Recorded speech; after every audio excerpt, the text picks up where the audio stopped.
Here we go. Let's get back to Liga Brasileira. I tried to say it for the Brazilians who might be watching and not watching their native broadcast. I apologize if I butchered that. It is, of course, the Blast R6 Brazil League as we push towards the playoffs. This is exciting times. My name's Ian Chambers alongside CDAPS. I'm buzzing for this because this region has become a beautiful blend of unpredictable chaos, Connor, and we go again here tonight.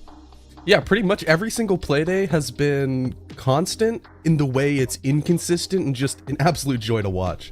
Yeah, yesterday was absolutely inconsistent and a joy to watch. Let's take a look back at everything that went down and go over some of the key highlights and results. Vivo Keyed Stars showed their star quality with a big win over MIBR. Liquid finally found their flow with their first win of the stage, and it was over the world champions. They were on a dreadful run, but have finally found something. Can they capitalize on that momentum here today? E1 had an A1 performance against Fluxo, catching many eyes in the process. FaZe Clan continue their pole position prominence, separating themselves from the pack with a win over NIP. And the Black Dragons breathe again. They get back on track with a huge win over W7M. And all of that has is when it comes to our leaderboard, which we'll get to. But yeah, CDAPS, any surprises? I know that there were some for you for sure. Yeah, Liquid definitely bouncing back was a welcome surprise, but that was just match number 2. Then as we transition, sure, you can say match number 1, Vivo Keyed Stars beating MIBR. That in my eyes was an expected result. Fluxo versus E1, that was a coin flip kind of game that was close. FaZe Clan, that's expected. But Black Dragons taking down W7M, that was another big surprise. Match 2, match 5 really shook up our standings. Yeah, you said, didn't you, that you wanted to see the Black Dragons on that hype again, and they did. And now I'm hyped to show you the standings. Let's take a look at how it all shakes out after Playday 5 going into Playday 6. As you can see, as we've alluded to, Team Liquid finally off the bottom of the barrel, moving into 9th position. FaZe Clan, 14 points, a lovely 4-point cushion separating them from the rest of the pack. But all my attention, my eyes are drawn to all of those 9s, Connor. It is tight in the middle. Yeah, that middle race where seeding in playoffs is going to be so incredibly impactful. If the sort of trend continues where FaZe are the only really dominant team, you don't want to have to play FaZe if you want to make it to the major. So going on to the other side of the bracket, that seems to be the idea for a lot of these rosters, and they're going to be playing against each other a lot as well, meaning that, you know, one bad play day, one bad weekend, all of a sudden, if you're in that 3 through 6 spot, MIBR, NIP, and maybe even Liquid are gunning for you. Basically, what we're saying to you watching at home is you don't want to miss a match because it all matters from this point on. It is crunch time. Yesterday, Liquid, as we keep saying, finally came back to life in the best way possible against the reigning world champs, albeit under a new banner at Furia. A huge sigh of relief for all of the players and the fans watching at home as well. And for Palu, what a performance it was from him, Connor. Yeah, it definitely was. You don't want to say, you know, Liquid are back. But part of you always wants to say, oh my gosh, Liquid are back.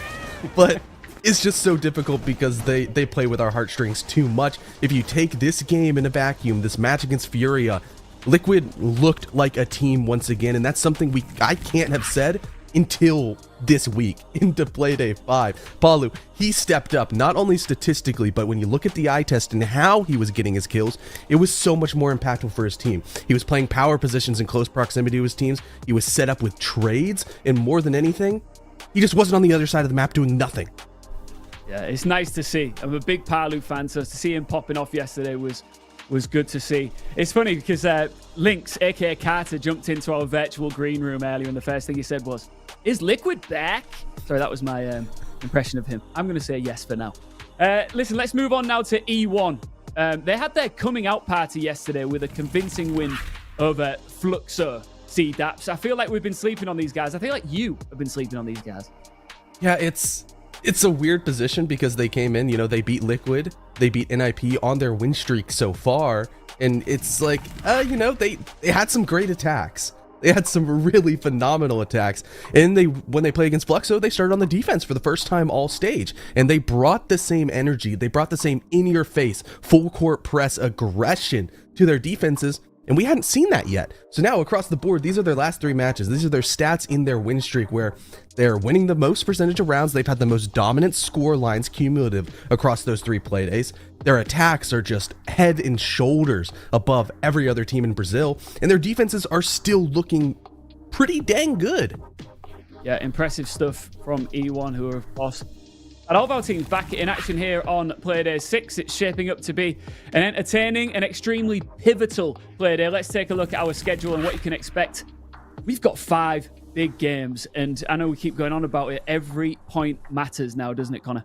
Yeah, it definitely does. And starting off, I mean, this is a very big test for Liquid, and equally so, a pretty big test for Vivo Keystars, who we said aced their matchup yesterday. They need to continue the momentum because all of a sudden, if Liquid steals all that momentum, it gets scary. A regulation win all of a sudden throws Liquid really close to the fray of playoffs, and it puts Vivo Keystars in not a great position.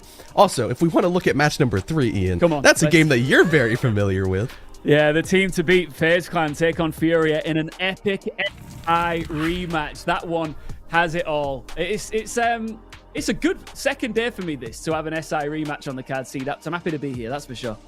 Yeah, I mean, this is just a normal Brazil day. Normal Brazil days are just amazing and exciting. Every single game, even the ones we might have like glossed over there. I mean, all the way towards the end, we have that E1 matchup where, you know, they really do need to win as well, which we'll talk about later. But once again, every single game has so many implications. It's a giant spider web thread of, you know, this team needs to beat this team, blah, blah, blah, blah. And we haven't even gotten that close to playoffs yet.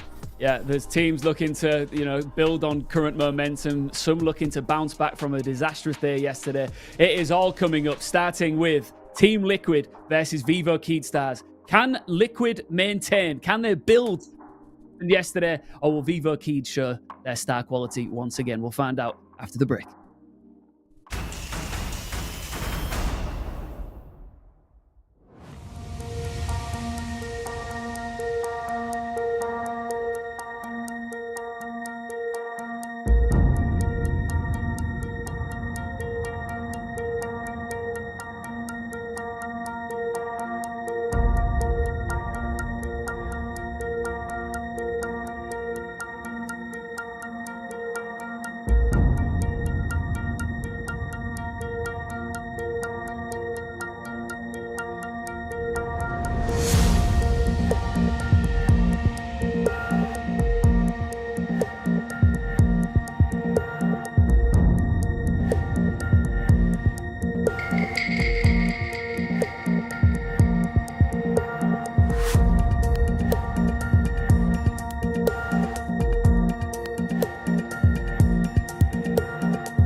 Welcome back to the Blast R6 Brazil League with me, Ian Chambers, and Seed Apps as we get set for our first matchup. It is Team Liquid versus Vivo Keyed Stars. Let's start with a team who, for the first 4 play days, were rock bottom, hoping to see something change, just desperate to start to climb up the ladder, and it happened on Saturday. Team Liquid. They looked like a different beast yesterday.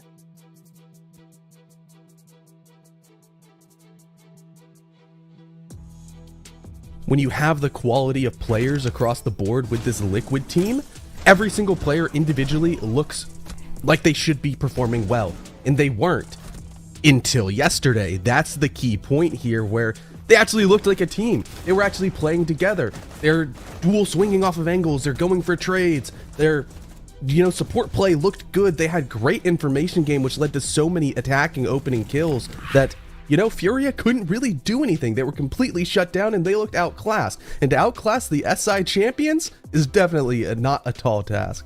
It's a tough one, isn't it, Connor? Because it's hard to understand why Liquid would switch on out of nowhere, because they've got all the experience there. They've been in so many, high-level, high-performance situations. I wonder what it was yesterday that all of a sudden made the switch go off, I think you have to hit rock bottom. I mean, the only way to go up was up for Liquid. And, they bring in a new coach. They bring in a new support staff in the form of Tyces. Maybe he brought a new kind of ideology to the team. Maybe, Liquid were just sick of being just the laughingstocks of Brazil, because in all honesty, they kind of were. Everybody was taking jabs at them. And when you're Nesk, you're Palu, you're Maya, Recess Lagonis, you are pedigreed players in this region who are respected.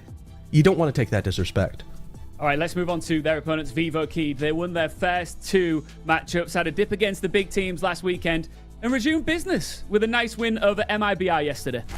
Yeah, it definitely was a nice game. It was solid across the board, pretty dang dominant everywhere, and on a map like Skyscraper that we haven't seen Vivo Keyed Stars play that often. So, once again, with Vivo Keyed Stars, I feel like every single time there's somebody stepping up. Stimp, he's had huge games.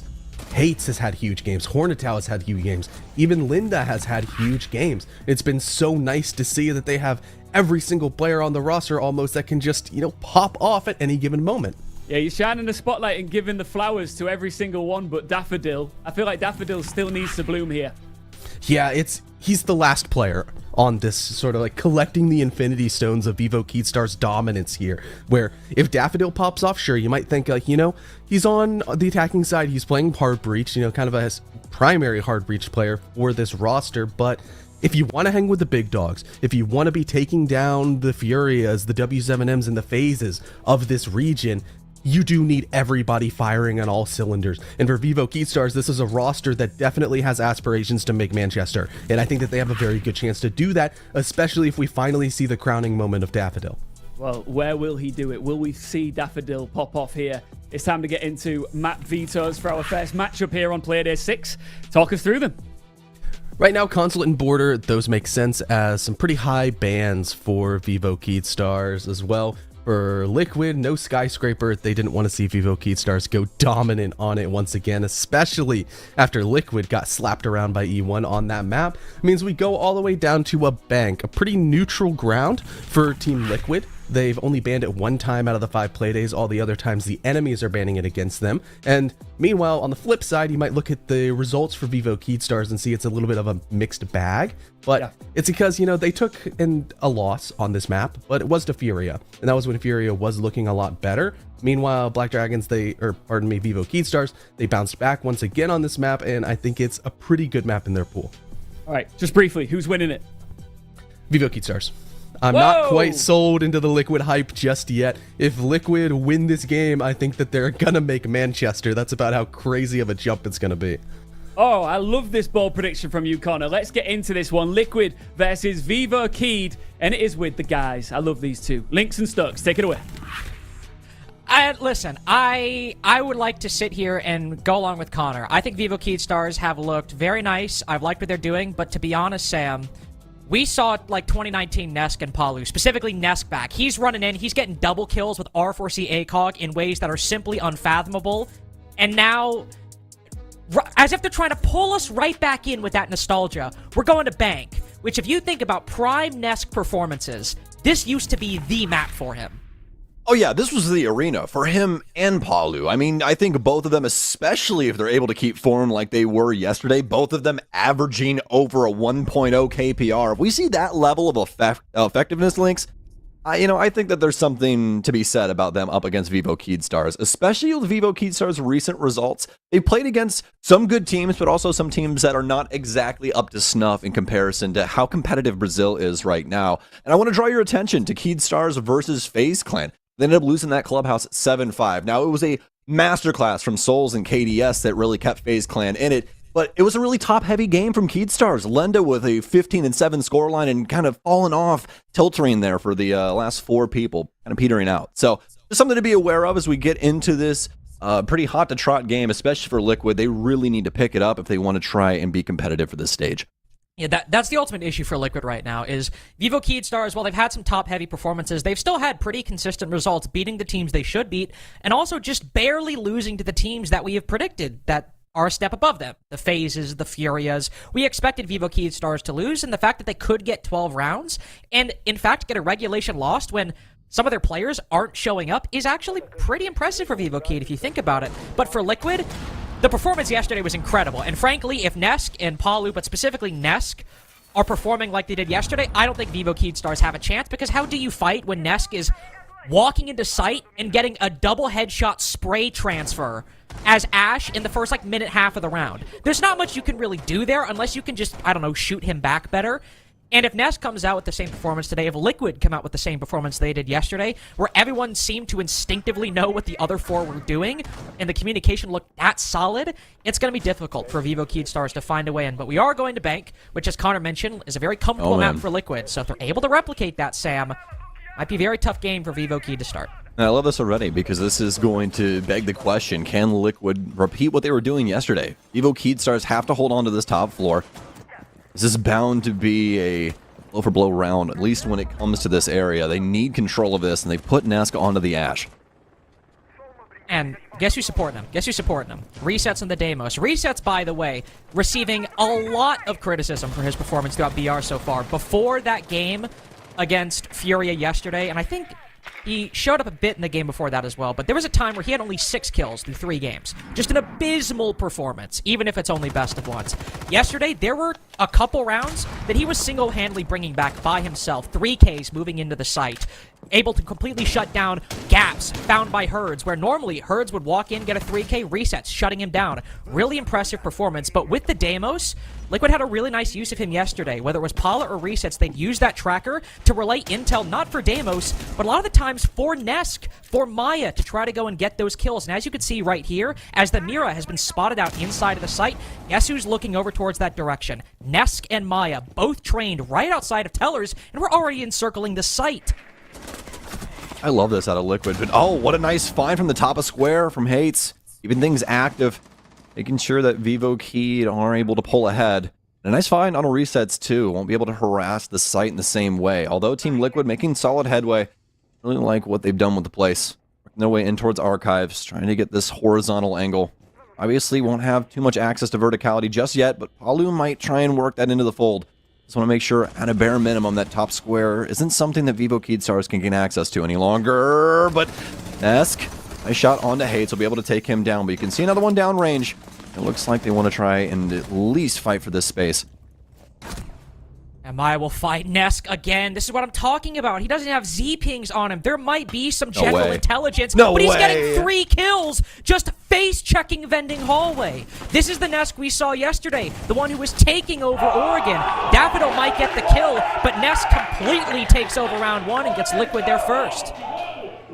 But at the same time, the one thing for me in this round is that this is like a hallmark Liquid round, right? I mean, there's nothing crazy that they're really doing. They find solid space inside of Archive for free. There's no Vivo Keydstars players in the area at all. The first death of the round is from top square, which Liquid immediately takes after that. In, less than 30 seconds, they move Palu up on the roof. They have Nesk walk up square, and he gets all of his kills from that position, just simply sitting here waiting. So at the same time, Nesk, amazing mechanics, great shots, but it's all just patience out of Liquid. This is a normal Liquid round, at least in my eyes.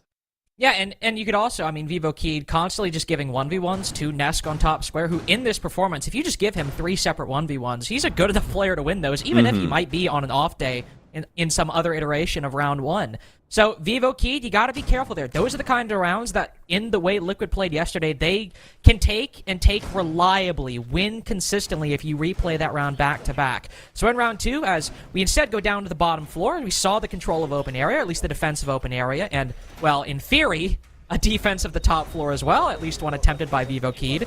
Now, we will likely still see some vertical control, but I think the fact that we have a castle barricade right on server door is indicative that Vivo Keyed want to make sure that nobody's walking into site quickly. Yeah, absolutely. Extra drones here for resets, and something that'll likely be extremely valuable in this round, so we do have Solus along for the ride. And it's very detrimental to the drone game nowadays, so something to be aware of. Love this lineup that Team Liquid have brought, especially with the double hard breach on the secondary gadgets. Something that in recent history for Siege just changed the complete way that you can go about this. Stemp, assuming he's going to have down Nesk there, and Hornet is actually going to be able to help out as they'll take down Palu as well. They may have stemmed the tide early in this one. I mean, that's certainly a good way to stop two of the most dominant players from the Liquid game yesterday. Resets with a nice little trade onto Stemp, but a lot of the damage has been done. Your key entry cut down, and your other main source is soft destruction. Obviously, soft destruction not exactly the name of the game on Church Arsenal, so sure, in theory you might... Church Arsenal. I'm thinking Clubhouse. Sorry. Locker CCTV. Listen, it's only the second round. We got some time to figure things out. We just got here. I just had to pick your brain on that one. No, it's fine. We only just got here, but at the same time, Liquid still haven't. We see the hatch opened up. Maya with a very nice angle to try and cut down anybody on that hatch, but Vivo Keyed have wisely retreated back. They're taking their advantage and running away with it. Okay, never Vivo mind. Keyed. Love this. Love this out of hates. Well, I don't think you were wrong in what you were assuming either. I think he definitely stayed a little bit past his expiration date, right? But, I mean, the food was still good, baby. So, that's all we care about. Picked off the mold. Exactly. Carved that off and was like, man, still a good apple. And it works out for him. Now, Team Liquid, even worse, even more worse for wear than they previously were. Fire and everything. More like brimstone now, so he'll probably be meeting their makers soon. And Hornet. All right, GG. Nice shot there. Maya. I don't think he's long for this world either. Not a great round out of Liquid, and really just that earlier portion of them getting cut down inside of E2. That's really where it kind of fell off. And just as we see a great round from Liquid that shows they're, at least individually, could be maintaining their performance from yesterday, we see a must-win round out of Vivo Keyed, not just because they won it, not just because they've tied the score, but that they can go pound for pound against a Liquid that is shooting incredibly straight. Stemp, I mean, I have no idea what the hell happened top square, but the fact that he stabbed Nesk is quite funny. And a very comedic way to end Nesk's reign of terror in the server. But then dropping down, and initially it seems like Stemp's going for this crazy double kill, but it's actually Hornet on a crossfire on that very position. So Vivo Keyed not only able to win gunfights against very hot players from Liquid, but also able to out-coordinate them. They catch Palu alone outside of Elevator, and they're able to get 2 different angles on him and force resets to claw the man advantage back, but only trade 1 for 1 and not even get the 3v3. So a good round for Vivo Keyed to tie things up, because now we know if Nesk is hitting shots, Vivo Keyed can certainly answer back with a few of their own. Yeah, it's nice to see them get around on the board so early, especially in the fashion that they did, right? Because like we were saying, it was pretty decisive, especially around this marble stairs position. I love that Vivo Keyed had that fallback strat implemented already, had that crossfire set up, so didn't have to worry too much about Palu trying to overwhelm him once he did try to make his way back down that stairwell. It's very well done from Vivo Keyed all around. Now into round 3 we go. We'll be bringing Legion along. I don't know if we'll have the castle this time around. No, we will not. And not exactly something that you see all the time on a top floor defense. Something that is definitely valuable, but something we see every team reach for 100% of the time. So Vivo Keyed not feeling it, at least for this round. And hates. Loving this position. This is something that's very cheeky. Just an early call to see if somebody wants to try and take over Garage. It's also what I love to see Hates do on the defense. A lot of the times, you know, I could sometimes be a bit wary of somebody who loves going for solo roams. I mean, we've criticized Canadian for it on the NAL recently. We've criticized other players for it, but you have to give credit to Hates. He makes it work. He is a lot of the times good, not just for 1, but 2 kills when he's on these roams. You see resets going over, but he instead climbs up on top of the car. Hates is not going to commit to the run out, I think. He's far too risky, but he's at least getting good info, Sam. He's at least saying, hey, somebody's around the lone office position right now. They're probably going to get the canto wall, and if somebody does walk down through garage, maybe he gets the kill, but hopefully resets. No, he'll just back off instead. Hates maybe just cloaking his position for use later in the round. Yeah, I mean, great level of patience out of him. Quite a few players that would just want to try and run out there as soon as they heard that man drop off next to the police car. But instead, just going to keep himself alive and try and use that utility down the line.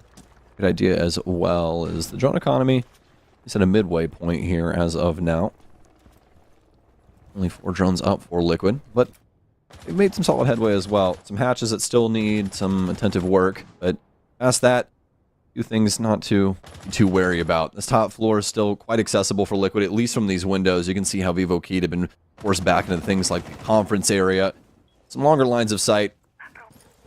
Real access to magnification, at least when it comes to Warden anymore, so a bit easier for them when it comes to these gunfights, as things should start warming up just about now. Yeah, you can hear the X-Kairos going off, try to shut down the janitor position. Swarm grenades going out to try and make sure nobody can play aggressively on the site, so this normally would indicate maybe a Repel coming in, but Lagonis has used all of those grenades, and we've yet to see a Repel. Of course, you have to worry about these toxic canisters from Daffodil. Hornet able to get the opening pick. Daffodil follows up with one on Nesk, trying to acquire control of the top square position. And this is a layup for Vivo Keydstars now. They've won the initial engagements, not only with Palu being down, but even having Hates down below, and Maya more concerned about reclaiming top square than worrying about the Solus down below. Understandably, by the way, you have to recover the round. You can't just go hunting a roamer down below. But it indicates that even if Lagonis were to go for that plant, Hates is down below to deny it. It just so happens that Vivo Keydstars have done exactly what they did in round 2. Win all the gunfights necessary, and the only frag Liquid get is an impactless one. Though I think we just saw Hornet get a team kill right there at the end. So the only way Liquid get more than 1 kill in that round is by Vivo Keyd giving him a helping hand. Yeah, 100%. Vivo Keyed looking very solid, especially with them understanding the position of Team Liquid on the north windows, the angles that they were going to be trying to take up. I love how instead of trying to be overly aggressive on some of the more forward positions that Liquid were going to try and enter the building, or, you know, obviously the northern windows like we were talking about, they tried to play for some more cheeky stuff, but for the most part, I just played things out towards the elevator hallway and up towards stock. Kept their players alive, and they were able to, you know, double down, reinforce things, use those extra guns towards the latter portions of that round to be able to really take it to Liquid. And that's what really complicates things there for them. You know, you got a lot of players trying to work things there on the north windows, very few around the square area, and Vivo Key just start winning gunfights left and right. And, you know, obviously when it boils down to just the players on the north windows, you're never going to win those. Yeah. Especially once all those, you know, swarm grenades were used, the bees for the Grim, and nothing was gained by it. It's very difficult for Liquid to win that with the minimal control they had. Once Nesk falls top square, not much you can do. I do like this change from Vivo Keyed, by the way, because you recall, that open area victory, obviously the best Liquid have looked so far, though partially spearheaded by a huge 3K from Nesk. They were able to acquire control of Teller's archives extremely quickly, and Sam Hates has dropped the Azami and has now picked up the Valkyrie. That should hopefully give them better intel in that position. We do have a counter implemented for Liquid. Nesk will be on the IQ, so they'll at least be aware, and he'll be able to ping those to the wall for his teammates. Be quite helpful. Also like that they've brought the Chimera set here too, if you've noticed. We've got Lion and Fink as well. Palu waiting on opening this hatch, and he will indeed. They open up both of them? Let's see here. Logic Bomb in place too, just trying to flood up marble stairs. Hates with one, but it's immediately traded by Maya. Nesk with the spearhead there, but the LMG gets it done. Paulus found Daffodil as well. This might actually be a solid execute from Liquid. Seemed a bit forced, seemed very linear up marble stairs, and now it unfortunately starts turning against them. Lagonis cut down. That was the man with the diffuser. So that initial incursion by Liquid completely falls flat on its face. Paulu's able to wrap around, find Lenda. Could find another through the wall, but Stemp puts him to 1 HP, hides in the elevator. Should be a 1v1 for Palu if he can land this flashes. Nice on the prone. Triple kill now, but diffuser out of his way. Hornet backed up all the way to archives, but Palu still has one Dokupi call in pocket. Sure 1 HP, sure 1 bullet away from death. But if he can activate that call, play off the sound, and not only hunt down the Warden, oh, but he walks through the beepers. That tells Hornet where he is. He knows he's likely somewhere in open area. Maybe he's backed out, but he's waiting, but Palu still wins it. Huge 1v3 to get Liquid their second round. It seemed that rush was destined for nothing, and yet Palu brings it back for their second. And that is Palu's third 1vx of the stage. The most on Liquid. Very impressive stuff. 2-2 now off the back of his efforts. And what a find. I mean, able to not only get those 2 immediate kills, but rotate back through elevators. Full info on him as well as he crosses over the beepers, but Vivo Key not able to get it done. Now things tied up here. I think both of these teams, honestly, looking quite equal in their efforts so far. Vivo Key having their moments, Liquid able to at least fire back for now, although it has been a pretty single-pointed effort. Yeah, and well played 1v3 right there from Palu, but, I mean, yeah, for Liquid, huge Nesk 3K, Palu 1v3. You hope to see more from Liquid, but then again, it's a best of one, man. If you can just keep it close in the defense and just rely on those 2 huge rounds to make the difference between, I don't know, an 8-6 like we saw against Furia yesterday, might just be able to get it over the line. Going back down, not to Church Arsenal, Sam. A locker CCTV. I did my flashcards during that round. Down to locker CCTV, where we do see Vivo Key Stars again contesting vertical control. Not a whole lot of changes in the lineup, at least not a lot of notable ones. I do believe we had a tuber out previously, and instead it's been changed up for... No, wait, no, we still have the tuber out. For the tuber out? Yeah. The tuber out for the tuber out. I was still focused on the changes. I was like, did we actually change anything? No, we didn't. It's like when you ban the champ that you have highlighted in League of Legends. It's like I'm my own worst enemy. No, I mean, Vivo Key Stars don't need to change up much, though. They were so good on the entry earlier. Hates even able to get another before he drops. You don't really need to change up a whole lot. Almost definitely not. If anything, when it comes to changing things up, I think Liquid has been the most situational about what they've been bringing. Especially been loving the carousel of operators we've been seeing Nesk on. Back to the IQ here. A 5.52 commando, man. It feels so darn good. Also, having that scanner, being able to read out a lot of positions, things like Valk Chems, things like Solus position when she's using this Specchio scanner. Very nice. Very, very solid info across the board. So, something Liquid will be very happy about. Not only that, but something that Resets might be able to capitalize on, too. Oh. Ooh. But the streak works both ways, as we all know. Nice little spot there. Catches the line playing on marble stairs. Palu with the opening pick, though. Cuts down Hates from behind. Daffodil trying to get the trade. Instead, the C4 from Lenda. Not how I expected that to be traded out to go back to the 4v4, but that's gotta be... Is that through the hatch? Where is Lenda? I saw him down below. Yeah. Had to have been. Had to have been express delivery. I was Amazon same day. On the phone. You're upset. I want to see what they can potentially do with this. Get the drone down at least the main stairs area. I mean, they've been able to at least find equal footing, but the big issue is now is not only is Palu down and missing all that utility. I mean, they still have some stuff to try and assist, but there's a lot of solid utility on the defense, too. We still have a Nitro cell here. Daffodil's going to be able to hold on to this hatch at least for a little bit, and Hornet has all of his smokes. Yeah.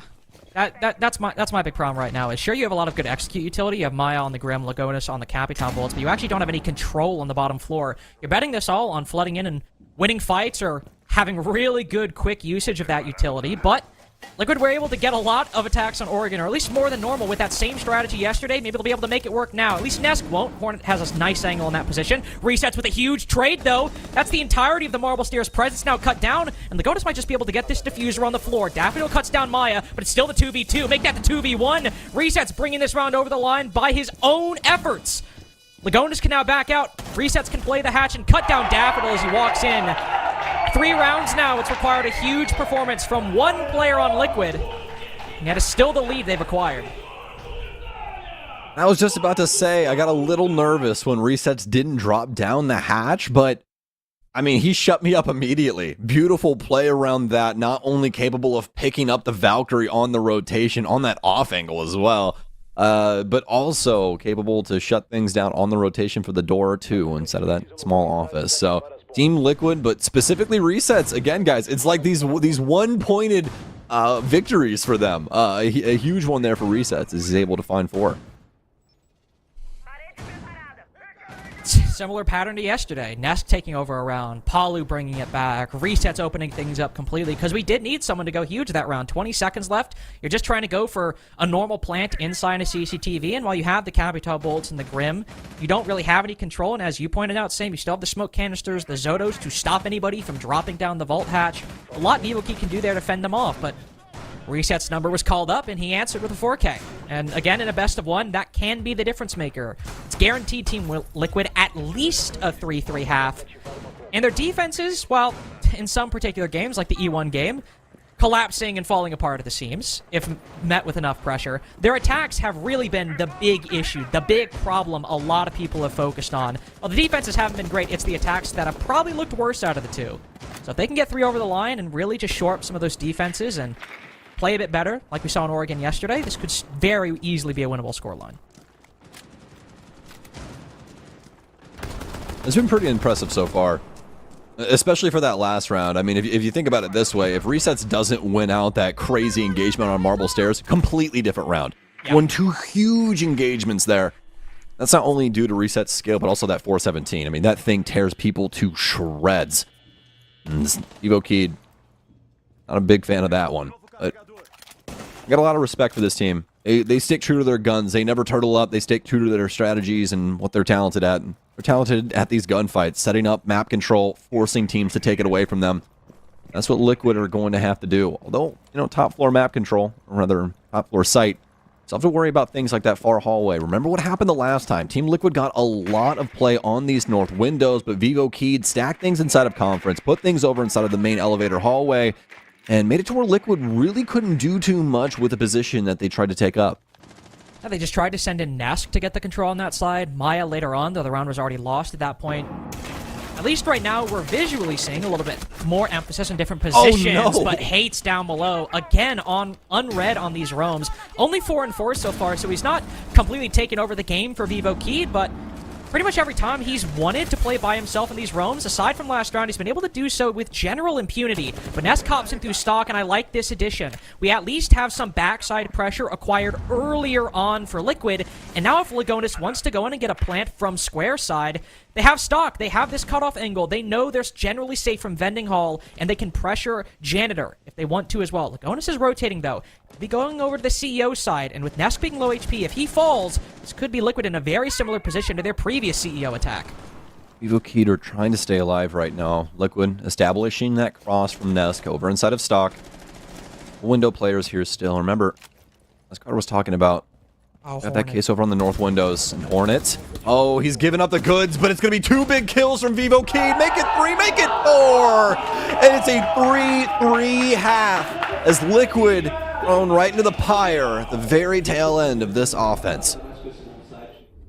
That's a shame, really. I mean, I liked what we saw from Liquid there. We see the stock position. We see them starting to make at least the back line for Vivo Keyed, how everyone is pressed into Janitor, pressed into Conference and top Marble because of the presence on those north rappels. That's a very good position to hold. Sure, it's maybe a bit basic, but at least given that previous CEO attack, the control was, comparatively speaking, far more tenuous for Liquid in that previous attack. But we see Lagonis rotate over, instead just go for the same rappel, and once they're cut down and very exposed, and while Nesk has stock, there is nobody pushing square to maybe get that trade until a lot later in the round. It ends up ending the exact same way. 3-3 half for both teams, though. We'll see how this ends up mattering, as rounds 7 and 8 will likely be big trendsetters, or at least big indicators for who could run away with this. Liquid, their 3 rounds were massive individual plays from Nesk, Palu, and Resets in that order, whereas with Vivo Keyed, it has been much more of a team game. I think that's indicated by the general kill count, aside from Stemp trailing by a little bit.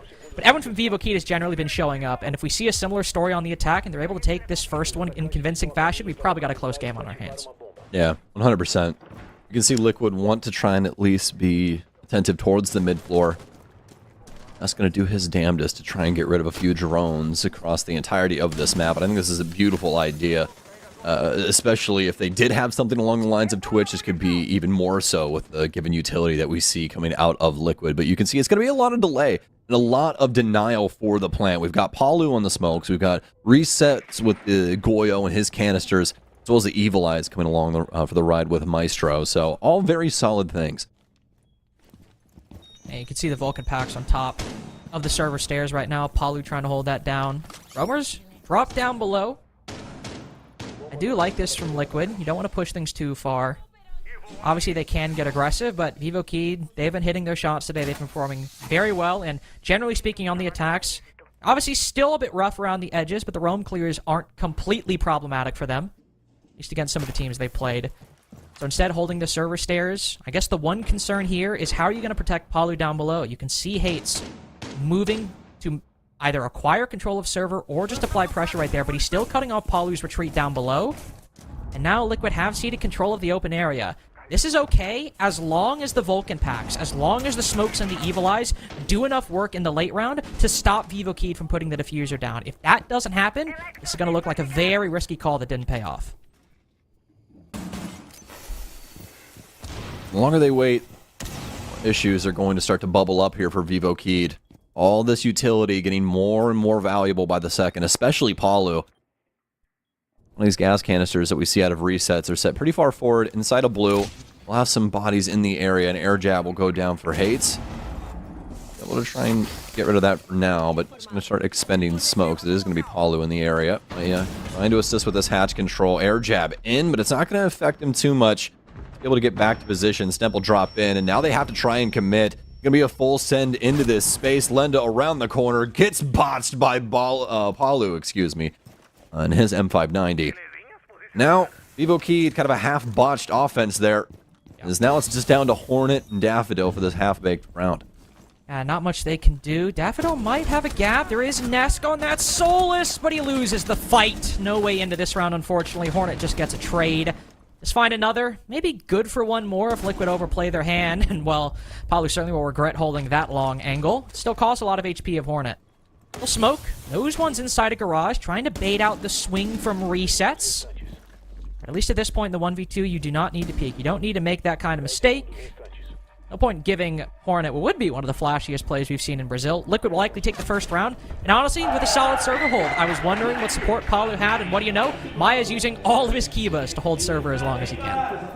So what do we see out of this round? We see a full clear of the building, Vivo Keyed trying to take control of the blue square area, but it's a little delayed. Team Liquid do a very good job of at least showing some presence, showing some face, and then peeling it off back to the site. See a solid exchange, especially from Liquid, especially from Palu, on that blue stairs. Able to delay things out, uses his smoke utility really well, uses those gas canisters set up by Goyo extremely well as well, making it to where they really can't try and pressure in the way that they want to. They eventually try and boil things over into a server take, which goes completely awry, especially because of Palu's effectiveness, not only able to get a kill with the SMG-11 up the stairs, but also turning on a dime and picking one up with the M592, forcing Vivo Keyed Stars into a pretty poor position. Yeah, they get it down to a 1 versus 2, but the round was already practically Team Liquid's as long as anything didn't go too wrong. It's a shame, too, because, I mean, you see Vivo Keyed obviously struggling to take that server control, but then they just try to send it in. They don't let it stall them out. They try to take it. They were able to actually take down Maya behind those Kivas, too, but as you said, with Palu going so big on those stairs, able to take down both players, trying to pinch him from the top, at that point, you're just hoping the IQ wins a 1v1, and fortunately there, Palu a bit better in that particular round. So, Liquid get their first defense. Now move up to the top floor, which obviously we've seen can be very difficult for the attack so far, especially if they're only stuck on those north rappels. Daffodil already trying to add a new angle from what we'd seen previously from Team Liquid. This is one space we didn't really see them occupy too often, the ATM/lobby windows. We did see them obviously take up the northern side of things when it came to this site, as we see every team do traditionally. One of the best areas to try and occupy. Big grenade out here for Hates. Just waiting on time with his team. No cookability out of those anymore. No chef hat for Hates. First minute already going to be gone here for Vivo Keyed, as they're just looking to try and adopt a few angles, set things up for this lobby area. This is more than likely looking like a Monty push right up red. Can be very difficult, obviously, if you aren't able to deal with that elevator wall. See how they're able to do it? Is a minute 10 seconds in. Not fully able to deal with it just yet, as the wall's still fully electrified. But Lenda will start to probe on the top of Spiral Stairs just for a little bit. Vivo Keyed a bit exposed right now. As long as this player's here and inside of elevator, the Jaeger in the castle, Anybody ATMs, anybody supporting that Monty in a very difficult spot needs to win these fights. Stemp spots one. The Warden opening up a hole with that shotgun. A third player now to completely shut down this Monty push. How is this going to work? It's not the Jaeger, it's the Bandit, excuse me, that starts falling back, but Lenda, Stemp, and Hates all able to find 4? An extremely linear push with very lacking control, and yet somehow Vivo Keyed have a 5-1 lead with still a minute to try and get this diffuser down if they've spotted the remaining player. Maya on very low HP. A round that probably should not have succeeded as much as it did, but it's still Vivo Keyed's first on the attack. A beautiful round, nevertheless. You know, you put 3 inside a lobby after setting things up with a few angles, have somebody play the northern windows. I don't know if the last player played the stock side or if they had them on the lobby rappel, but either way, Team Liquid are pretty aware of the scenario. They just lose every single gunfight, respectively. That's how things go down. They all swing and they end up dying, and sometimes that's the way that things go. It'll be 4-4 in between these two now, and Top Floor just seems to despise Liquid. Yeah, Liquid really struggling on attack or defense there, though. I have to say they had a lot of what they needed, just seemed to end up losing the fights and maybe a little bit out-positioned by Vivo Keyed, but a necessary round.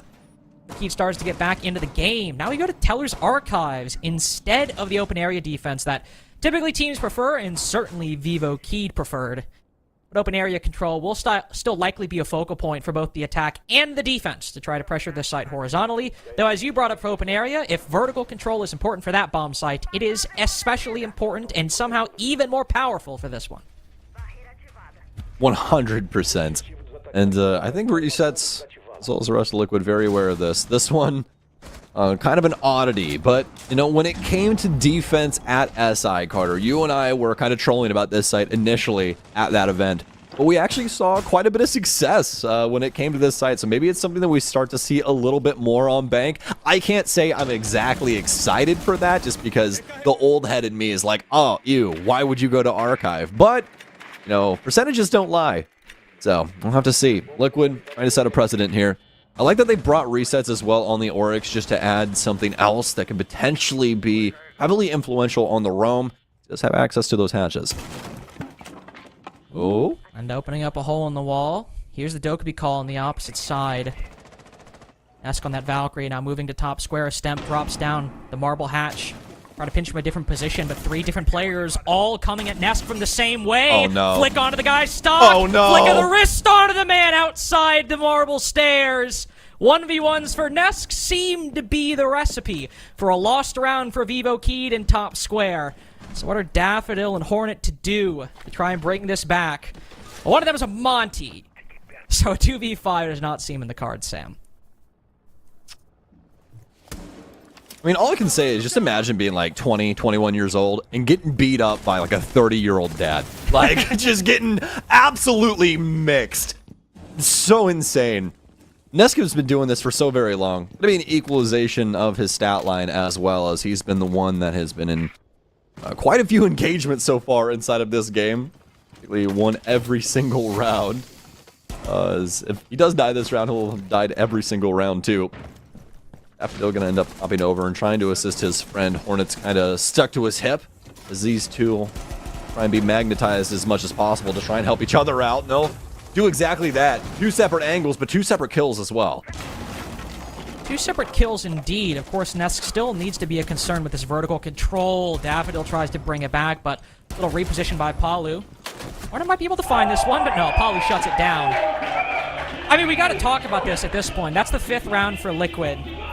And if you look at the trends, I mean, maybe Lockers is the one round that didn't fully meld with what I'm about to say, but round 1, Nesk 3K. Round 4, Palu 1v3, 3K. Round 5, resets 4K. Round 7, even then, a Palu double kill, but maybe not completely a huge triple like we've seen. But then guess what happens? Round 9, Nesk triple again. Every single one of these rounds, Sam, every single one, at least most of them, have had a player popping off to a ridiculous degree. You know what I think it is? I think that there's one language that both of these teams speak. And it's I mean, yes, but it's also violence in the server, right? They both have a huge understanding of aggression in this game and the way that these teams both want to go about things. And that's why we see moments like this. We've seen a couple moments from Vivo Keyed inside of this game as well, where they've had a couple of pop-offs, right? And it's all because they understand how the other team wants to go about swinging back in and trying to reclaim these areas. They have to try and fight Nesk on this top floor. Nesk just knows exactly how they want to go about doing it, and he completely dismantles them with the MPX. I mean, and you also got to say as well, I mean, Vivo Keyed right there, we have 3 players all pushing from the spiral side over. Not necessarily maybe to directly clear Nesk, but to acquire control of the second floor. We don't have anybody maybe going into the top square doorway, nobody trying to secure control in that area or on the rappel, maybe try to cut anybody off playing on the top floor. It is a bit of a poor clear from Vivo Keyed Stars as well that, to be fair, does enable the play from Nesk, and Nesk still has to hit all of those shots to make it happen. And he is able to read it very well to say, hey, Vivo Keyed are pushing from this far side. They are going to try and swing me and take these fights off the Dokkaebi call. So it is a good individual instinct right there, but also Vivo Keyed allowing him to get away with that with a bit of, not even a mispositioning, but a lack of positioning to cut him off from that square position. It's still a slim lead for Liquid, though. Still only a 5-4. But the Lockers site, this is the one Liquid win that wasn't fully somebody taking over the round. This was the setup doing more of the talk. Hates on Finka, but with the spear, not the LMG. And Daffodil on Twitch with the F2 and not the 417. So, had to point that out initially. Also, for Team Liquid, the strategy, a little different from the previous basement defense. Reinforcements, somewhat similar. The operator choice, very, very different. Especially with the Warden as well as the Fenrir coming in. So it'll be somewhat of a more Turtle-esque setup. Looking to see if they can challenge the execute of Vivo Keyed. Is a little bit risky, maybe dropping that Azami. I want to see how they're defending the server position, because with Palu still on that smoke, the way they were defending it last time was Maya on that Azami. Had the Kiba on the server door, was playing not fully in server, but still aggressively to try to stop anybody from pushing dirt. Whereas now it still appears that, at least I think Palu, yeah, I still see him on the stairs, but it doesn't seem that anybody's actually defending server as aggressively as they were last time. Palu goes for the swing, but that's ill-advised, to be sure. Hates is able to clear it out much earlier than last time, and honestly in a bit sillier of a fashion. An insane angle there from Hayes. Very cheesy. Like, these beginnings of siege rounds take a long time. Gotta set things up, gotta get hatches open. The dirty jobs have to be done, Carter, and sometimes for some of your more aggressive players, there's nothing really for them to do minus, hold on to stairwells and things like that.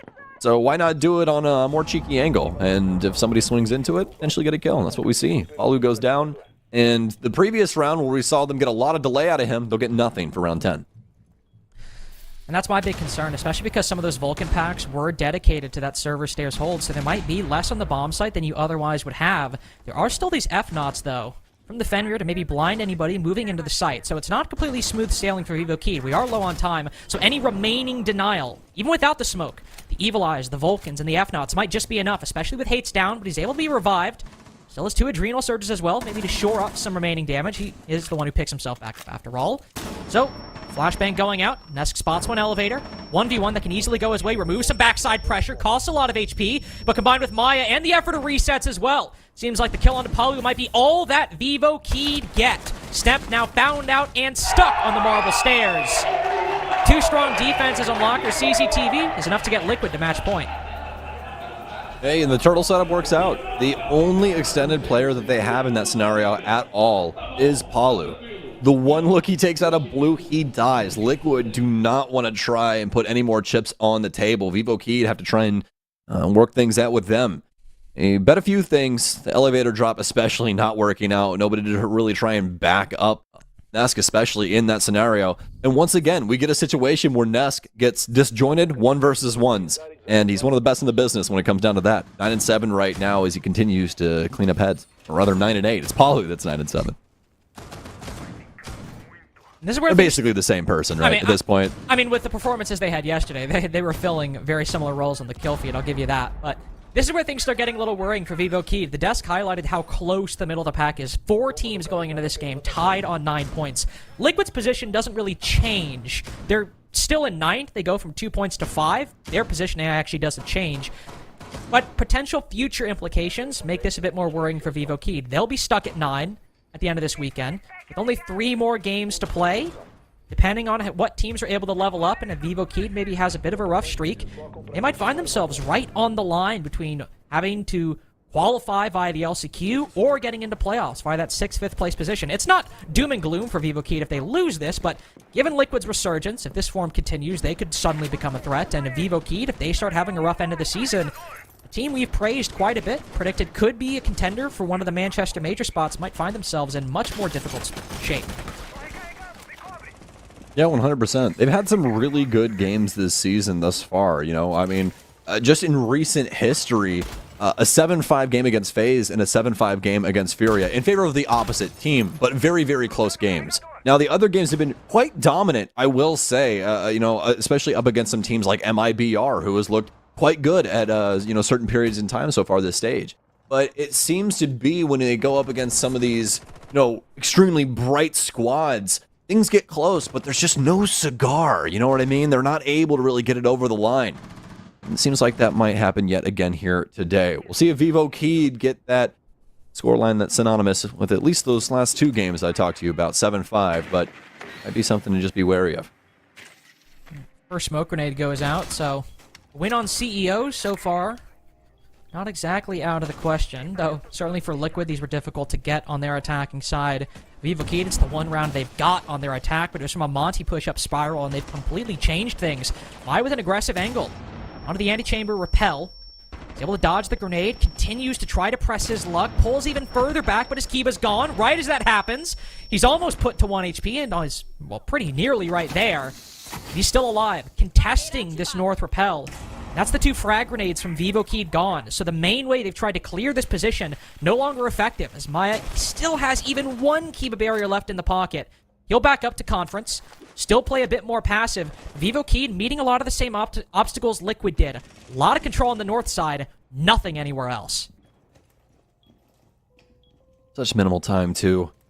You could see they put a lot of weight into trying to clear out Maya, but he did such a bang-up job of being able to hold things down, working his way around that grenade, keeping those Kiba barriers up, making it a little bit easier for him to at least exist for a little while longer. Finally, Hornet will be able to take him down. You can see they were waiting things out. This is going to be the activation time. They'll take resets, too, to the grave. Like I was saying, that 7-5 scoreline, they've barreled at it twice. This could be the 3rd.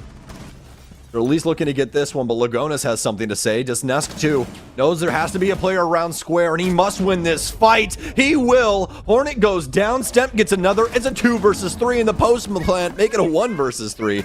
As Nesk has very minimal HP. Just to cross back over for square. Sees another one. There's no way. There's absolutely no way. He'll have time to pick up Lagonis as well. Hornet has to know he has to try and make this rotation, but he doesn't. He's going to allow this to happen. They have 2 chances to try and take this fight.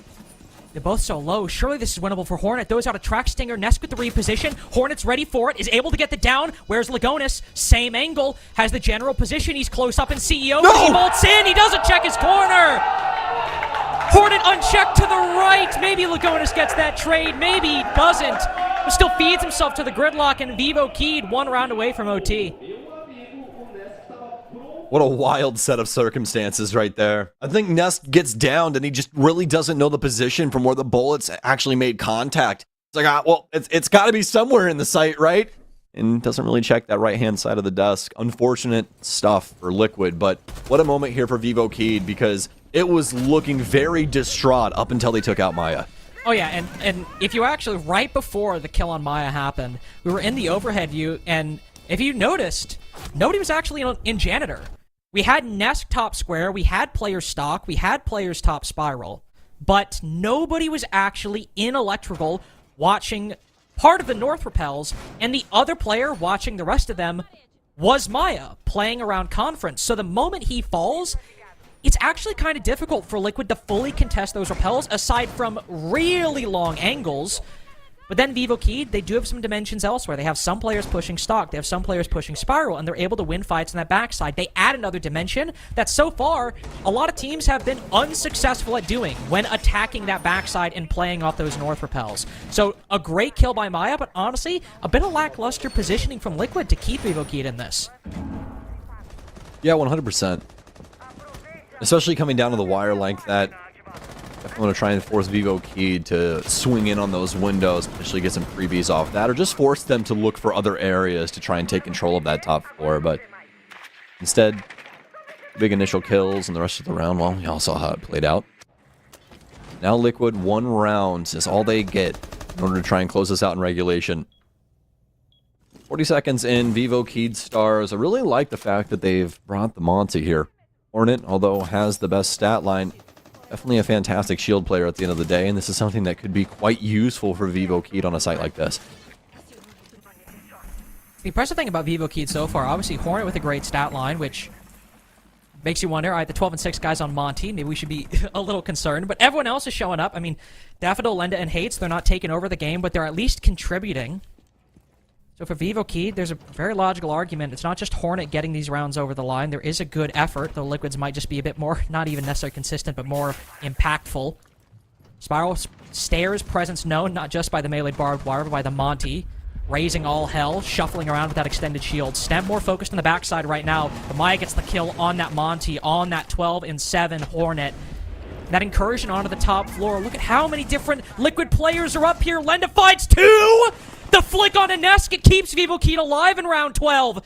Liquid had the advantage. They were encircling, ensnaring Vivo Keyed on that top floor. And not just with Lenda, getting that huge 2-piece. But look at this positioning from Hates.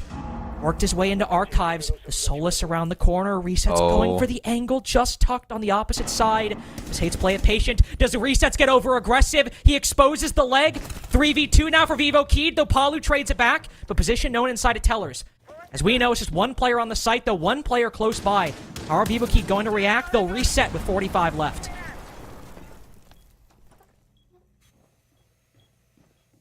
Vivo Keyed sweating bullets right now. Down to the 2 versus 2. They fought so hard for that top floor. A gunfight from Palu, very decisive as well. Split-second decision for both of them. Probably contested, but obviously Palu coming out positively here. Finally, here it comes for Vivo Keyed to drop in, but a great angle from Lagonas. They know the last player had to have dropped via the other hatch. He's going to try and force this plant down. Picks it up, but watch him fall as Team Liquid give Vivo Keyed their 3rd 7-5 scoreline.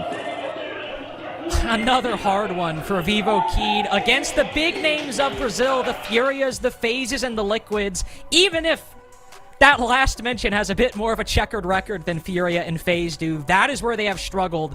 3 12-round heartbreakers for Vivo Keyed. And Liquid start getting back into it. Only 5 points. Not out of 9th place just yet, Sam. But for Vivo Keyed, these are points that, honestly, you deserve to get at least 1 out of. But 3 times now they've come away with 0 in really close games.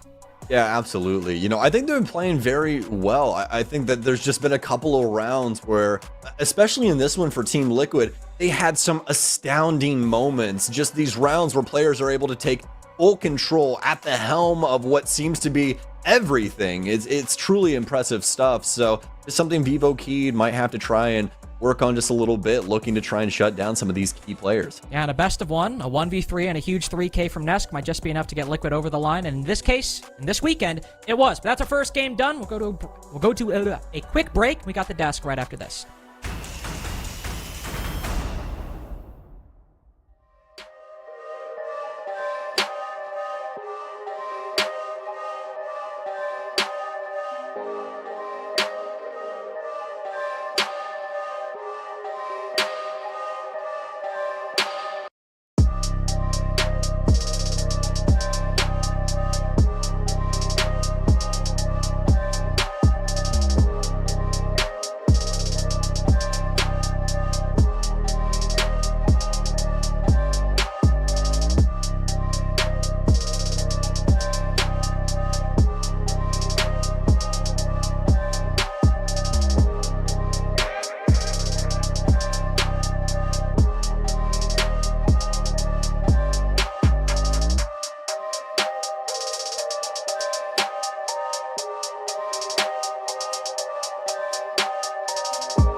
3 words. Look, the 3 words that everyone's saying right now. I'm saying it, Connor's saying it, everyone behind the scenes saying it, you're saying it at home. Liquid is back.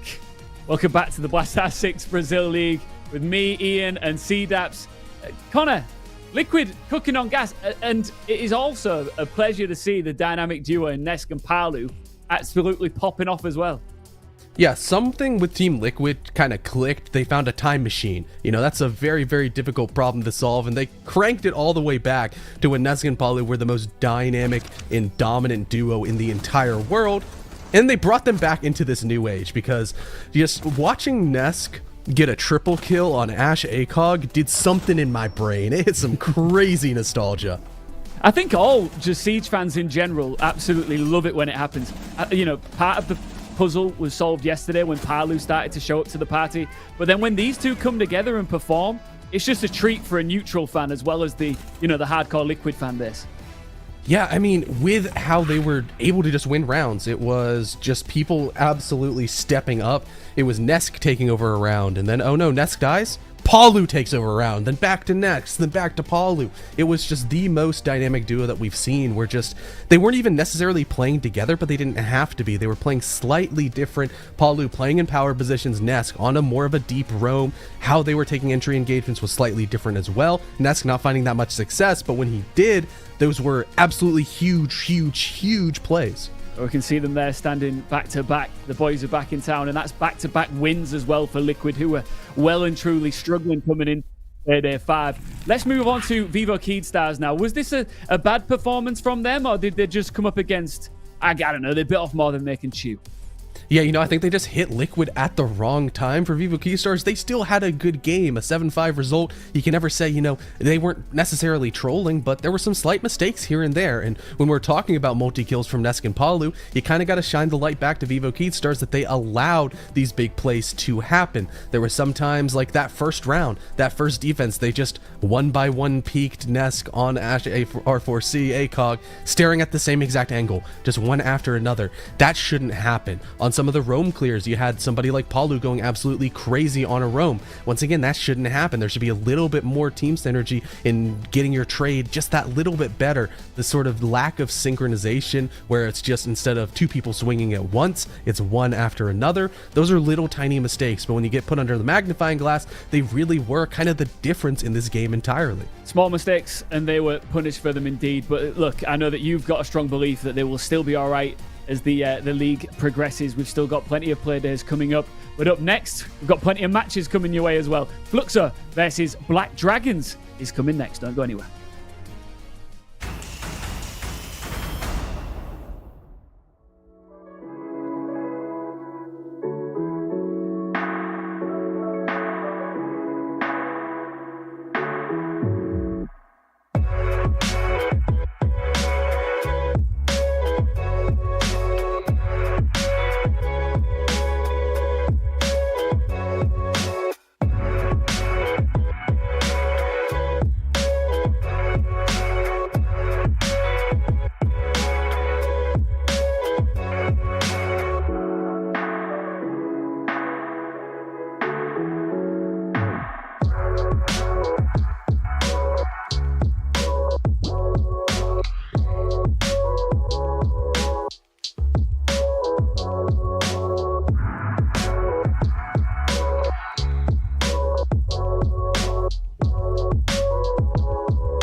Welcome back to the Blast R6 Brazil League with me, Ian Chambers, and CDAPS, who has kindly allowed me to call him Connor all this weekend. It's Easter. It's Easter weekend this weekend. Are you having any chocolate? You got any Easter eggs or anything going on, Connor? What's happening at your household in Tennessee?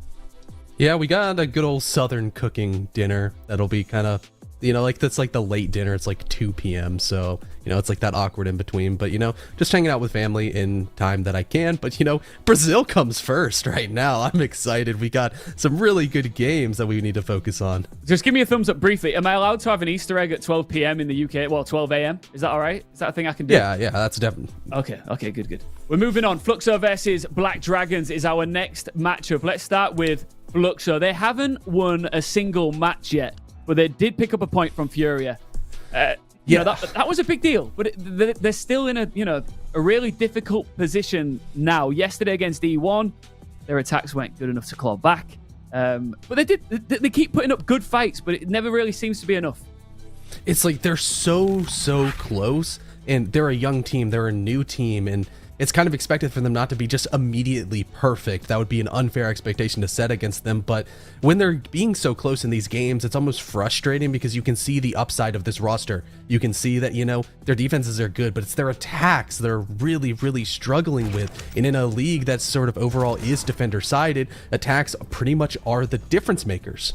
Yeah, and it's something that they need to fix very quickly because every single round matters at this point, especially when you haven't got a single point on the board. And look, the numbers don't lie here. Well, they've got 1 point. They need more.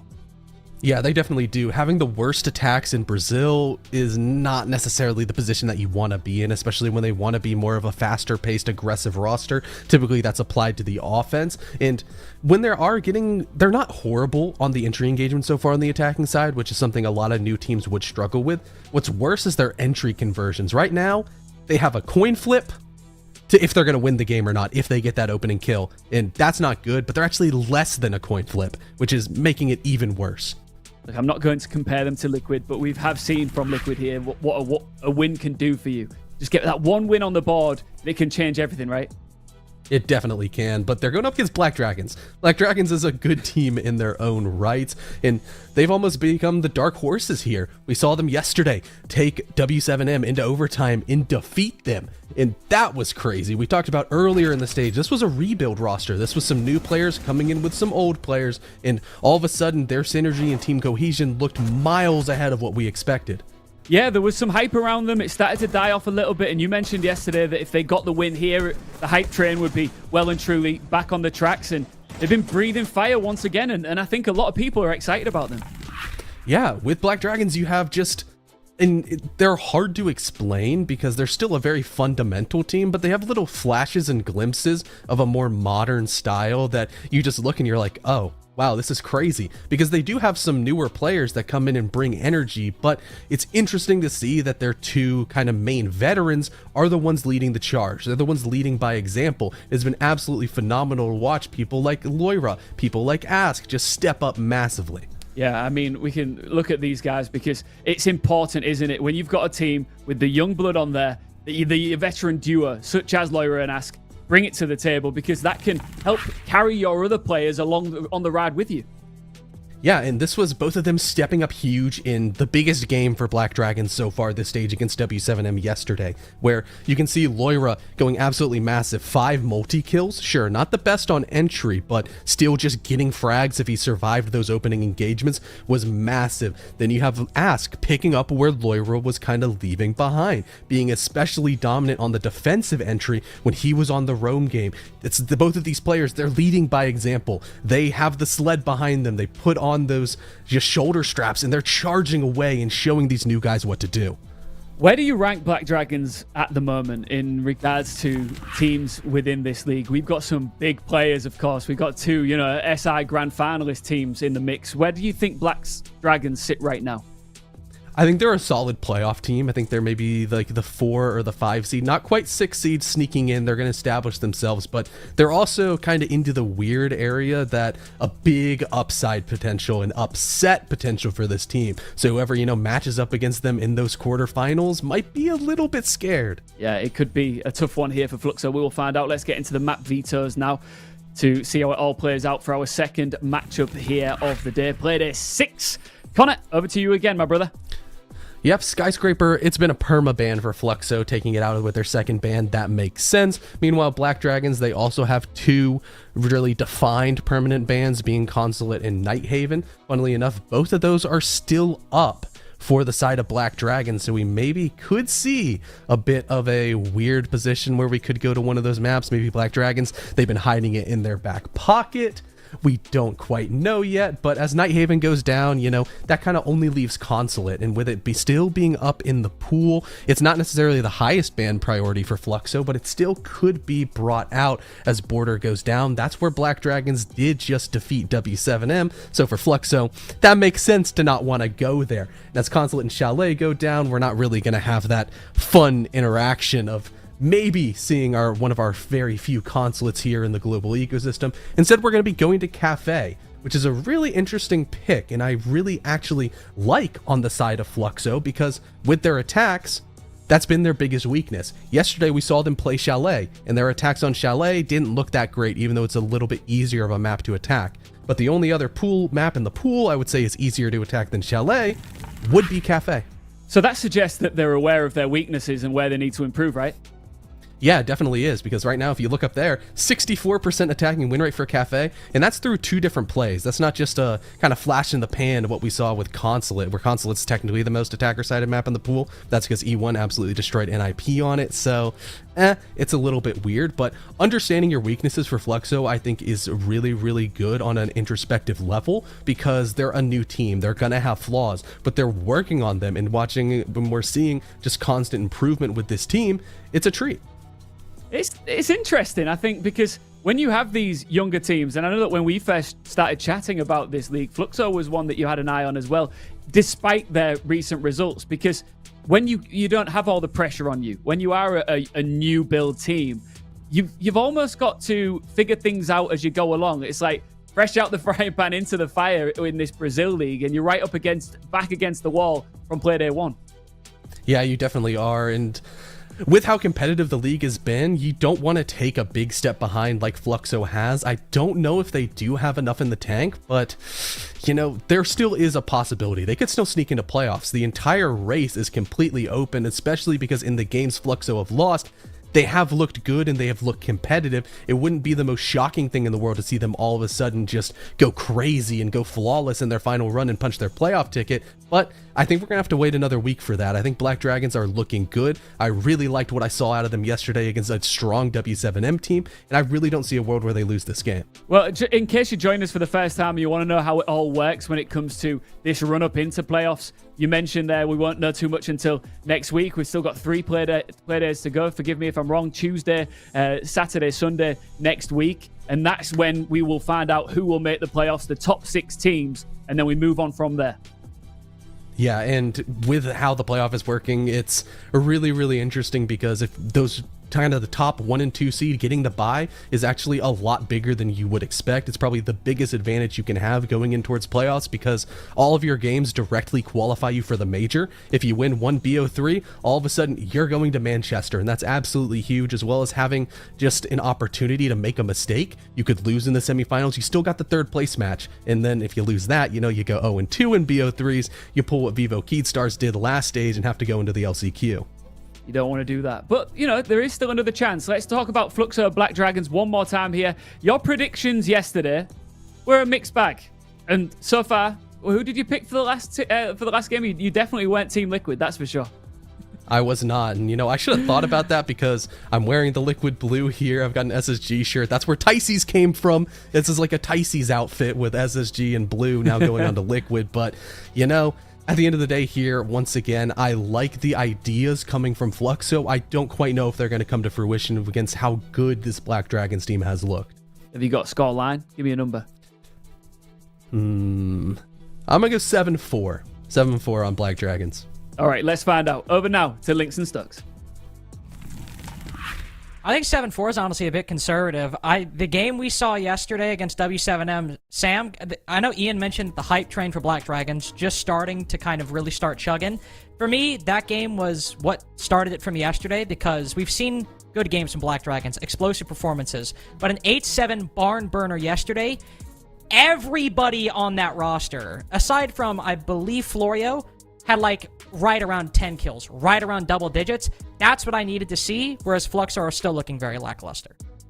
Yeah, most definitely. Black Dragons, like you said, I mean, they looked fantastic yesterday on Border, and you know, there's really not much more to be said about that. It was a heck of a game, but what I really want to focus on is Fluxo, because honestly, although they are the bottom of the league right now, I think they've had some pretty decent results. You know, this team's been trying to figure themselves out. They've got some very solid players on this roster as well. People like Lucid, people like Astro, and you know, although they haven't been able to exactly get a victory just yet, I mean, you know, having games where you're losing 7-4 to W7M, or, you know, having games where you're going up against FaZe and running them pretty close as well in a 7-4-2. I mean, they're able to at least compete up against some of the best and brightest in Brazil. So I think that they've got something at least in the back getting cooked up right now. We'll have to see if it can come fully to fruition here today against the Black Dragons, but I would definitely slate BD to take it here on Cafe 2.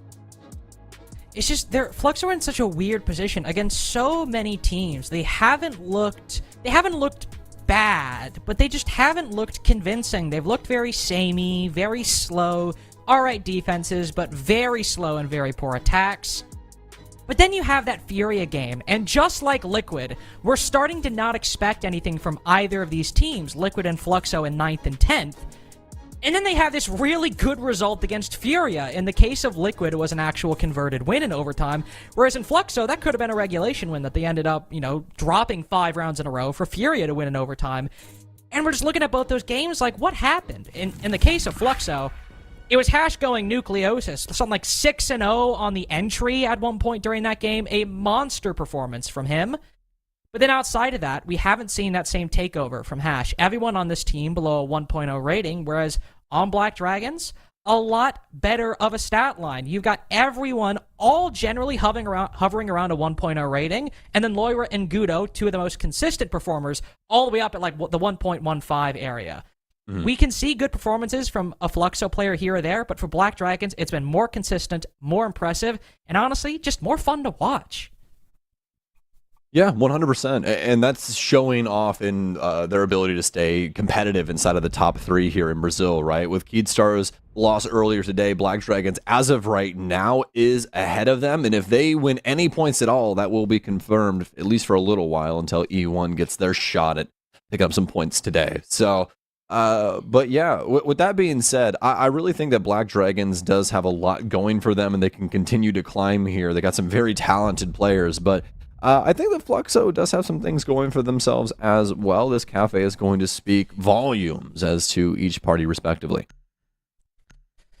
The 2 times you've had Cafe so far, we had it, I think, actually in the first game of the stage, FaZe W7M, but then we also had it in the MIBR NIP game, so both of our plays coming in that first weekend. The MIBR NIP game, you and I casted, and it was very attacker-sided, but very sloppy between both teams. Very hectic. Attacking teams, especially MIBR, despite going up 5-6 on their attacking side, struggling to put something together consistently, betting it all on 1v1s here or there. So Cafe, while it might be attacker-sided, has definitely been messy so far. And if Fluxo or anything, they aren't really like that MIBR that we saw on that particular cafe, though I don't think it's representative of their overall performance. This team, they like their clears, they like their structure, but similar to DZ in North America, they struggle to get it going sometimes. They struggle to acquire that control. I think the operator bans they've gone for make sense. It's also not breaking with a huge trend they've had previously. Not a big fan of the Ying, and I doubt they'd want to give Black Dragons that tool. And the Azami should make actually going for those clears, specifically through Christmas, a lot easier if you don't have those Kibas in front of you. But that's all great. That's what I expect from Fluxo. That's what I anticipate at this point. If they start out with these first 2 or 3 attacking rounds, Sam, and it's the same old, slow, late executes, minimal advantages, minimal excitement, I don't see a way they're getting away with this. Yeah, absolutely. And the key thing here for Fluxo is going to be, trying to find a way to get a catalyst that can help them with these opening moments, kind of help them with this clear. And I think they've done a pretty solid job with this operator lineup to try and assist with this. Not only having some soft destruction to be able to assist with breaking up the flooring on the mid-level once they get to that point, but also having these logic bombs for Dokkaebi that can really help out when it comes to these initial portions of your clear. The drone play a little bit easier, but as you can see, not really wanting to go too far with those just yet. An initial drone here inside of Bakery. We'll discover one player inside of Prep. A good look from Black Dragons, trying to aggressively hold onto that Bakery position. Have to be careful that they don't expose themselves to Astro on that elevated angle. One does, but not even a lick of damage done to that defender. Florio and Nux will continue holding on to Bakery, and what do you know? Fluxo going for the top-down clear. To be fair, I don't think that is inherently bad. It's a perfectly logical decision when you're attacking Kitchen. So we'll see a lot of the same steps trod by Fluxo that many a team attacking this side on Cafe have taken before. The Buck using the Skeleton Key to open this vertical control. We don't have a ram from Fluxo, which a lot of the times we've seen be in addition to that vertical destruction on Cafe. So the Buck will have a lot of work to do alongside the breach charges from Astro, but half the round gone. They have middle floor control, decent time, but it's this next 45 seconds that I think will prove crucial. Yeah, great time, honestly. And, Mitrix as well as Luke had both running the camera, so they actually have a little bit more soft destruction than initially letting on. These DMRs can do just a tad bit of heavy lifting. Not the craziest amount, but they can definitely be useful in the proper circumstances. And as of now, maybe Fluxo trying to dedicate themselves to the utility game. Oh, what a steal. Tries to get Ask's Evil Eye here. He's done so appropriately. Mitrix going to be able to get rid of a few of those gas canisters, but not before the other Evil Eye will be able to take him down. I don't know if he knows exactly where that clutch drone went either, so could potentially run into another dam pretty soon. Honestly, such a huge find. I was worried by the loss of the Twitch, but able to steal that Evil Eye and pop all those Vulcans. If that doesn't happen and Fluxo dedicate themselves to a freezer push, they're in a very rough spot. But that makes things a lot more workable. Time's still low, though. 30 seconds left, and Astro, a Fluxo player, the first to take a substantial amount of damage. 50 HP gone. Hash has used one of his Dokkaebi calls, but this White Stairs shield remains in play. Still has an angle on this hatch. He can peer through those flashes. First pick going the way of Black Dragons. Good able to shut down Mitrix, though it is an advantage maintained by Black Dragons as Loira goes down swinging. 3 kills for Black Dragons overall, but still a 2v2. Raps has found his way in with the diffuser all the way inside of the bunker position. Florio is able to cut down the coverage and Ask on the recovery in the 2v2, able to close it out. Pretty standard round for Black Dragons. Huge individual play bottom white, but another slow execute for Fluxo. Yeah, I was going to say, you hit the nail on the head before the game even launched, my friend.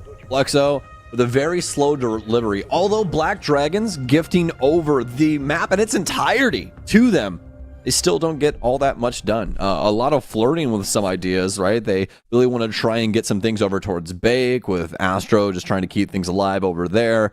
They do get that mid-floor control and are able to at least make some angles, but Black Dragons not only make it to where they aren't really pickable, but where Fluxo don't exactly get the most out of their utility. Yeah, they get the Evil Eye and they're able to at least get a few canisters, but there's nothing that's going to be game-breaking for Black Dragons at that moment in time. They have a lot of really solid angles, especially for that position over inside of VIP, especially for the operator choice they have over in VIP. That Warden was unbelievably problematic for Fluxo. And then it converts over into a very low time execute where you really only have one person to watch on an area that has 2 access points that are unbelievably critical. We see that player roll in from the Whiskey side, and there's nothing that you can really do from that sync position. Even crouched coming off of that case, you're still a dead man. And they lose out both of those fights. So I think it's really well done from Black Dragons to kind of rebuff Fluxo there and use those positions, those key positions, away from that verticality to the utmost, viability. It's a shame, too, because I do like that kind of novel way of popping the Vulcans instead of just bringing the Twitch, able to hack that Evil Eye. Though, I will say, the one thing they do have to worry about if they try that again, I imagine Black Dragons might end up playing somebody close on that freezer door to make sure that can't happen, but that's for when we end up, or at least likely, retry the Bakery position. This is a spot Hash has found himself many a time, and where Fluxo have found their highest success on the attacks. If they can get a drone in front of him and get an early pick, that is where their most successful game, that Furia match, that was the win condition for a lot of those attacks. And at least in round 2, it's good to see them starting to reclaim it so early on in this map. 100%. I love the early aggression there. Something that is pretty exploitative, especially in a competitive environment. A lot of players not really expecting that early motion. it even be caught off guard sometimes, especially with LAN audio, as you can obviously see all of our Brazilian players playing on that. You don't exactly hear the most stuff, do you, Lynx? And it makes it to where something as simple as a window breaker, like, oh, they played a shot it open. Oh, I'm dead. Oh, that's crazy. And so a couple situations can work their way in like that pretty often. Some stun grenades in, though, here for Gutto, so he'll be forced back. I don't know if we'll mind us to gobble all those up, but there's so many stuns. They brought 9 to the party, not something that he exactly wants to try and deal with. I think the stuns as well, if they can evade a lot of those magnets, could be good for getting Hashi into good positions in the late round. What is this drone economy, Fluxo? What have we done? Well, that's what I was about to say. Like, I think it could be good if you want to get him up Whitehall, but that's the big problem. We highlighted, or at least I highlighted, the drones in front of Hashi to get those picks, but at 2 minutes left, they were already down to 4 drones, so I guess only losing 1 in the subsequent 50 seconds is actually a better loss rate than what they had comparatively, but they are still down to 2, and yet Hashi's still getting those kills. He's found the second. He's on the cutoff as Nux drops down the Humidor hatch. So Fluxo have a 5v3, and with those stun grenades, with those nades from Hashi as well, there are different ways they could try and maybe walk up Whitehall, walk up Long Bar, but a one-tap from Ask as Fluxo start to stall out in the 45 seconds we have left. Hopefully not too harshly. I just want to see if Black Dragons wants to try and contest some of these areas with a few angles, but they have enough bodies to be able to do this. I mean, this is just a 3 versus 4. A few risks can be taken, and Ask might be the next one. Oreo is actually going to take down Hashi, and it's all starting to go awry for Fluxo, but as soon as I say that, they'll be able to get a kill of their own. Identifying that there is a player at least over on the balcony, but Ask is going to have to try and rotate all the way back around through the small garage space. Astro and Mitrix both in the most powerful position you could be. On the site, practically playing defense now as Ask has to try and barrel up White stairs. I mean, they literally know he's got to come up White. Surely he doesn't win this. Good read that there was probably a guy Pixel, but all Fluxo have to do is play passive. They know his exact position now because of these shots. Should be the easiest 2v1 of Mitrix and Astro's careers. And for Astro, that's saying something. Very long career inside of Brazil. And they'll be the one to get that final kill. Good showing from Fluxo to start. Yes, the drone economy was poor, but they're at least able to get enough kills on that execute, and thanks to Hash in the early round to get their first attack. Yeah, I mean, Black Dragon's taken a decent amount of risk, especially with the flanks coming through. I think that's the biggest thing. Yeah, Fluxo with a pretty ball-headed move, at least initially, for that kill that we ended up seeing out of Hashi. But the later rotation to kind of just risk things, I think that they wanted to go for that just because the drone economy for Fluxo was so poor, but they had so many guns, Carter. And you know, that kind of begs Fluxo to watch that flank because they don't really have the capability to put a drone there and not really worry about it any longer. So Black Dragons lose 2 people. Fluxo are able to use that man advantage pretty successfully, although they do end up losing at least 1 to Ask on a nice angle. But once things come to blows once again, Fluxo trades out more than evenly. They trade out for the entirety of the bomb site, a plant, and a misplaced and dislodged Ask as he flies out the cocktail windows to get just a singular kill before he dies at the top of White.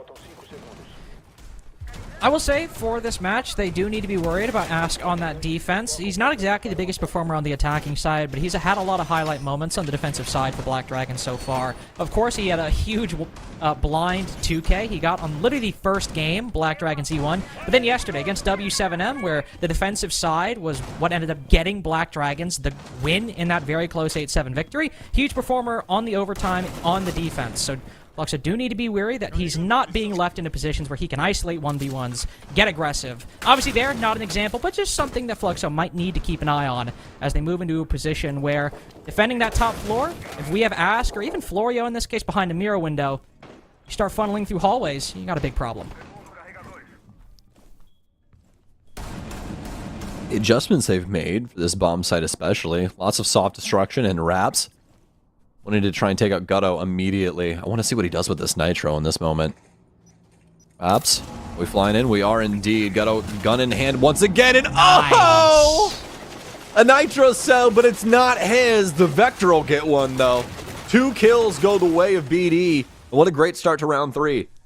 Such a nice bit of coordination by Black Dragons there. Here's the Gara hook come out.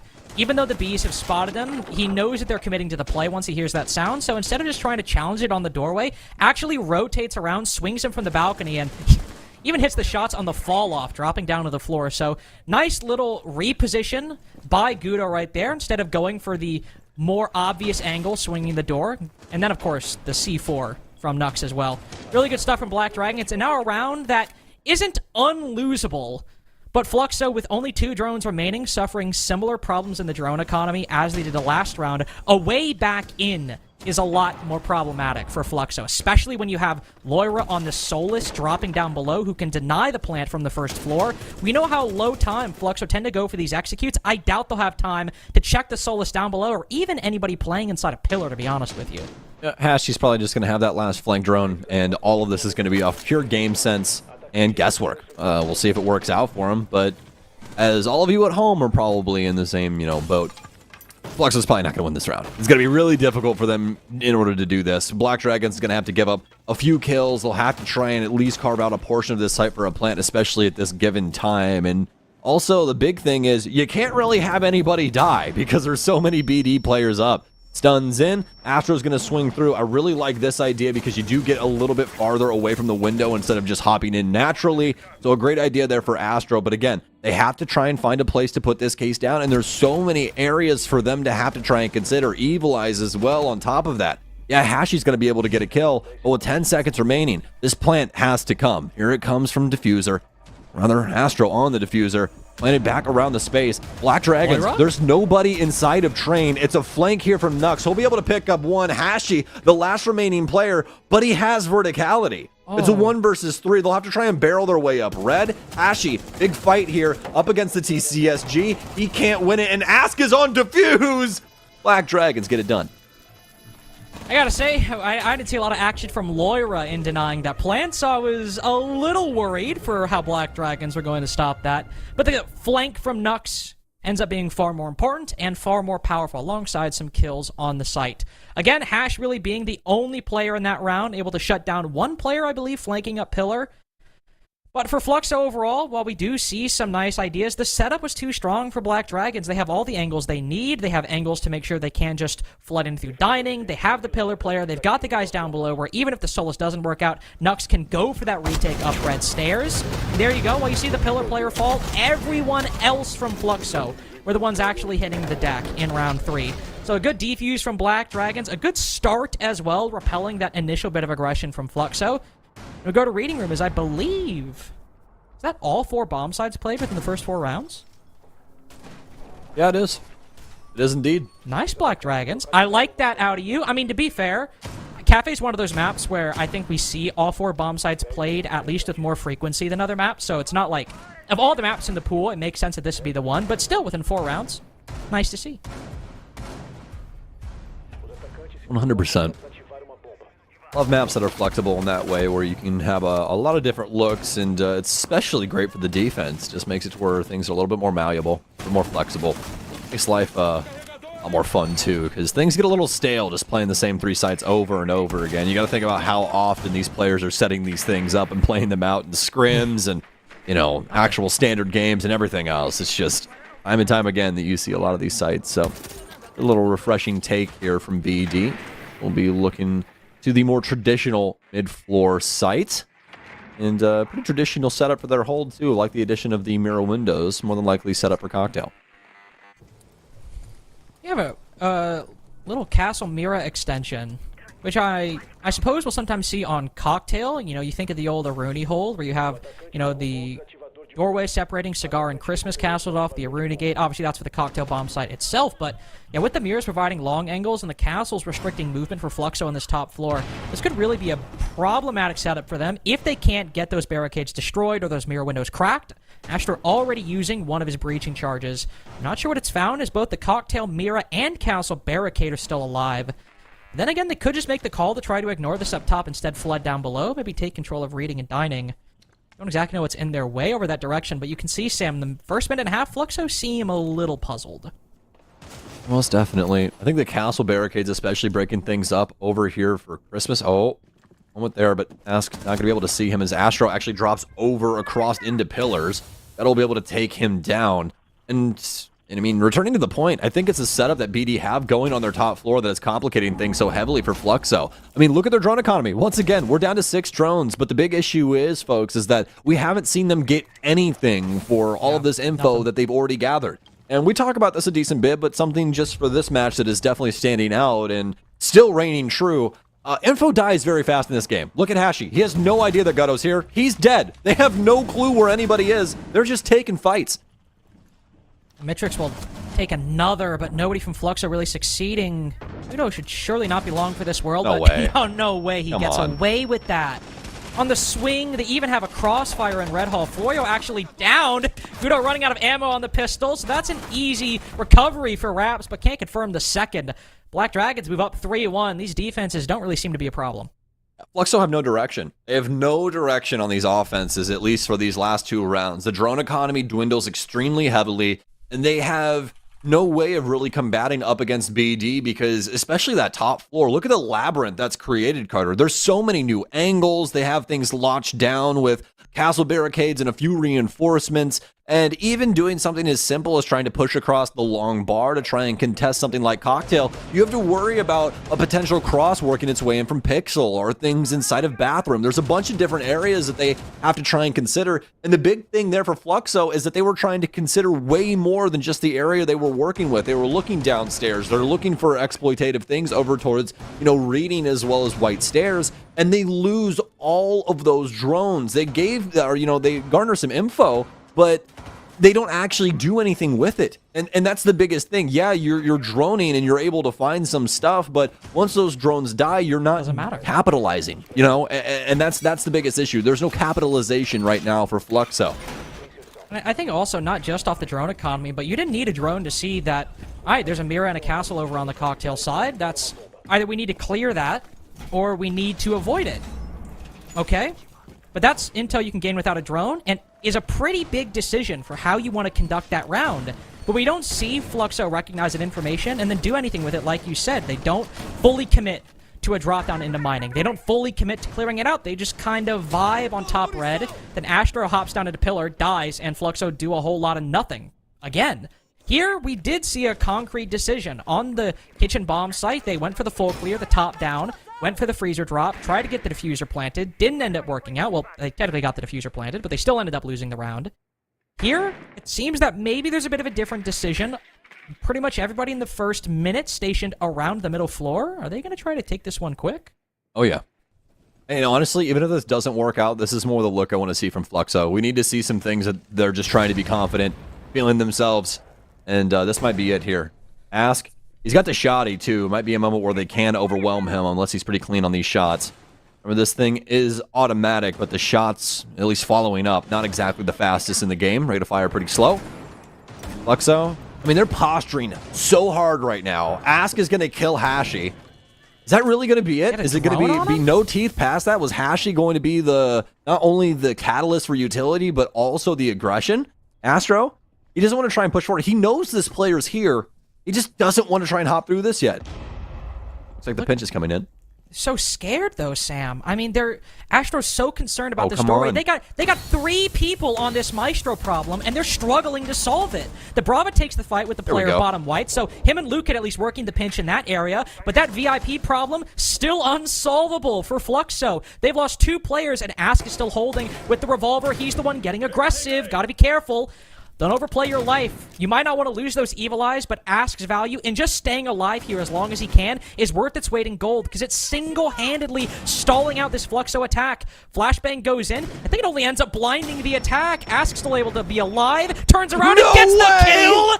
He only downs the Twitch, but that's ridiculous how little success Fluxo have had in this position. 3 players, Lukin, Raps, and Mitrix, meant to take control of Kochek, and while they down and finish off the Maestro, Black Dragons know where they are. They have not a man disadvantage, but equilibrium, but they have an advantage in time. Only 30 seconds left. This should be easy for Black Dragons.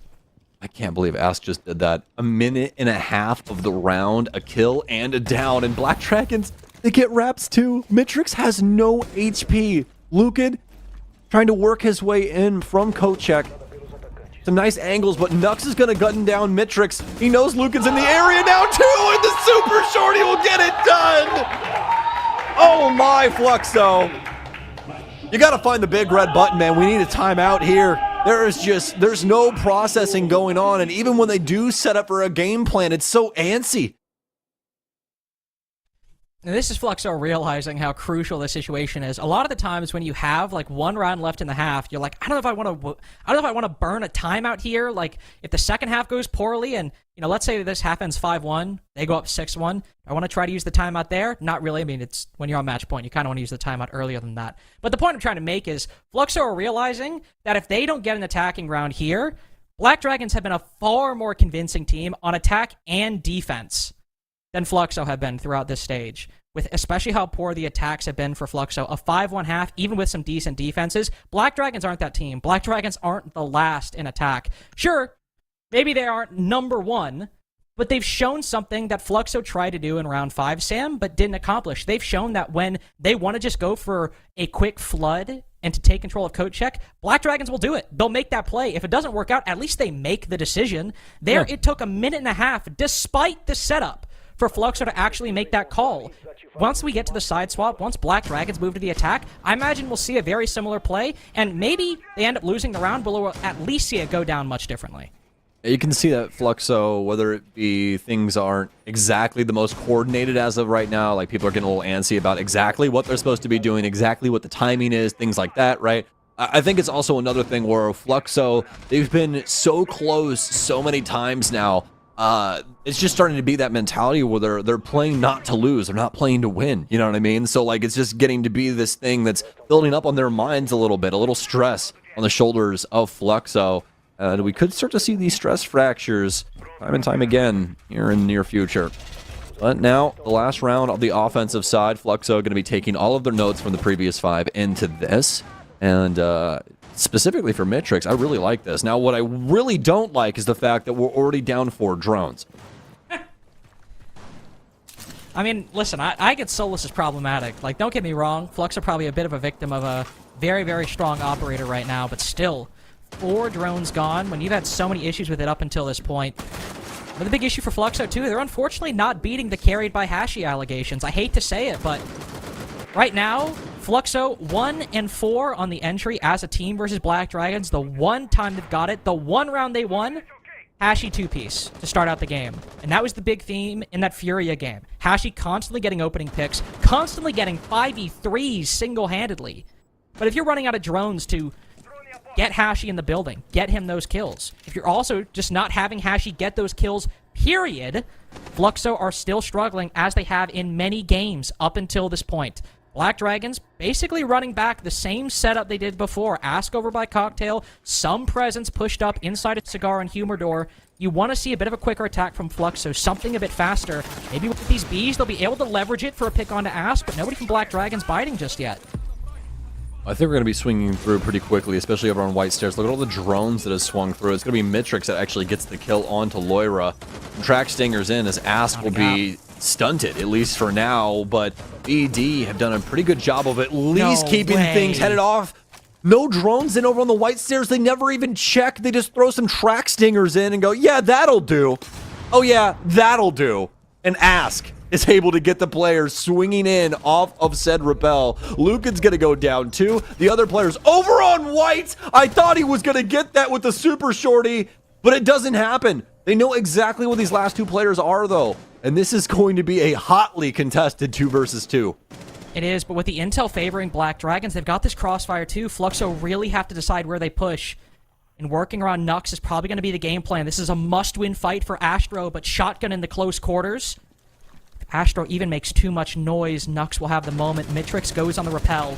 This is only for coverage. Astro the only man in the building, but with the diffuser as well. They can't cover this. Mitrix can't allow Astro to get in for a plant right now. He does not have the ability. They need to push in. They need to get this kill. Cut down one of these players. He decides to rappel in, but there's the crossfire working out. The close angle from Florio going their way. Both kills going the way of Black Dragons. 5-1 half. And you can see that things are not going to get any easier for Fluxo, even with an overall decent execute. Man. You got to feel for Fluxo on that entire offensive half. I mean, what, 2 out of the 6 rounds, Carter, they actually are capable of getting fully set up and at least trying something? It's so discombobulated for them. You really have to feel for them. Especially, I think the biggest standout for me wasn't really this round. It was the previous round where they set up for more of a rush strat around coat check. and absolutely everything that could go wrong went wrong. Fluxo just not really feeling themselves when it comes to their cohesiveness, as well as their ability to adapt, especially in their pacing. Just not really there at the current moment. I mean, I also think, to be fair, you got to give credit to Ask right there. I mean, it's basically single-handedly shutting that round down because he finds a gap. Sure, you can say Fluxo maybe were a bit careless, not droning out that position, not checking it, but I would definitely say that. Well, I mean, and yeah, you'd be fair to say that, but Ask still basically realizing that that one corner might actually be safe from the track stingers, and he's not taking routine damage. He's found a gap. He's confident to play it. That decision-making is why I've started valuing Ask very highly on this roster for Black Dragon's defenses. He's making really good decisions, or if he's making decisions with a lot of risk to them, he's at least converting them very consistently. And that decision to stay on White Stairs really cost that round, or really damaged or cost it for Fluxo, I suppose. Now 5-1-half, obviously the desk talked about how the defenses for Fluxo much stronger than their attacks. By the same token, Black Dragon's attacks and defenses are strong. They are not a team that's weaker, or substantially weaker on one side. Oh, Ask. He's getting so much done right now. He'll leave that drone too and see if he can keep that up on that player inside of the sink area at the back of kitchen. Now notice that there's an echo up and about too, so a lot of potential for him to try and steal away these yokais. Ask though, oh my, what?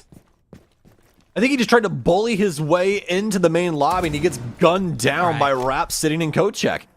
Alright, right after I complimented Ask's decision making, I don't know I don't know if a Bull Rush 1v1 was necessarily the play there. But hey, they can't all be dubs. They can't all be winners. Unfortunately, we saw that shock drone in a nice position inside of the site. Obviously, I believe still had one watching the VIP hall as well. But now, Fluxo with a 5v4. Not really having to move their defense all that much. They've still got Brown Stairs control, still got code check. I mean, Ash is kind of giving Fluxo a very solid win condition for the first half of the round. I'm just so curious about this, because it's like, did he think that he was just going to be able to work his way in from lobby and go, like, take a fight with the sync player? Because so far, most definitely not. Raps is taking gunfights with people all the way outside from lobby, and winning them, by the way. Gutto goes down 2. 5 versus 3. Fluxo looking a lot more comfortable in the defensive position. At least Raps looking a lot more comfortable just taking fights around the code check area. I mean, even then, if we want to move the focus away from VIP, Black Dragon's getting vertical destruction on the top floor with a minute and a half remaining. Very slow attack, very poor attack so far. Though maybe in no small part because of Raps throwing obstacles in their way, still holding code check with 45 seconds left. The Black Dragons have a way in. They have Furia on that vertical control on a long angle down to the bottom floor, I believe. Nux will move his way in. Remember, there are Yokais on the board. Astro could have it in a position to deny this plant. Yokai goes out, forces Nux off. Hashi, I believe, down in the vertical control, though, and Lawyer with the finisher.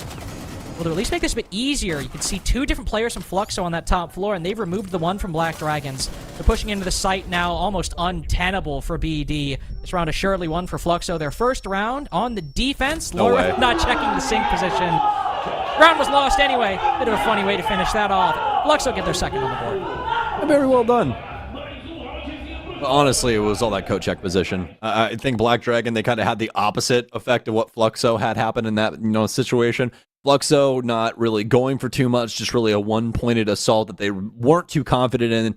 They lose that body, and they don't really try to double down until too much later, where they eventually take coat check, but after donating more to Ask. Black Dragons, Ask just drones it out. He's like, I can do it myself. He's like, screw it. It's all me. And he gets taken out by the coat check player, who then doubles down, holds on to the area, and gets another kill outside on Nagudo. And that sets a pretty solid precedent for them. But now Fluxo with their second round of the entire game. The beauty of the situation that Black Dragons is in, they have a lot of runway to try and land this thing. They do. A lot of time to try and fix some of those attacks. Maybe not ego check, coat check, or at least mount a more convincing clear of that position. Whatever the problem was over in that part of the map. You've got time. You've got a bit of a stopgap, a bit of a gap to try and fix those. Vertical control will be important for this site, as we saw Black Dragons try to go for before, so maybe, of course, you don't want to see them give up the opening duel, which Black Dragons, for the most part this game, have had a solid stranglehold on, only really starting to drop them in a couple rounds, and oftentimes still fighting back and not fully succumbing to the opening death trend. You get the 5v4, you end up winning the round. But at least here, if we see that vertical control acquired a bit quicker and also not at the disadvantage that it came for Black Dragons in the previous round, that will already, in and of itself, be enough to be an improvement over round 7. 100%. Something that we'll definitely be checking Black Dragons on throughout round 8. For Fluxo, all defensive considerations on this top floor. Is, Alright, Nux. Touche. There's nobody else to really help you with these, so I guess you're gonna have to use some X-Gyros in order to get the soft hatches open. Not exactly the worst thing in the world, just definitely kind of a funny, because we do see so many soft destruction ops routinely on this map. Not that we don't have them, but don't really want to be using a boogie drone on the hatch, now do we? No, you don't, though. I mean, he does have breach charges, but I guess you do want to save those for the boogie drones as well. I mean, you're not going to be using the X-Kairos for a whole lot, so I get it. All good. But a minute and a half in, and Black Dragons, it'd be remiss if we didn't mention, are facing some of the same issues Fluxo had. Okay, nice shot on the C4 out of the air, but Black Dragons still low on intel. 4 drones remaining, and they've not, just as Fluxo did, not really gained much from it. This defense on the cocktail side, very strong. Inside of Freezer, Loira, 1 taps Hashi. Well, I guess that's a good way to get things started. But the opportunity to get control of the vert is slowly escaping them. To be fair, when you're attacking Reading Room, even 45 seconds left, if you can get those boogie drones in time and then go for a default plant through Pillar, you can still win the round, even if you only actually get control of Cocktail with 45 seconds left. And as they start creeping across, they are reaching that point, but just because it's easy doesn't mean you don't need to accomplish a lot in a very small amount of time. With this control of the top floor, Astro holding the stairs, there are Black Dragons going to put that case, because that could be the difference between overreaching and just getting around over the line. Either way, I think it's going to come down to Astro here on this white position to try and stem a lot of this. Black Dragons will more than likely look for something like Laundry or working their way down this stairwell to get their assault going. Mitrix. Playing towards red. Something has to give now. Astro, a moment here, and a beautiful one at that. It'll take down Nux. SMG-11, now the M590 back. Raps, and what a find, though, from Loira. So he'll be able to at least get one for himself, but too little too late as of right now for BD. They have to find a place to put this case, and there's nobody showing face from Fluxo at all. It's down to just Lukid. The defense is going to win strictly based on time. Black Dragons, it seems like they had everything that they could have wanted on that top floor, minus some angles, but they could not get the kills that were very critical. Try and get it over the line. Okay, now we are actually starting to see a bit of a problem for Black Dragon's form. I mentioned that they aren't as bad on the attacks as Fluxo, but if you were to criticize them for anything, they're often reliant on individuals getting kills. Not necessarily going big, like a Nesk 3K or a Resets 4K like we saw in the Liquid game, but even in the case of the W7M game yesterday. Alright, we're gonna flood in from different positions. You need to win a 1v1 here if we want to have a chance at winning the round. And to be fair, to give credit to Black Dragons, whether it's Gudo going huge in that FaZe game, or everybody really having a bit of the pie yesterday in the W7M game, they're able to consistently do that. Here, they're not having the same success. They're being shut out of the top floor. They're struggling to find those picks, struggling to acquire control, even if it's minimal around the site.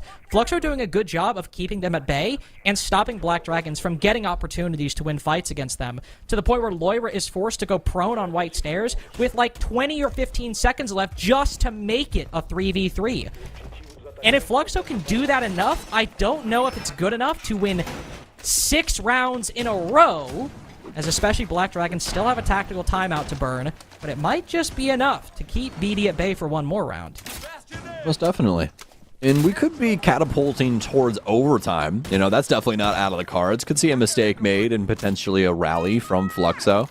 But, you know, I think that the map itself, Cafe, really showing its grit, really. You know, just the complications that you run into and a couple of different circumstances. We'll talk about that later, though, as Nux and Black Dragons really want to get into this one. And Nux, this is going to mean quite a bit. It's going to be Loira that actually strikes. Oh my! 2 kills. Nux planting in a corner. There's no way they stop this. Nobody knows what corner this man is in at all. And they've killed everybody except Lukid. And he's practically dead to rights. Stuck over inside of Dark. He's getting bullied by Nux, but it's going to be Ask for the kill. And I love this. I love this setup from BD because honestly, what I was going to talk about is the fact that the time that you take here on Cafe and the times that you flirt with drones and do all of these things, Cafe is actually really difficult when it comes down to capitalizing on info, from those drones because there's just a lot of congestion on angles and a lot of crossfires you can run into. If there's one thing that's miscalculated, you can get seriously punished. So it has to be, you have to be very attentive to those kind of scenarios. With what we just saw out of Black Dragons, instead, they get the initial checks done. They don't really have to do too much. They just look around the stairwells, make sure that things are going to be clear so they can at least get their buck in, and they can at least get their blitz in. And past that, it's just a shining moment out of our buck especially. Blitz, a lot of damage dealt to Nux practically immediately. But the back end, Loira, able to get 2 huge kills and guarantee that plant for BD. Yeah, and also, I mean, I called this the side swap. I said we're probably going to see a quick play from Black Dragons at some point, and if you want to contrast it with Fluxo, they want to quickly take coat check, a lot of indecision, Ask is able to survive far longer than he should. Black Dragons are struggling to attack things simply, and then they immediately switch the call, they go for the blitz rush in through the mining window, and there's no hesitation. Everybody's on board. Everyone wants to play their role. Loira wants to cover the blitz as he moves in to acquire that control. The guy to getting the diffuser down, same story. Black Dragons make that call, and everyone is on the same page with no fear and the utmost confidence. I will say, now that Fluxo might be a bit more ready for it, we see the blitz again for Black Dragons. It won't be the same rush, I imagine, within the first, 30, 40 seconds of the round. But I do want to be careful, Black Dragons. Too much of a good thing. Too much of a good thing. I will say this, at least for their case, making a stake for this blitz once again. They don't exactly have the most direct counters implemented. Yeah, they do have some nitro cells. Yeah, they have some impacts, and they do have smoke. There's nothing like a lesion that's really going to slow down Florio. He can try and barrel his way through a lot of these situations if he so chooses. It's really just down to the pacing of BD at this moment. And as of right now, they want to see exactly what's available to them using these drones, but I think this one's going to be fast too. The smoke's in, and that begs the question, Florio, can you deliver? Can he deliver? He's not the man with the diffuser. Nux hops over the skylight, is able to make his way in, get on the long bar to put that diffuser down. Loira continuing to be the hitman on these entries, on these quick pushes into the site. He might fall, but he did enough. He repelled in to the cocktail balcony. He got that first pick, caused chaos in the ranks of Fluxo, and that gave Nux the time to get the diffuser down, and now even the opening to hit the gap, find a way around, but to be shut down by Lukid. 1 HP, but the mirror still holds on. The same can be said for Black Dragons, though, because Gudo has the skylight. He just doesn't have to overpeak. If he just sits here, waits, he might not have Capital utility, but this angle is so strong. But with Florio cut down, Ask the only one left, has to win that fight. Gudo, you have to recover. C4 goes out. He backs off, wraps down. Lukid might cut down Ask, but the Dokkaebi did enough. As Gudo is pushed back, Ask walks forward. Black Dragons just get the second they need. It's a 7-3 over Fluxo. Hey, the drone game's not working for either team. What if we just don't really do something that requires all that much droning? 2 beautiful setups on 2 completely different sites for BD, all off the back of some solid execute utility and blitz to cause some calamity. It's a 7-3 in favor of Black Dragons on a pretty defensive-oriented Cafe. And listen, can you say, okay, 2 blitz rushes to try and get those 2 attacks over the line? How strong is your foundation? As we saw for the Liquid game in a best of 1, you got to do what you got to do, and if it's not working, that's what I appreciate about Black Dragons. They'll make the call with confidence, they'll go for the play, and they'll execute it better than a lot of their opponents will. And at this point, I mean, if Connor was curious if Black Dragons could make an argument to go into playoffs, Sam, now at 12 points after that victory, they are making it quite well.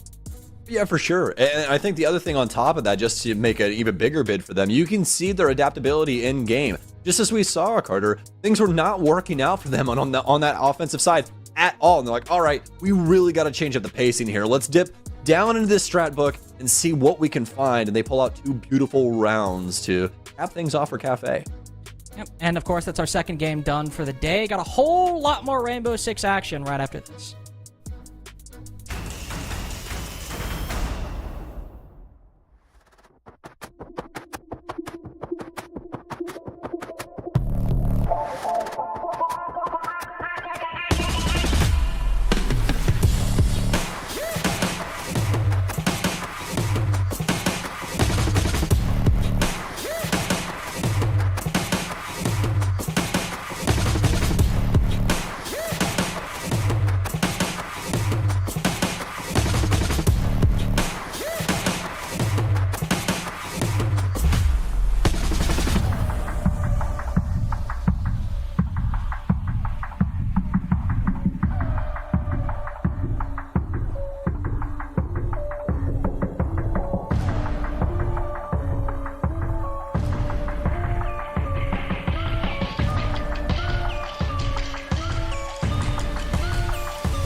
Welcome back to the Blast R6 League with me, Ian Chambers, and CDAP's Black Dragons. They get another big win. The hype is well and truly still intact, isn't it, Connor? Yeah, it definitely is, because this is a roster that Black Dragons should have beaten in the form of Fluxo if we're just looking at the standings level, you know? Fluxo are kind of the only team really down there yet to find their first win. This was an opportunity for them to really kind of elevate and show that, you know, they do deserve a win because they're close and competitive in all these games, but Black Dragons just started off so strong. Yep, a strong start and then a real complete performance. It felt like every single member of the roster did what they needed to do. Yeah, it was just a five-finger punch. It was just a very powerful performance for Black Dragons where they were nice and explosive enough on their attacking side. You know, you get a super dominant defender side, and then you go onto the attack and you get 2 plants down within the first minute of the round. You know, they were feeling athletic today. We talk about Fluxo being well and truly part of a learning experience here. They're now learning still at the bottom of the league. It's a tough place to be, but you know, one positive they can take away from this is they know for sure that their attacks need some serious work. They knew that coming in. Today, we discussed that getting into the game, and now it's right back to the drawing board once this weekend's finished. Yeah, it definitely is. Right now, in the last 2 Playdays, they played the 2 more attacker-sided maps in the pool, being Cafe and Chalet. They got a 1-5 split on the attack in both of these maps, so they really do have to go back to the drawing board. It's been really rough. They don't have the right pacing. They're able to get some entry kills here and there, but they can't convert them properly because as they transition from this mid-round to the late round, it seems like they don't have a full idea with their roster. People are still kind of doing different things. They're hitting site at different times. It's not cohesive enough. And on attacks in such a defender strong heavy region, that's really necessary, and it's where we're seeing the really lack of experience for this Fluxo team really come out. It'll be interesting to see if they can make some tweaks here and there and see if there's any improvement on our next Playday. We've got a comparison here that really illustrates the gulf, I guess, in quality between the 2 teams, right? Yeah, you might see this graphic and you're like, oh yeah, look, both of these players, they had a pretty similar EPS. However, when we add some more context in here, on the left is Raps, the highest rated player this game for Fluxo. On the right is Nuxka, 7-5. Good game, very good game. He was the lowest rated player on Black Dragons. The lowest. Yeah, I mean, you said, you know, it was a real 5-finger punch, a complete performance. And to think that there were 4 players that were performing above you as part of that team, that is when you've got that real synergy running through the veins of the Black Dragons. Yeah, and especially on support, Nuxgo was still, in those last 2 rounds, going in his blitz and getting the bomb down so early, explosive on the attacks, and he didn't really need to do a whole lot on the defensive side. He was just sitting inside the bomb site and hanging out. Do you know what? I feel like we need to do something really special for this next matchup that we've got coming up. We're going to go to a break, but I feel like we should do something big. How about, how would you feel about like, an SI rematch? Would you be up for that, CDAPS? Yeah, I think a lot of people that are now going to show up have been waiting for this game. It's the middle of the Playday, and it's probably going to be the peak, as we do, like you said, have the SI Grand Finals rematch. It's Furia against FaZe. Yeah, it is the Sao Paulo Revenge Tour for FaZe Clan. We will see you very soon. Don't go anywhere.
It is an SI rematch, and it is right now. It is time to get stuck into FaZe Clan versus Furia in the Brazil League. Welcome back. My name's Ian. This is Connor. Let's not waste any time. History, revenge, blood brothers. This game has it all, Connor.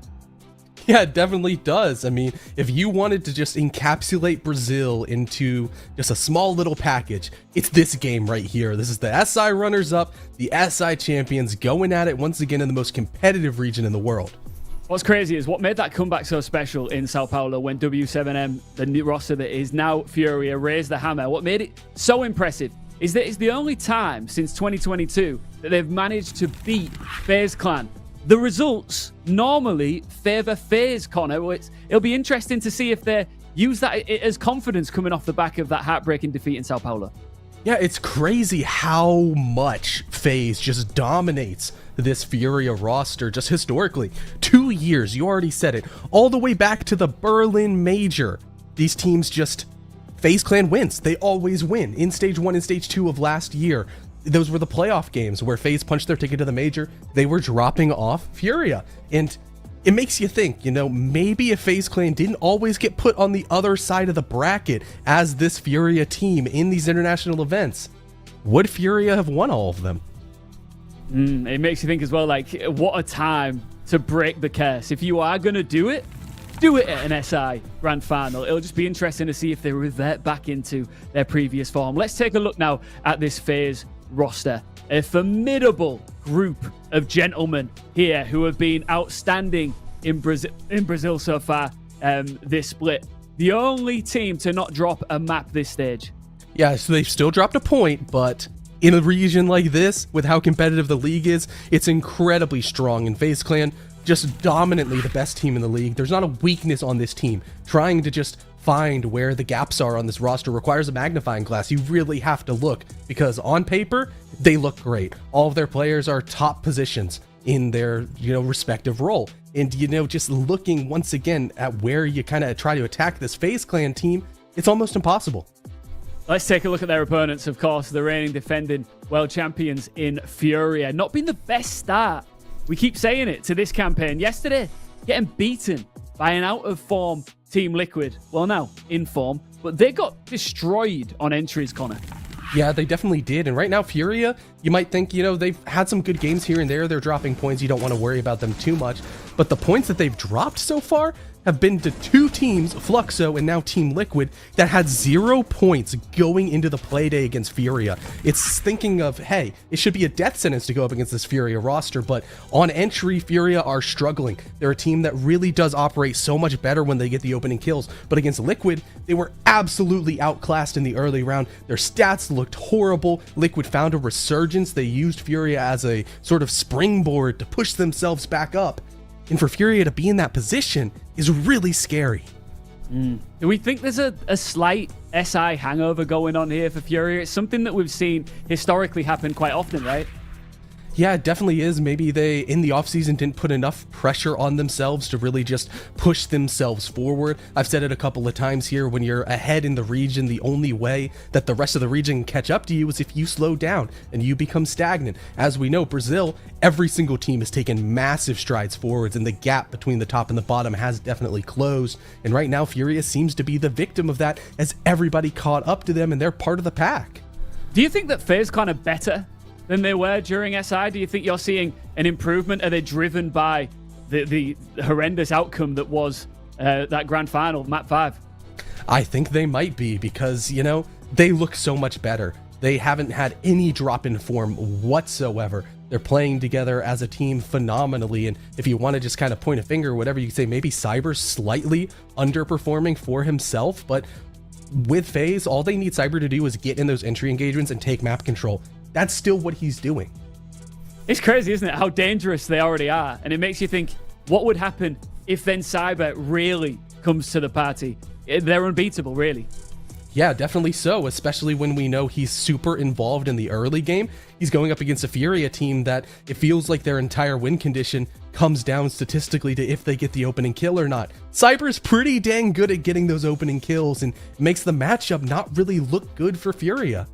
All right, let's get into our map vetoes for this one. The SI rematch I can't say it enough. Do you know what? It's been a long time that I have been as excited as I am for a game as right now. Talk us through it, Connor. Yeah, it's a really exciting game also from a map pool perspective because these teams have played on so many different maps and we have direct head-to-head results of where we're going to go. Both teams have a great map pool. They don't have that many defined permabans so far. Besides for Furia, it's Oregon and Chalet. For FaZe Clan, it's Border and Chalet. So maybe if you look who's going to ban Chalet, might have lost the map ban phase slightly. And we're going to be going now to a Night Haven Labs. The first time this map is going to be played here in the 2024 season of Brazil. And it seems so incredibly poetic, Ian, because you are very familiar with these two teams on this specific map. Absolutely. It's like it was destined to happen. And now I need to know this. Who's taking it? Tell me, C-Daps, who do you think is going to come out on top in this one? Are you leaning towards history or are you leaning towards last month? Ooh. It's really, really difficult because when you think about FaZe Clan, they own this roster, but Furia are always incredibly competitive in these games, and right now, with a lower formed Furia roster, you do have to give the edge to FaZe. They look like the better team across the board. I don't think it's going to be a dominant win, though. I think we might even see overtime win for FaZe. Oh, okay. Overtime win for FaZe from you. Do you think that if Furia get back on track here and they take the win here, it's just a reminder to everybody, okay, guys, everybody relax. I know you're all saying that FaZe kind of the best team in the Brazil League right now. Nah. We're back. This is us again now. It definitely could be. For Furia, this is a massive opportunity for them to get back on track, and we really need to see them do this. Do you think that this Furia roster is arguably the greatest in Siege history?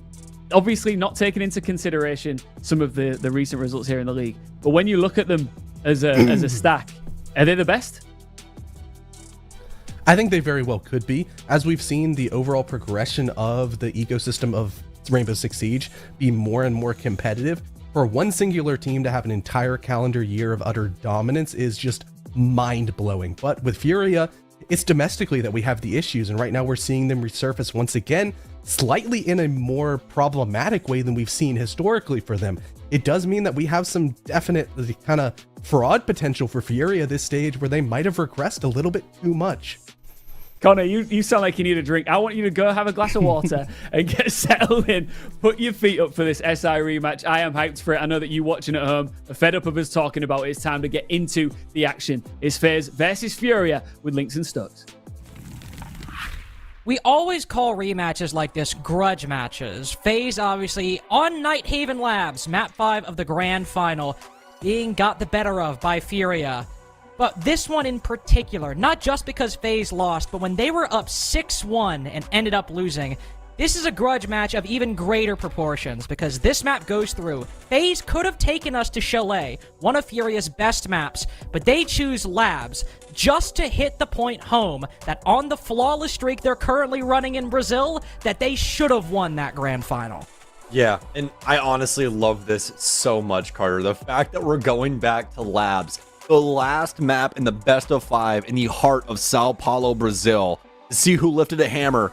I mean, what more could you want out of a rematch here inside of Brazil for the regular stage? I mean, it's just such a beautiful moment for both of these teams, and something that, at least for that best of 5 when it came to the 6 Invitational, we'll be talking about for quite some time. This might be another map that we have some conversation about. Just depends on how it goes. You know, Furia, a roster which, after that SI hammer lift, have not exactly looked to be in the same, capacity as they once were. They've kind of dwindled just a tad bit, but up against a team that they were very, very hot to contest at SI. I think this might be a wake-up call for them. I think a few of them might be shaking off a little bit of the dust from that little break we had in between then and now. Oh yeah, and I mean, one of the key differences, you can't really overstate how much this change for Furia has been, is those opening duels, because one thing hasn't changed. When they are getting the opening pick, their conversion is ridiculous. It's upwards of 80%, regardless of the side. If they get that opening pick, Furia are genuinely one of the best teams in the world at converting that into a round victory. But from SI to Brazil, even though, to be fair, the sample size is far smaller, at SI, everybody on the team, actually, not everybody, 3/5, to be fair. everybody generally was positive, except Nade and actually KZ. But only by -3 for KZ, and Nade the support -6. Herds taking over 140 entry engagements, plus 22. But how is that in Brazil? How is that domestically?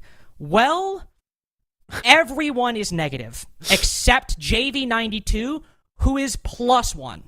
He's also putting eye drops in right now, which is very real of him. Yeah, it is very real. Herds is still having a decent performance, but Sam, while they might be great at converting still, getting those picks has been a far more daunting challenge. Yeah, and I'm happy that you pointed this out as well, because you look across Furia's stat sheet and you're like, you know, the results so far this stage have not exactly been terrible. They've been pretty good, but once you start, you know, looking that stat page in the eye, it's really been Herds that's been pulling them across this line time and time again. This guy has a 1.28. He's plus 21 right now on his KD spread. And the closest person to him is Felipox, which is more of a flex/support kind of guy. He's making a lot of those calls. And he's just +1 at 42 and 41. Their entries are not great either. They only have one person that's positive right now. That's JV92, and he's only +1. In fact, as of right now, if we do some quick mental math, they're -13 right now on the entry, which is not something that you would expect out of Furia, especially with the cadence that they were carrying at SI. And that just paints a small part of the picture for Furia of what might have changed between SI and this stage. It's obviously the individual performances, as you mentioned. Herd's obviously doing great in terms of the raw kills, but the entry still eluding him. Whereas FaZe, I think the games have maybe been a lot closer than we've expected. Generally, every game is at least going 11 rounds, but FaZe aren't a team that we necessarily associate dominant wins with, except maybe against opponents that they absolutely have no business losing to. But especially when Cyber's not having a great game, 7-4s, 7-5s for FaZe, they're not going to complain because every victory's been in regulation so far. The only test they really had was that OT game against Black Dragons, where Gudo dropped 17 kills just to lose by 1 round. FaZe have still been a very consistent roster, and even when somebody as strong as Cyber is having a poor performance, like he did back in, I believe, Atlanta, they can still make great runs, they can still put up great results. And on the attacking side, on Nighthaven Labs, even if Cyber isn't having a great day, so long as the rest of the roster, specifically KDS, Handy, and Souls are showing up, this is still going to be a very competitive game. Yeah, this is going to be a heavyweight bout. There's really no other way to put it. It's going to be blow for blow. I expect this, honestly, to go to overtime. I'm just going to say that very early on here, because these two teams, I mean, they're practically made for each other. You know, I love watching these two play Siege. It's just amazing. And not only that, but there's just so many good things past that, past the fact that they're both very talented. I mean, they have a great map pool on top of that. Their playstyle's beautiful, and they have twin brothers that play on both respective roster. What more could you potentially want in a matchup? Okay, I don't want to start things off on kind of a silly note, but obviously, as you guys just saw, the IT breach was not fully reinforced, which you could make an argument is part of the strategy, but Furia have only used 6 of their reinforcements going into their the first defensive round. Obviously, Sound like you're hating right now. Are you hating? I'm not hating. Like, I'm not hating just yet, but I mean, with the terrace wall now opened up extremely quickly, obviously they're contesting it very heavily. What is that gap? Shut up. That's not an angle. I refuse to believe that. No. So that is so based out of you, Nate. I'm going to tell you right now, if anybody ever killed me via that, I would uninstall Siege immediately. I refuse to believe he can.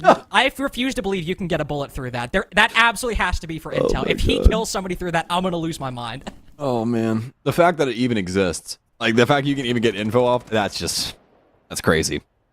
But anyways, I agree with what you're saying. It's definitely a little weird that they don't have full use of all those drones, but this top floor, if you're going to go for more of a open floor plan, we'll put it that way, you don't exactly want to use all those reinforcements, right? You could dedicate them downstairs, but there's not very many angles to break up on that bottom floor unless you're going to go for a roam, and obviously Furia don't want to do that. This top floor, it's pretty difficult to hold on to, and it's pretty well done horizontally, so they want to try and stick true to that. Handy's going to get the first kill, but it's immediately traded out by JV.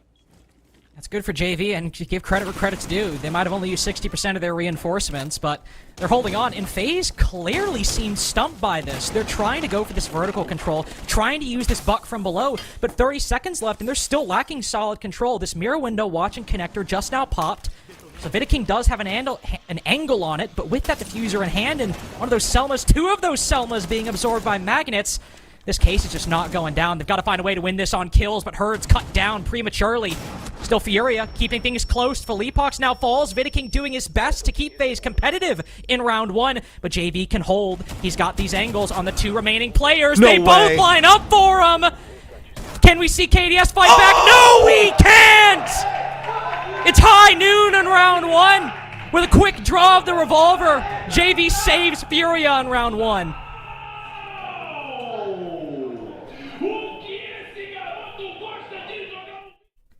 I just had to let him go off there. I absolutely love the Portuguese commentators, man. They're awesome. And that round deserved it. JV92 with a beaut to start us off in round 1. An ace. And not only that, but with some solid cadence, too. I mean, it was not something that was very frivolously drawn up by FaZe Clan. They were trying time and time again to be able to find a gap in that top floor hold of Furia. And it was just never really gifted. They started to get some, considerable kills near the tail end of their execution, but JV92 is there like a sentry turret inside of a server, taking out people left and right. What a way to start off this game. What a way to start it off. Obviously, great play from JV92, somebody who, inside of the Brazil League so far, has definitely been struggling to reach the same heights that he was able to achieve at SI. I mean, I brought it up in previous games. I think I brought this up in literally the first Furia game we casted, that if you can just get Herds, KZ, and JV92 showing up, that's enough to get dominant wins, like 7-2s, 7-1s. If you just have those 3 players playing around their ceiling, not even necessarily at it, that is better than a lot of rosters put together. And obviously, JV doing okay, around a 1.0 rating, but we expect a bit better for him. He's one of those players that can constantly bail Furia out of situations if Herds or KZ. KZ in particular, this stage not having a great time. If they're maybe slacking it a bit, not putting up the numbers they should, JV shows up and constantly seems to make magic happen. And that particular round, of course, with Vidiking almost himself bailing FaZe out of that round, he plays a similar role. He's one of those backline players that you can never count out, especially in 1vx's. Going back to when FaZe first brought him on at SI23, there were a lot of doubts about his performance, but him and JV, man, some of the best backline players we have in Rainbow Six, let alone just Brazil. Oh, 100%. Yeah. And I mean, for FaZe in that round, like I was saying, it wasn't like a frivolously drawn up strategy. I think that they honestly had a pretty good idea about how they wanted to go about that, especially with the skeleton key underneath. I think that's a key factor there for me, Carter. I don't think that they had enough angle work coming from down low, especially when that crunch comes in from the side, from that connecting room, right? They just don't really have, a two-pointed attack there that could really exploit some of those players trying to work their way through server in the way that they did. Might be something that we see FaZe try and look into down the line, but also that doesn't mean that Furia has to hold that top floor in the way that they did anyways. I mean, as Carter had pointed out, they had 4 reinforcements dropped, folks. And that obviously begs the question as to how many angles do they have open? The answer, quite a few, as we saw them constantly having to deal with, Furia members time and time again, at least for FaZe, on those portions of the map. It just made things pretty complicated. Especially when it came down to the actual, execute, as they constantly had people bearing down on different angles. So we'll see if there's something potentially down the line that can change up, especially with those reinforcements for Furia on that top floor. But maybe. As we are still in a tech pause, I'm really, really curious to see what the next bomb site's going to be. I am too. It's very rare you see FaZe stumped. They're a team that is so good at not only adapting to what's in front of them, but doing so very quickly, making the call to adjust. I mean, I remember going back to Atlanta, there's a very good round on Nighthaven Labs where they realized that a team was full holding the site very quickly, and they said, oh, let's just take full control of the map. And they pretty much immediately reverted, took control of the top and middle floor when it was a basement defense, within like the span of a minute, when they were starting to go for a direct, and then immediately just shifted gears, took all the control, and with the time they accomplished that in, you would think that that was their game plan the entire time. So to see them face the situation where, obviously, there weren't a lot of reinforcements, but some parts of that setup were quite standard. The connector Mira looking into, connector, terrace wall full reinforced and electrified. Even positions like that starting to stump FaZe. As you mentioned, maybe the lack of vertical control from below, not able to pressure with that skeleton key super effectively, maybe that was part of the problem, but at least for Furia's chances, while FaZe might have some time right now, if that's a trend that continues, where the ability to read situations and call adaptations, if that is a bit slow for FaZe today or non-existent in some particular cases, that's basically probably one of the things they do better than every team in the world, not as much of a factor. Yeah. something that we could see continue to build up here for Furia. But, ladies and gents, we're going to throw you to a quick break, and we're back. We'll be back with FaZe versus Furia.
We are back. We are so back, Sam, because we had an insane round 1 from JV92, and then God was like, hold up, we gotta stop. We gotta stop real quick. It is. Hold on. Pause. Is that a Siege version of the Elige meme from CS? What's the Elige meme? I'm not familiar with They it. just have a bald photo that they use of Elige all the time, everywhere. I think that's Raza. That's bald. That is absolutely hilarious. That is fantastic. But as you said, yeah, we're moments away from jumping back in here on Labs after a successful defense out of Furia that kind of stumped FaZe Clan, huh? Yeah, I mean, it stumped me too. I was hyping up the game. I'm getting excited. I'm like, hold up.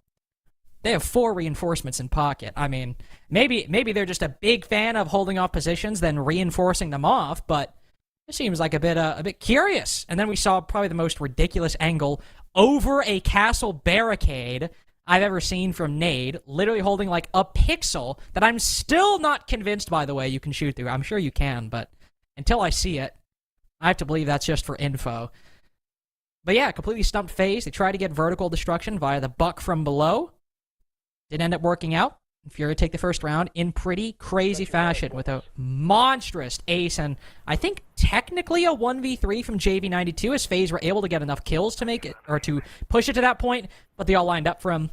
Gets a 180 on the revolver just for the style points, and now we go downstairs, and we finally, thank God, are back in the game. I saw the admins talking more, and we were still on the pick screen, and Handy was even talking in chat. I'm like, oh God, please don't tell me we have to have another break. I want to watch this game, man. Yeah, this is the one game where you do not want any delays. You just want it to work its way right through, see what these teams can potentially produce. Now, we'll say this. During these tech timeouts, there isn't much to be said by players or anything of the sort. They kind of did away with that in the last couple years here. It's where all the players kind of have to be quiet. They cannot talk about anything game-oriented at all. So if somebody's like, hey, can you hand me a water bottle? They're like, yeah, sure. That's about it. You can't be like, hey, next round we're going to do X, Y, and Z. Not allowed No, guys, I think our full clears are our stronger point. Exactly. So with that being said, we're going to hop back in now, and FaZe Clan are going to have to be worried about this mid-floor. It's a basement defense. This is something that Furia can't exploit, especially Hurts, to the fullest potential of Solus's kit. I think we didn't talk a whole lot about the operator bans either, just to highlight them for a second. We do have some interesting operators taken off the board for this basement site. I mean, not having the Grim could be a big problem, especially if you want to go for just a straight-up plant through the assembly breach. You know, you're not able to put some bees on the exo door or on the close door by Animus. You still have the Ying, of course, the Candelas if you want to. FaZe Clan aren't bringing them. Right now it's just a solo clear from Cyber on this top floor. Somebody we want to see put up some better numbers if FaZe want a chance at completely shutting Furia out of this game. Him and Souls both upstairs at the moment. Flashbangs go in. Souls pushes in through IT, trying to pinch this player inside of the pillar, and Hers just can't hit anything. Souls might take some damage, but it's Cyber with the opening pick. This is where very well done from FaZe Clan. This is something that we didn't exactly see in the last round, so we're trying to get a wrap on what the heck was going on that top floor. This time around, though, a much better understanding as to how Furia want to go about things, and not only that, but a decisive victory in the opening bout very early on into the round, something that we haven't really seen all day, Carter. We really haven't seen a big pick that is actually executed upon in the first minute, let alone minute 30. And now FaZe Clan, they got a whole swath of kills in that amount of time. They can potentially 3! Yeah. I was about to say easily good for a second there, with KZ going for the 1v1, Handy ready for it. Maybe a third will walk right in front of the ACOG on this M14. Handy doesn't need to, though. This is what FaZe are so dangerous at. They can get the advantage, and they so rarely throw it away. Nice. Souls just around the corner, cuts down Felipox. Now is Nade supposed to find a way back into this round? Remember when I said that FaZe aren't keen to give up advantages? This is where they're extremely frustrating.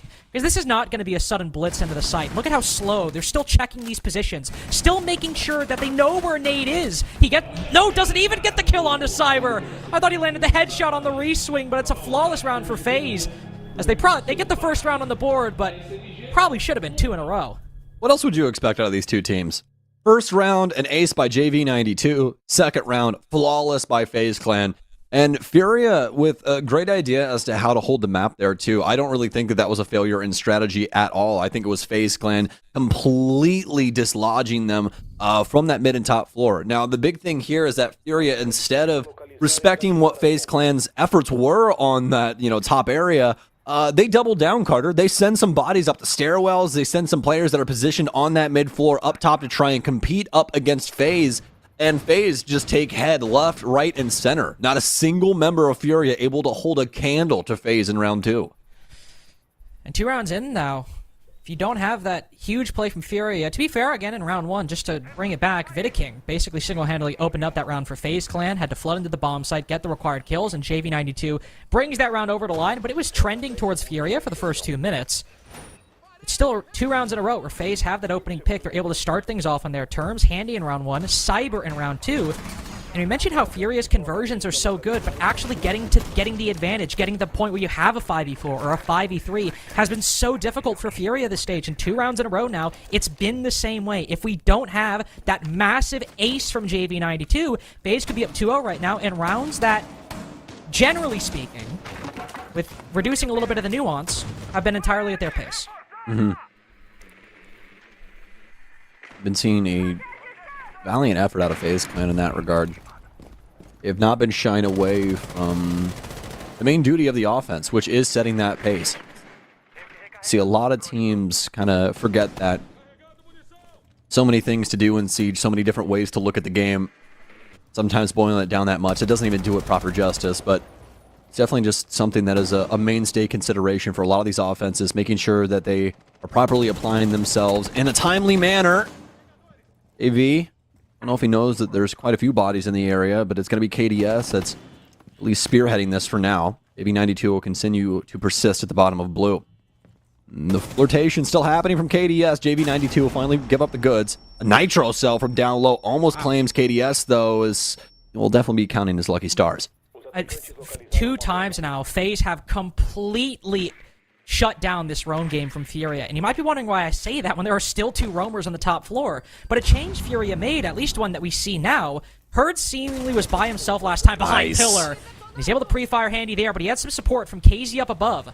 FaZe, instead of fully clearing out Pillar, have allowed these 2 defenders to exist on the top floor, but cut off their rotations, made it so Herds can't rotate through Garage, where he needed to take that fight to find a way back. Instead, they moved down to the middle floor, where they found another roamer by himself, JV92, and that's where they get the first pick. FaZe have identified these wayward, lonely defenders 2 times now, and for 3 rounds in a row, going into their execute, have an advantage. Sure, it's a lot lower on time, but they've got the 4v3, and if they can find Felipox, if they can find this one remaining roamer, this one survivor from the vertical game held by Furia, the advantage should be theirs, but FaZe Clan might even care. They've dropped down. They've read that Felipox is alone up above. They'll try to push into the site, but Nade cuts down Souls. They can easily hold on here as the Animus funnel is a very problematic position for FaZe, especially with KDS and Cyber on such low HP. Stuns for FaZe. Furia, a lot of advantages going their way, especially because of this positioning, especially because of Nade and his ability to hold on to this backbone. But as soon as I say that, Cyber, he finds an angle, he cuts him down. A huge moment here for the Mute. He has to win this fight, and he does! The 1 versus 2, both of them on very low HP, but so many areas they can plant. They do have to worry about this verticality. Case is going to be on Cyber. Felipox, he sees his foot. He's got the Ash. Cyber has to stick to this plant. He's going to drop down the hatch. Right in front of him, too. Right on the other side of the wall. Cyber, he's right in front of you. Oh, my! How? The shots go wide, and Furia, by the grace of God, win this 3rd round. He goes for the knife. What decision is that? Cyber tried to knife him. I don't know if he was out of ammo, if it was just a reaction. He tries to stab him in the back when he sees Felipox is looking the wrong way. But 2 times, Felipox needs to hit an impossible flick across his screen. And he gets it done. This timeout is still logical from Furia, though, because if you think close for Furia every single time, it has been an ace clutch from JV92. A 1v3 for Felipox to figure out. These rounds aren't going Furia's way because of what they're setting themselves up for. It's a player bailing them out. JV92 and Felipox in the 2 rounds they've won. They might have the lead, but it's in name only. FaZe are constantly the ones forcing Furia to play to their tempo, play to the music they want to play. they're the ones that honestly have made a better argument for being 3-0 right now. It's just that Furia have had some insane pop-off moments. Yeah, I mean, an amazing moment you can most definitely say for JV92. I'd say a Bosch moment for FaZe at the tail end of that. They really had an understanding of where that mute was, but things just start to go awry left and right. Not only does he get that pickup on the Ash, which, I mean, obviously you can give some solid consideration to KDS in that. There's a lot of verticality to worry about, and there's a million other angles that he could potentially be on, but the biggest thing there is that they're a little disconnected when it comes to their two positionings on that basement area. It doesn't really have a lot of safety for himself, and kind of gifts that moment over to Furia to try and make something happen. Now, the real issue with that round is obviously that last little instance that we had where we end up seeing Cyber, I do believe, go for that knife kill instead of actually just gunning down the man that's not even paying attention to his position. It's just one of those things where FaZe, if it does come down to being a singular round that separates these two from victory or overtime or anything of the sort, definitely a round they're going to want to call back to and be like, that was a big mistake. Hey, Sam, we got more than 6 reinforcements used. I'm very proud, and that's the one thing I wanted to pay attention to for Furia on this top floor, because I felt like it was more of a strategic thing, just them wanting to have a few of these panels open, and that seems to be the case. Especially with the castle going. I mean, they don't necessarily have the same extended setup, though. Part of that setup was just locking nade on Aqua Stairs, something we barely even talked about. You had a castle barricade on the Aqua door and the door at the bottom of the staircase as well. So Nade was just playing his life there behind that castle setup, but Furia moving to something more traditional. We got the Miras, we have the F-Knots to choke off entry points. Of course, the Solus, again, something Furia love to run on their defenses. With this mirror window on the IT breach, we've seen it, not necessarily this specific one on the breach, but the general put a mirror on the wall, open it up so nobody can really walk up and thermite it or use a hard breach charge on it. Gained a lot of popularity recently, and well, it doesn't seem FaZe Clan really want to concern themselves with it right now. It's so funny, too, because for a very long time, we're talking a multitude of years. Okay. Ooh, Cyber doesn't have very many of those left. He'll still lose his head. What a shot there from Herds. But as I was saying, for a multitude of years, that was considered like the most troll thing that you could do with a mirror window would be putting it on a wall facing the outside. It was because a lot of people were just really considered or really concerned about the angles that can work back in towards the defense once that panel gets open. But actually, that's where they found the most effectiveness. Making those angles, making it to where you can stop hard breach on the outside of this area with a well-lined up Nitro Cell or Impact. And especially because we now have those telestrated lineups with that recent patch, it makes life a little bit easier for these mirror windows and that strategy. Although, before that even got implemented, we were seeing it a little bit more too. True. And I mean, when your only source of hard breach is that Maverick after Cyber, who could have opened that wall from the range, is deleted by Herds, maybe Handy, who's forced to go off the torch and onto the M4 to bring this round back, has found 2 kills. Herds and Nade both cut down by Handy. KDS trying to find another. Poking in the garage, seeing what he can find. He knows JV92 is watching it now. FaZe Clan trying to get pressure on this Aqua side as well. Maybe to pinch out Velopox and JV. But the Solus fights back, now causing Vidiking a lot of problems. JV getting in on the action, but that gives KDS a gap to push in. He takes garage control as JV falls off the angle. But still low on time. This Monty struggling with the diffuser. KDS has to rotate over and support him. The call comes out. Velopox ready, but not on the trigger. The shots miss, and it's FaZe with another advantage. What can they find? KZ, JV, never mind, just KZ. You know this garage player's here, but he falls off and smokes KDS instead. Is it another massive play? No. Another 1vx? He forces the issue against Vidiking. He forced him to make the play. But pistol in hand, no diffuser necessary. FaZe bring that round back from Oblivion. It's all Vidiking all day. He orchestrates that entire thing from the Monty, keeping 2 people in check, allowing players to take control of garage, even having the capability to slide that shield and take the gunfight inside of the 1 versus 1. That was all on his back and making those moments happen and making those, angles available to his team where they're able to try and push in and take it to Furia on this defensive setup. And it was looking pretty worse for wear, especially as he's isolated over on blue stairs, but he does such a good job of keeping himself alive and allowing his teammates to rotate to him, not only picking up that kill on blue, but allowing for the rest of that execute to start to work its way in. Great recovery by FaZe. Unfortunate for Furia, the first time they get an opening pick, it's uncontested as well. And Handy able just to work the breach or work whatever angle he was using to find 2 different kills onto Herds and Nade. Great stuff from Handy in that round.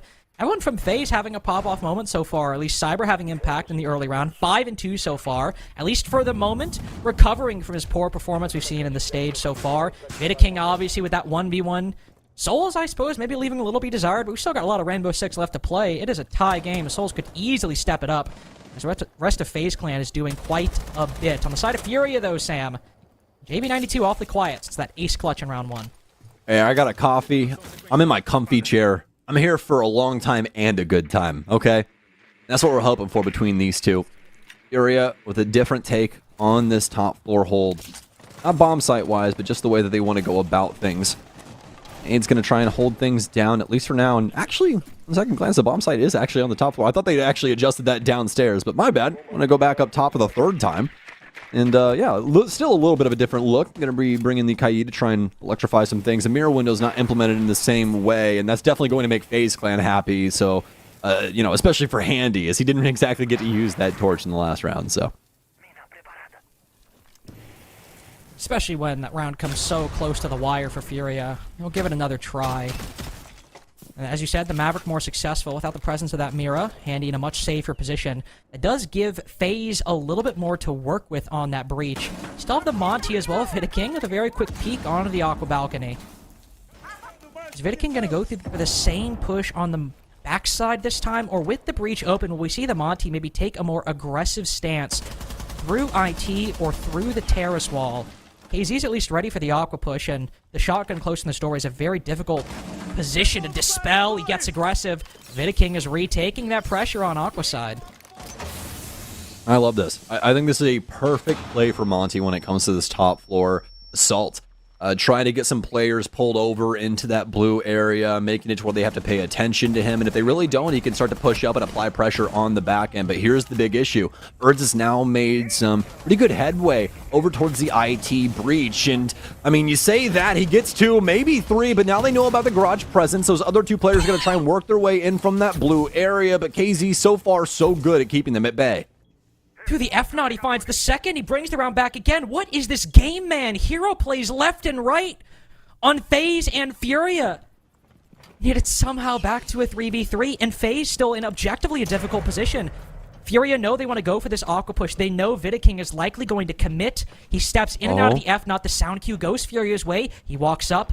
Do they know about the player behind the desk? Do they check it? Vidaking may be concerned, but he walks forward. KZ pops up. Vidaking reacts in time.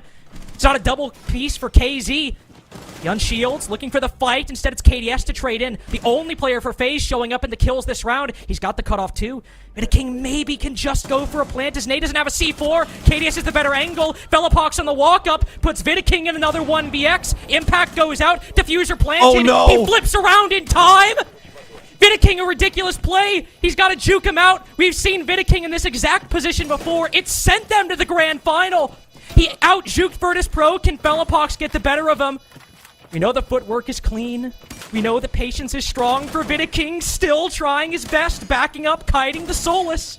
Further into the site, he'll try to tap it, expose the back to Vidaking, but he's not scared. The fake, the bait, Fellapox sticking it. Vidaking reacts, but Fellapox second-guesses himself. He'll tap it again, but the time is so low. Vidaking knows he's got the better of him now. We've gone beyond the point of no return. Clean, clinical, brilliant from Vidaking to get FaZe their lead. I mean, the footwork is just ridiculous, man. Looking like Kyrie Irving right there, just back and forth, cutting on a dime, making sure that shield is always directly in front of him, keeping him alive and keeping FaZe in the round. And that did not look like it was going to be successful out of FaZe at all. We get it down to the 2 versus 2. Monty loses the man, working his way in behind him from the top of blue. And KZ seems to be at the helm in that scenario. You know, he does have Monty right in front of him, and yeah, Monty's now aware of things, but it seems like there's a lot of cross potential from the last remaining players of Furia. The only issue is that when KDS swings into the area, swings into Command Center to try and take out the now distracted Smoke, no Furia member has the cross. There's no angle for them to try and influence that play at all. So they carve out that entire area. They can now attempt a plant, And not only that, but before KDS expires in that round, he also picks up another player, making it to where Monty in a 1 versus 1, especially in post-plant, is potentially at his most valuable. It is crazy that Vidiking has 2 clutches like that. A Monty 1v1. In 2 months. Within 2 months of each other. Yeah, just juking him out with the shield in a key moment. Vidiking, man, you might need to start banning Monty against this guy because giving him that tool, that full shield, it is just a risk that might not be worth taking anymore. I think ironic so far as well that FaZe Clan starting so strong on this attacking side. It's where they ended up altering to Furia, ended up giving Furia so many gaps on their attacks to come back in that Nighthaven Labs game to make that just difficult trek from 6-1 up to 8-6. And FaZe, to be fair, Sam, this game has not been clean from FaZe. It's required hero plays. It's required recoveries from opening picks from Furia, yet FaZe are getting it done. Souls does not make a lot of these mistakes, man. He really does not. Positive entry for him coming into this game. The only positive entry stats on FaZe Clan. Sitting at +3, make it +2 now after he loses his head. AB92 will be able to pick up handy. And sometimes Furia start off so very well. They start off so strong. The opening minute, they'll just pluck away kills left and right. And they do it again. Hazy on a beautiful angle. They're not expecting this at all through the Selma break. The impact to clean it up too. Vidiking will finally get one. But if Vidiking somehow is able to win out this round in 2 versus 4 with this Monty shield, I mean, there's no argument. He's probably the best shield player in the world. He's got Cyber at least, who finds one, somehow escapes with his life on that crossfire. He's put to 1 HP though, and JV92 will retreat. You're now reaching the point where trolling is no longer sanctioned. You might need to back up a little bit. Maybe you cede some control to FaZe Clan. And with Cyber alive, would cede some vertical control as well. But the gunfights are starting to go FaZe's way. They're starting to feel comfortable. And as we've seen, multiple rounds now, if FaZe feel they can get away with the play, if they feel that there is the tiniest of gaps in the defense's lineup, they can get away with it. But here, there's no easy way in like KDS's control of Garage last time. Maybe you have Cyber on this vert. You have Vidiking who can relay intel to Cyber up above with the Monty. Hertz gets aggressive and downs him, no. And that should be the death knell for round 6, and indeed it is. Furia with a much-needed win to end this half. It's a tie game. 3-3. Especially after the initial fight goes on the mid and top floor, and Furia coming out so far ahead of FaZe, there really wasn't a realm reality where FaZe should be able to take that round back, but we've seen crazier things, and we've seen crazier things inside of this game so far, so you never want to count anybody out. But either way, it's going to be 3-3, neck and neck between Furia and FaZe Clan, but let's be real, guys. We all knew that this was going to happen. I was hoping it was going to happen. I don't know if I could confidently say I knew it was going to happen, given the struggles, and well, struggles for this team, comparatively speaking. Though going into today, even though we did have a 4-way tie for 3rd place, 4 teams at 9 points going into today, still find themselves in 6th, still find themselves right on that line between making playoffs, not even getting the bye, but just making playoffs, period, and having to go through the LCQ. So it's not been an easy stage for Furia. They still have a 3-point lead over MIBR, but a close game is honestly not what they want here. They want the 3 points. They want the victory. They want to be the first team this stage to get a full victory over FaZe Clan. As we move to the defensive side, harkening back to that Nighthaven Labs, where Furia did make that comeback, it was not on their attacking side. It was the defenses that were impenetrable for FaZe Clan. FaZe Clan only having 1 overtime this entire stage so far. It was up against Black Dragons, where they won 8-7 on Skyscraper, and only max regulation 1 time as well, where they won up against KD 7-5. So FaZe Clan so far an unbeaten record here in Brazil to start us off for the year. Have to be very happy about that, especially with how that offensive side went here on Labs so far. I'm pretty excited to get on this defensive end and see how things go. His upstairs strategy a little bit different from what we saw out of Furia. And speaking of, what an aggressive take from Cyber. Tries to vault over, and as the Dokbi call comes out, I think tries to cut his losses, go for a 1v1, but while he does damage to Herds, it's still the Jackal to get the better of him. KDS will have to fall back. No chance of getting that trade. That is a strong 5v4 for Furia to start, and Herds with such strong control of this hallway down below. A key point for the defensive rotation. If Handy wanted to go for a flank, as long as Herds has this bit of the map, it's very difficult to do. I think it's also just a point in Handy's mind that he knows that if he's pressured from the top of that doorway, there's a Jackal right down below who could pinch him. That could be a 5v3 if Furia play their cards right.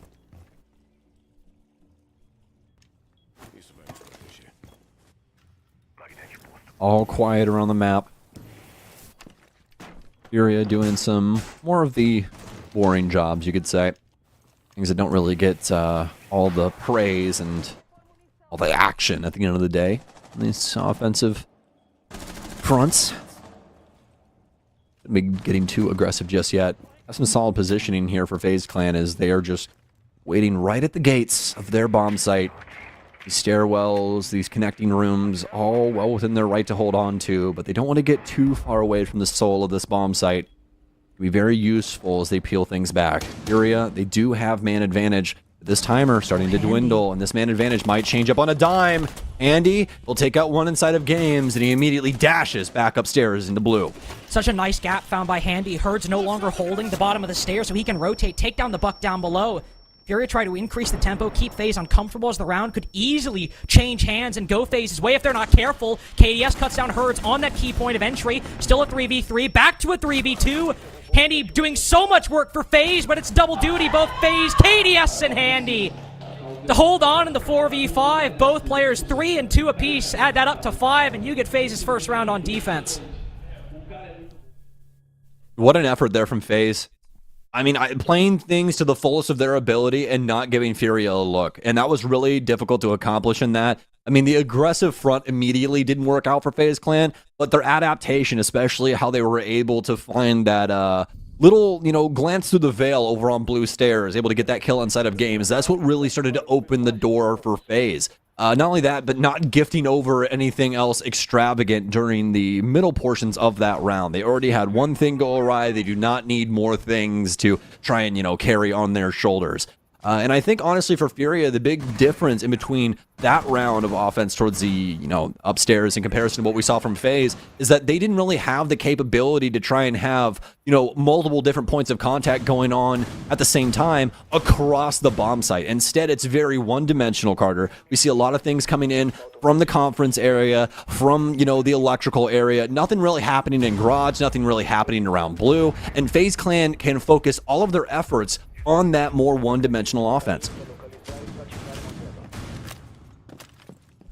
That focus from KDS and Handy. I mean, 6 and 3. Maybe Handy doesn't have the most impressive stat line, but the kills he's been getting in these rounds, 1 and 2 apiece, have been so impactful to bring rounds back from FaZe. I mean, 2 rounds now, he's brought things back from a 4v5 to a 4v3 by, generally speaking, his own efforts. So that round, KDS as well, a big 3K, obviously top performer for FaZe right now after the rehost.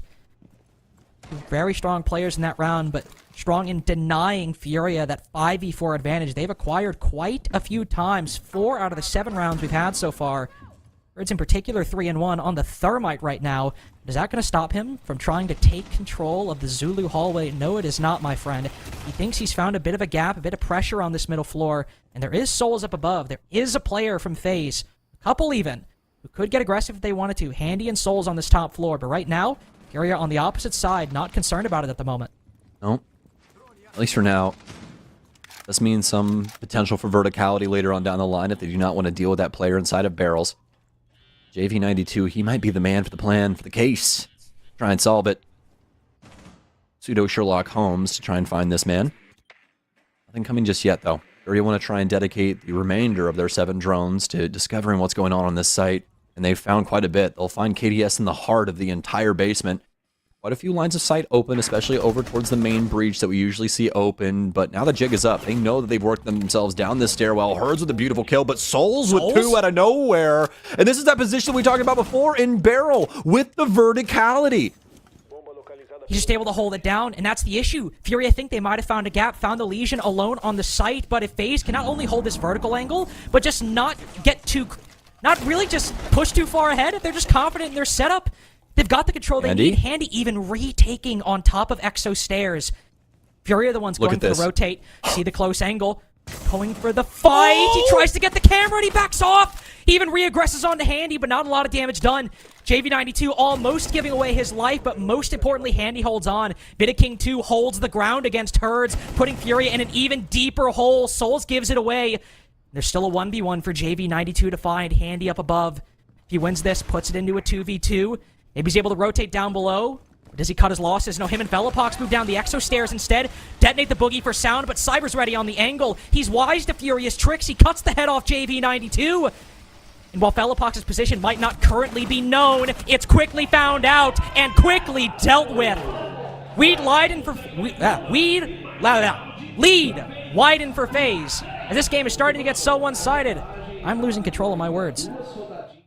It's getting crazy. It really is, especially with Furia's decision-making there. I thought wholeheartedly that they would attempt to deal with the player inside of barrels. But instead, what they do, they work down the stairwells that are gifted to them by FaZe Clan, but also strategized by FaZe Clan. There's a bunch of openings, a bunch of angles downstairs to deal with, including an angle from barrels, where we see some very considerable deaths work from for FaZe.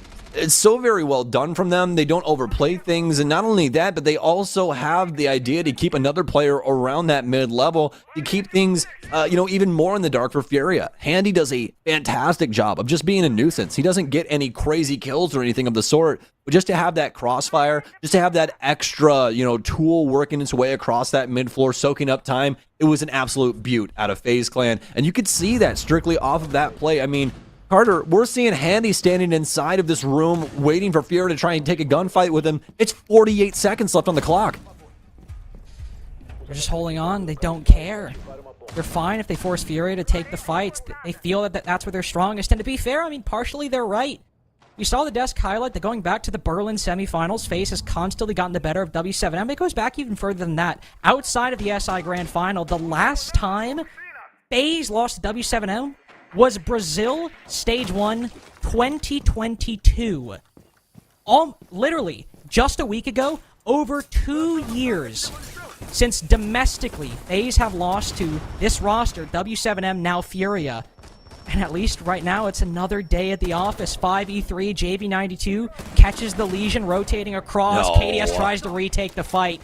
That's a freebie for JV. We'll need to see more, though. These 5v4s have not been enough for Furia to get the rounds over the line.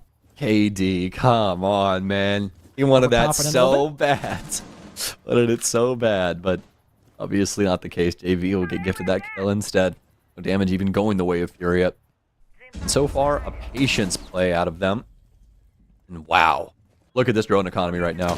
One active, one in pocket, 2 remaining in total. Only a minute and 10 seconds have been expended. King getting so much done. KZ will get a kill, but now Furia, they're flying high and they're flying blind, which they kind of got to at this point. Something has got to give, and they're looking to ramp this up. Looking to ramp it up. King now downed. Handy has brought things back so many times this game alone. Might have to on that top floor. He has a nice position on the Aqua stairs. He's actually worked his way past Velopox, watching the Aqua doorway. So there's a bit of a gap, but with that pre-fire, he gives away his position. Now Furia are aware of it.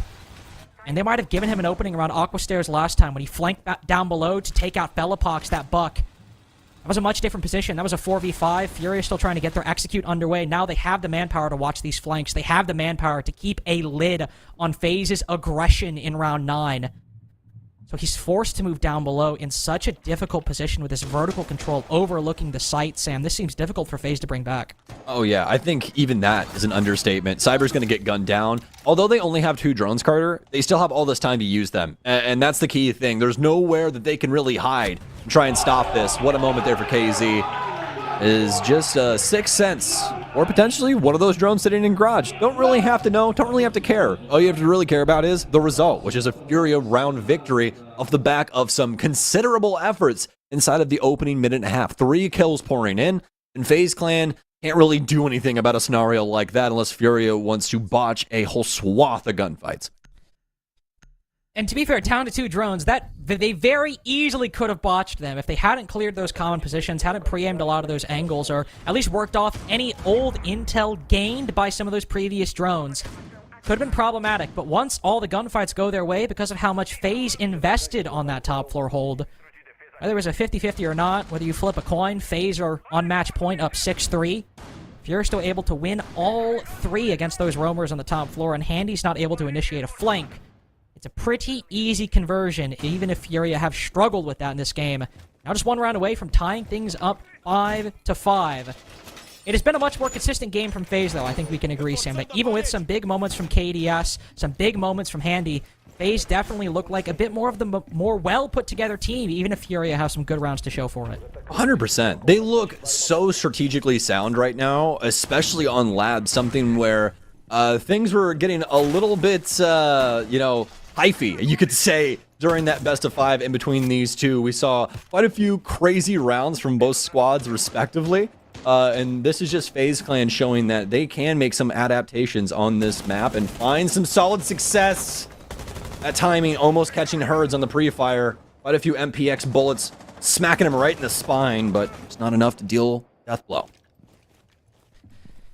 We highlighted KDS and Handy, but Cyber, who we wanted to see a good performance out of, who's been struggling in comparison to the rest of his team this stage. 9-6 right now. Has he taken over the world? No, but he's back on the scoreboard in a meaningful way that we haven't seen so far. And he's still able to put in good work for FaZe Clan. I want to point out, I brought up the open engagements a lot of the time, just to really paint the picture as we're in the 5v5 right now, 6 rounds in a row. Furia have that opening pick, and it is not a 6-round lead for Furia at the moment. In fact, FaZe Clan Handy on the rotation through Electrical cuts down Herds in the flank watch to cut off that very point of retreat for FaZe. Insane. Handy smokes him, knocks him off, and forces Fellapox to take that position. Well, Furia, forced into a math class you don't really want. Sometimes that's how it works out, huh? Got to get those college credits. They're like, ah, well, guess what? You're taking calculus. Have fun with that one. Furia have to look for the solution now after losing that earlier body. Still have quite the drone economy, though, so still something that they can utilize, but don't necessarily need, is they're going to go soul searching, and they'll find themselves a handy dandy for them.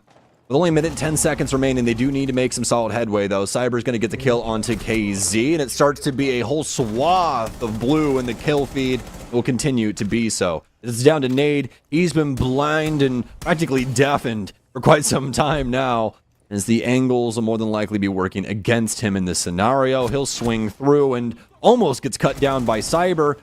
Almost able to get it back in the good graces as well, but they'll also be able to get KDS back up, and this just continues to become a worse and worse situation for Nade.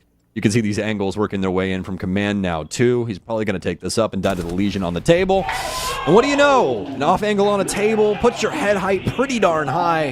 And a beautiful round there for FaZe. After that initial handy pick, they just force Furia into trying to figure out the situation themselves, and they definitely do not have the capabilities. I will say, as we've had more attacking rounds to look at, Furia are not really looking like themselves, and I don't just mean that in that, you know, they're dropping rounds or not converting advantages, but the way they're getting them doesn't seem to really be striking me as the Furia way. They sort of pioneered this style of having 5 players pressure different parts of the map, find where the defense is weakest, then build up their manpower on the weakest point of the defense, try and get, you know, maybe a 3v2, where the worst is they're getting is trading down those kills to where there's 1 Furia player remaining and none remaining for FaZe. What, you know, my good friend Jobra has referred to as the 5 Fingers of Death play style. But are they really doing that? Did he really? Yeah, he said that before. Awesome. Love that. But are they really doing that, Sam? I mean, we're seeing Fellapox and Herds both holding Electrical, FaZe getting aggressive, winning a lot of the fights. Furia don't seem to command the same level of control around the map that they were notorious for all of 2023. It's just one best of one, and on a map that, to be fair, FaZe probably should have closed out and become the world champions on. But Furia seem a lot more passive, a lot slower, and just frankly, a lot more successful in these gunfights, whereas just a few months prior, it seemed that they could do no wrong. Yeah, absolutely. I think the other thing that I'm really noticing right now, at least in this game between these two, is that Furia doesn't have nearly as many answers to some of the stumbles that they've made on both sides of the coin, respectively. FaZe Clan have been not only the provider, but also the purveyor of a lot of these rounds. And it's made things really complicated for Furia, because usually where we'd see a problem kind of bubble up for them and be like, oh no, this is totally something that Furia can deal with. Okay. They're constantly getting curveballs thrown at them like this. Souls, I mean, with practically a stars aligning moment right there, right, Carter? I mean, like, he just adopts the angle, and so does the other gentleman, and he ends up getting the kill. What else do you want there? That wasn't something diabolical out of FaZe. It was just something that the universe practically gifted over to them. Now, I will say this. JV92 does pick up Nade, or rather, Cyber, at a bare minimum. That's a pretty good shout, as he's been one of the top performers here for FaZe Clan. One of the top performers. Herd spots another one on that elevated position, though. JV92 with a helping hand takes down Handy. Furia have that advantage, have that 4v3. And FaZe Clan have been forced to fall back down below, no. but KDS smokes JV92. On the retreat downstairs, Herd's also taking quite a bit of damage, but they castle barricaded off. They're bunkering, Sam. This is so smart. This is a masterclass right now on how to play out a basement defense. Not only on labs, but quite a few maps. If you're able to hold some considerable pressure on the mid and top levels of a map and peel back, especially if you have good utility like a castle barricade to try and lock things up for that flank that you just used yourself, I mean, what a beautiful moment here for FaZe Clan. And this is exactly what I was talking about, Carter. FaZe Clan, they're the problem makers. Furia have yet to find a solution to a lot of these scenarios, and this is yet another one where they're going to be forced to try and solve this equation. Try to go get the breach open with 1 minute left. A good angle to control, don't get me wrong. It will make Vidiking play a bit more conservatively. He can't completely contest Exo stairs like he could before. But look at how long Furia are taking to try to figure a way back into this round. They've got the 3v3, but how can they turn this into their advantage, not only in terms of control, but in terms of kills? Vidiking with those toxic canisters. This plan is going down on the default position in front of the Exo door, but there's the castle barricade. One boogie drone to open it up, but these smoke canisters will go out. First one detonates. Fellapox can't find a way in. KZ can't find the picks. Herds can only just hold the cross. KZ backs out to try and play the vertical. That leaves Fellapox in a bit of a difficult position. One remaining toxic canister for Vidiking. One detonation, and KDS fries KZ! God. Good night and GG. That might be the game for FaZe. As Fellapox comes off, he gets the picks. FaZe get the trade. Will FaZe get the 7-4 and continue the streak? Herds in the 1v1, but you've got no time left, buddy. He can't even plant! Furia in the biggest of moments might get the better of FaZe, but when it's another day at the office, when it's a boring best of one, FaZe continue their streak over the best team in the world. FaZe up and FaZe on top for this rematch of our grand finals from the 6th Invitational, but a whole heck of a different story here. 7-4 in favor of FaZe Clan. A pretty dominant game, and one that has me honestly starstruck, Carter. A lot of moments right there where it seemed like the universe itself was against Furia. Even in that last round, a hip-fire headshot, the first bullet out of KDS's gun decapitates the man trying to take barrels. And that's basically the game at that point. I also, for Furia, you can see how flustered they're getting. I didn't really talk about it at the moment because it was the game ending, but Herd's running out of the site to try and go plant. Yeah. It's just a flustered position for Furia, unfortunately. And you know what I think the biggest insult is, Sam, with that victory from FaZe? It's not special. It's another 7-4, the most common scoreline they have so far. It's been 7-4s, 7-5s. They're only 8-7 still being against Black Dragons. But as FaZe take down the world champions, and just another one of the victories they've achieved in the Brazil League, Furia are apparently no different than the rest. But I imagine the desk will probably have a lot of interesting stuff to talk about, as that was still very much an exciting game between FaZe and Furia.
FaZe Clan get revenge. Kinda. I mean, it's not a hammer, but it is a win over Furia in the Brazil League. To pick it apart, my name's Ian Chambers alongside CDAPS. Fantastic performance from FaZe Clan.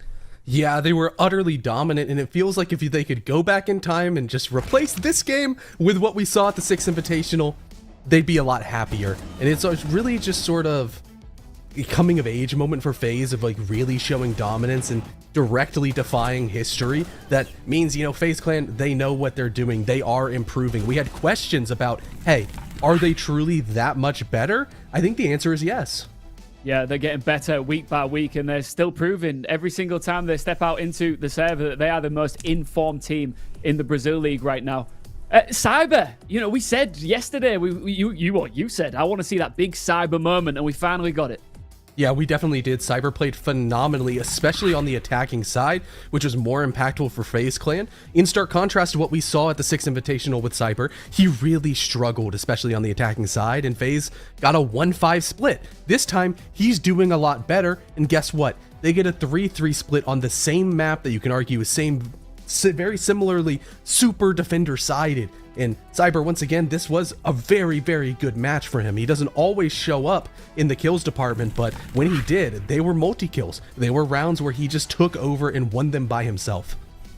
On the flip side, Furia really not looking like the Furia that we expected to see here in the Brazil League. 2 losses on the bounce, 3 losses on this stage in total.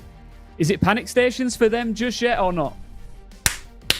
If I had a panic button, I'd be smacking it right now, because that's, for Furia, it's, you know, it's going to be a very hard uphill battle. Right now, they're going to be staying in that 6th place spot for the kind of foreseeable future, unless, you know, MIBR come out and have a massive, massive round differential type of game that will put them over them. So they're still in playoffs. However, they're losing to all the teams above them now. And when you're going into playoffs, once again, you're going to have to be playing against these teams. Once again, sure, they might be BO3s that you can adjust over the period of the time. It's not fully dead for Furia, but they need to do some soul searching. They need to step back and realize what's going wrong. They do not look like the same team that we expect to see out of them. We've seen them be phenomenal, or said that they're the best team in the world, because we have seen them be the best team in the world. And right now, they're at like 60% of what we would expect. Yeah, it's that age-old story, isn't it? You make it to the mountaintop is the only way down. They're hoping to get right back up to that peak once again very shortly. JV92, a good game for him at least.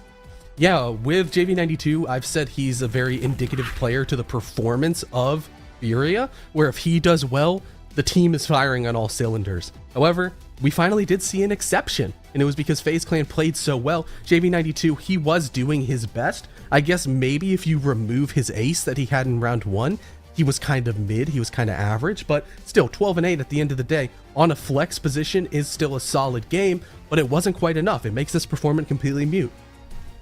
Well, FaZe Clan definitely have the bragging rights this evening, and Furia have some work to do heading into the next Playday. We're not finished here yet, though, of course. We've still got 2 matchups coming your way. Next up, we have 2 teams looking to get back to winning ways after a rough Saturday. NIP versus W7M is coming up next. Don't go anywhere.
Welcome back to the Blast R6 Brazil League with me, Ian, and Connor. We've still got 2 matchups left to play here.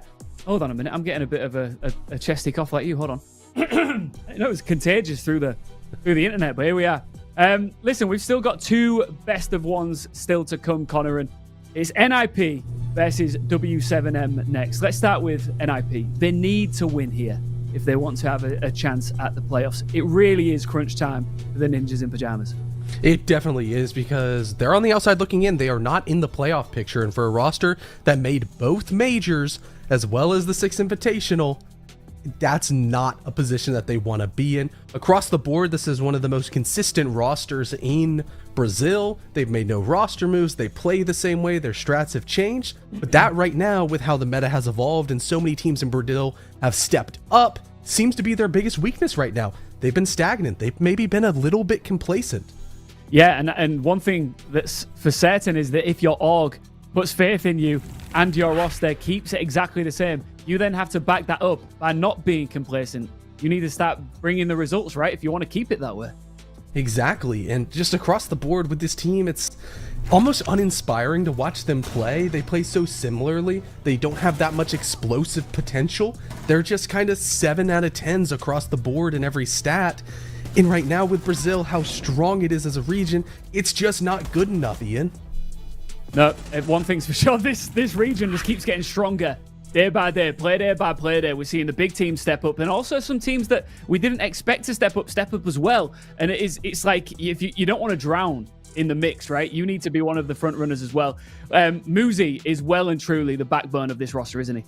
Yeah, he definitely is, and it makes you think of what happens if you remove the spine, you remove the backbone out of a team. That's the stats that we have right now. Below average and looking so not strong is the rest of NIP. Right now, the kind of only shining light is Muzi on this team, being one of the top 3 rated players in the league. It means everybody else really does need to pick up the slack, because by evident by their, record not being so great, Muzi can't do it all by himself. Yep, there's only so far a star player can carry you. W7M are their opponents, and they will be looking to puncture their playoff hopes here for NIP as they look to bounce back from their Black Dragons defeat yesterday, which was a tough pill to swallow. Yeah, are they going to puncture them with the 2 horns? Is that the plan? Of the bull logo? Yeah. So across the board, though, with W7M, they're a very similar story to FaZe Clan, being just so strong because they don't really have an outlier on the negative end. They have players that can step up at any given moment. They're a good 5-man roster across the board, but yesterday against Black Dragons, they didn't do too hot. It was kind of uncomfortable to see them be weak. They're still in the 2nd place slot because Vivo Keedstars had a bit of a kind of step back moment as well, but it's just a weird one because, yeah, Black Dragons are just looking like a stronger roster, and any good results against them are kind of coming just better with age. But with W7M, we expected them to really fill that 2nd place cavity on the scoreboard and on the standings, and right now they've kind of left it tossed up in the air. Yeah, it really feels like a redemption game to stay in the top 3 here for W7M. And after this, let's take a look at some of their up-and-coming games. Once they get Black Dragons out of the way, whether that's a win or a loss, it's not looking too bad for them, is it, to potentially finish as high as possible? Yeah, right now, these last 4 games, every single team they're playing up against are below them in the standings. So you should say, looking at it, they should win, right? Yeah, probably. NIP, that should be a victory. Fluxo, that's bottom of the table team. Vivo Keedstar is definitely going to be a very hotly contested map. And for E1, unless they continue this crazy run they're going for, you got to give the edge to W7M. So with W7M, they've come out as one of the top teams in the league after having a very, very difficult start of the season. And you might say they might be able to coast depending on how this result goes today.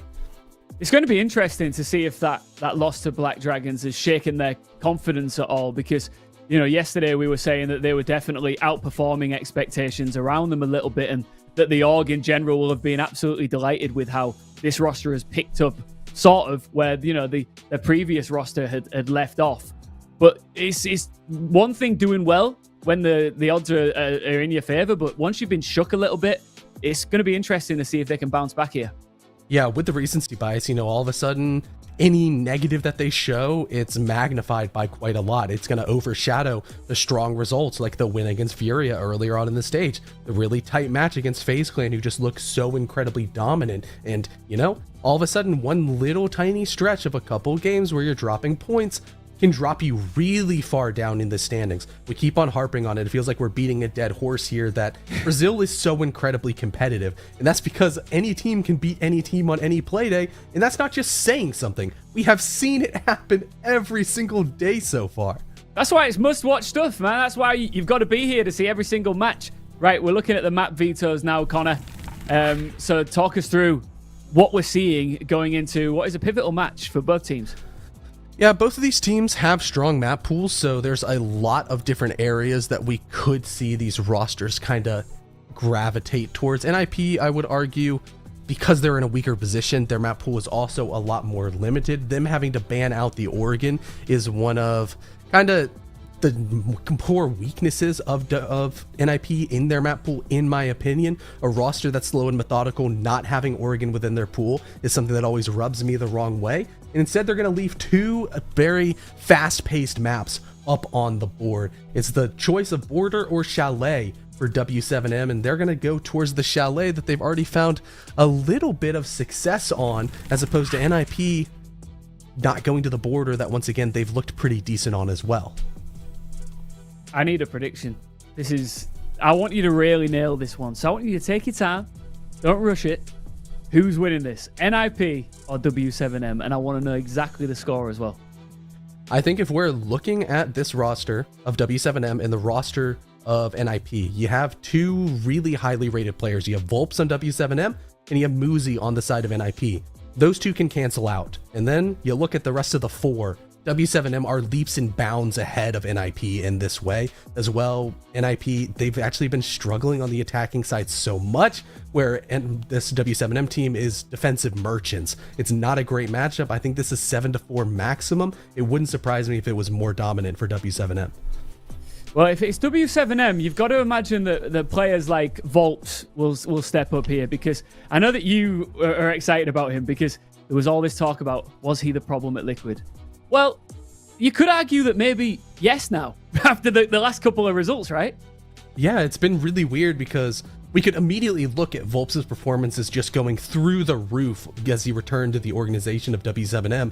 In Liquid, we're looking so bad with Maya, but now it seems like it's a really beneficial trade of Maya for Volps with the cores of these rosters. It's actually nice to see how that works out. W7M, they elevated their play because Volps has elevated their play. And now Liquid look like a team once again. It's like, you know, just a super, super best of both worlds situation, and just mutually beneficial for both of these teams. Absolutely. So I imagine he's going to pop off here as well. Let's see. It's time to get into our fourth matchup of the day with Lynx and Stokes. Thank you so much, Ian. Looking good as always, my friend. I could say the same thing about C-Daps Carter, but we're in for a pretty hotly contested Chalet, and one that I am pretty excited about, especially for W7M's sake, as they've been having some pretty good games so far this stage. I'm excited to see how they can do up against the star-studded veteran lineup of Ninjas in Pajamas. Both of these teams have been pretty top-heavy so far this stage. For W7M, it's been Volps, 1.28 for him, plus 24 right now on his KD spread, but something similar brewing over on Ninjas in Pajamas, with Muzi sitting at a 1.25 and plus 14. Carter, are you with us? I know you were having a few internet issues, but I'm hoping things have kind of gotten better now. Really? You know what's funny? As we're bringing this bit back, I have replaced a whole modem. I had a second modem. I've plugged it in.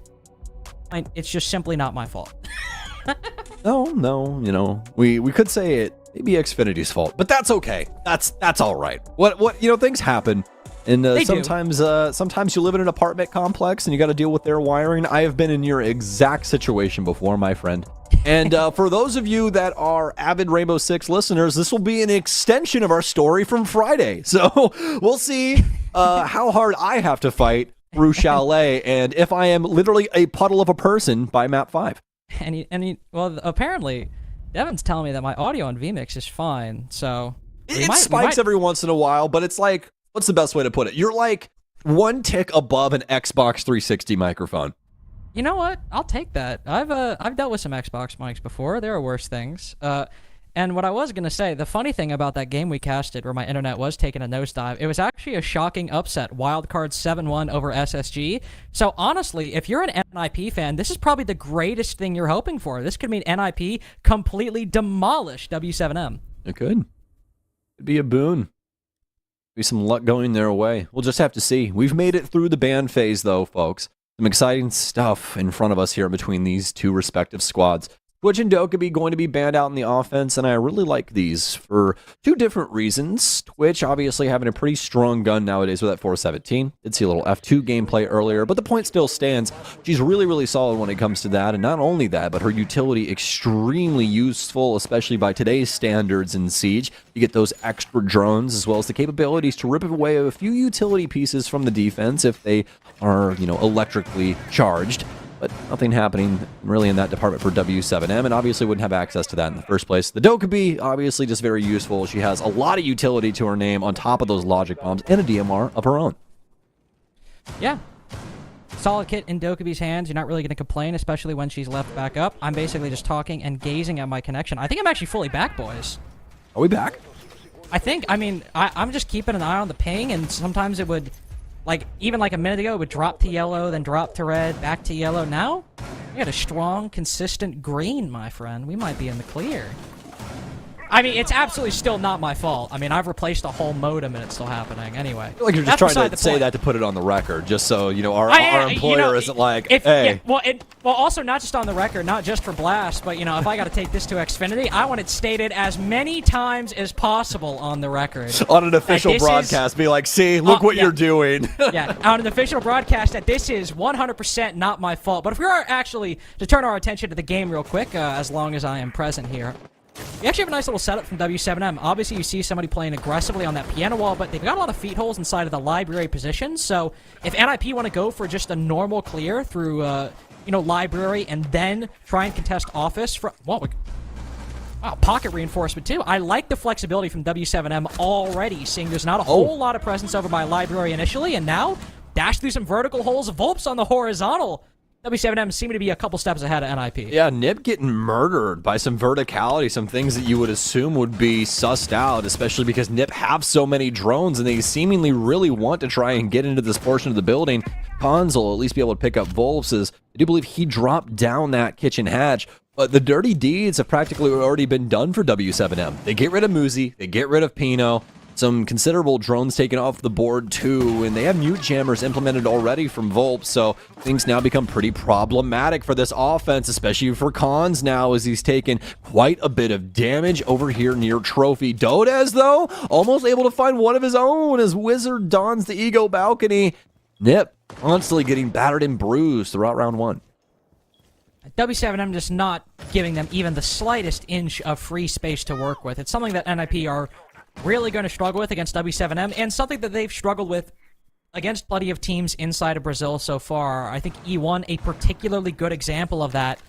That was one of E1's most dominant victories, 7-3 over NIP, and what do they do consistently? On attack or defense, never let NIP get comfortable, never let them get set up, never let them play their positions. W7M, very similar. Cons might be talented, but every angle W7M are holding, they are winning in the aggregate.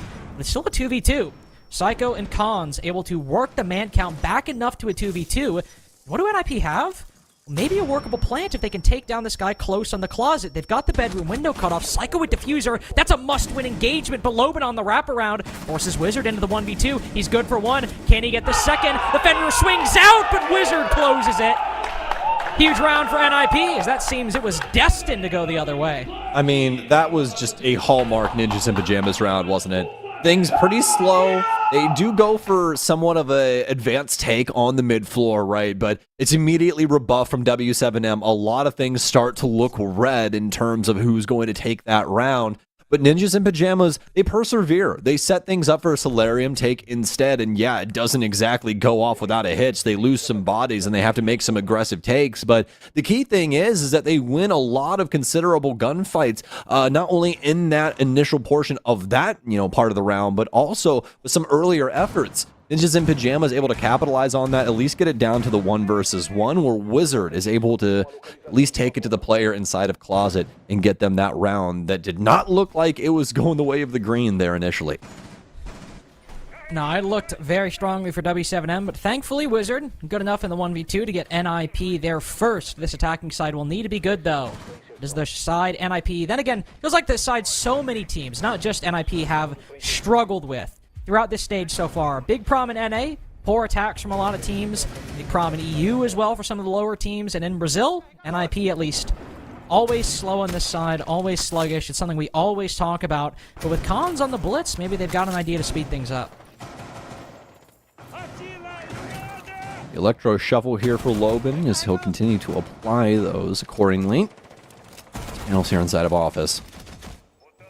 Very minimal drones absorbed by W7M so far. Only 1 loss by Ninjas in Pajamas. Really liking this lineup they brought to kind of pick apart a few pivotal pieces that W7M have built up along this top floor to try and hold on to this space. Should make it a lot easier for Cons to try and traverse across this top level. They'll likely try and get a few vertical pieces implemented too down the line, but we'll just have to see. They don't have too much available in that regard. Although Wizard more than likely does have a bailiff to assist Psycho if they do end up going for that sort of line. You can see the setup for NIP, though. You know, watching the trench door, Psycho concerned about the library walk-up. First bit of utility goes out, Cons goes on into the site, into the fray, Psycho onto the scoreboard. The kill onto Volps. Cons has found his way into the site. Remember, Pino's the one with that diffuser.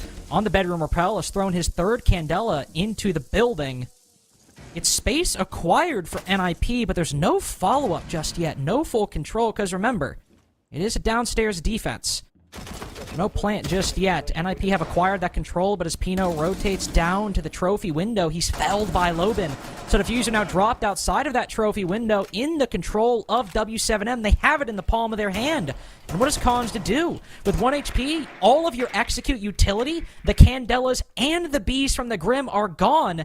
How do you not only recover this case, how do you recover the round? It's such a big issue. Ninjas in Pajamas, I think they have a really solid idea of how they want to try and handle the top floor. The biggest issue is that I don't think that they're ready for W7M to try and play things back through some very creative verticality that they have on a few of these door frames.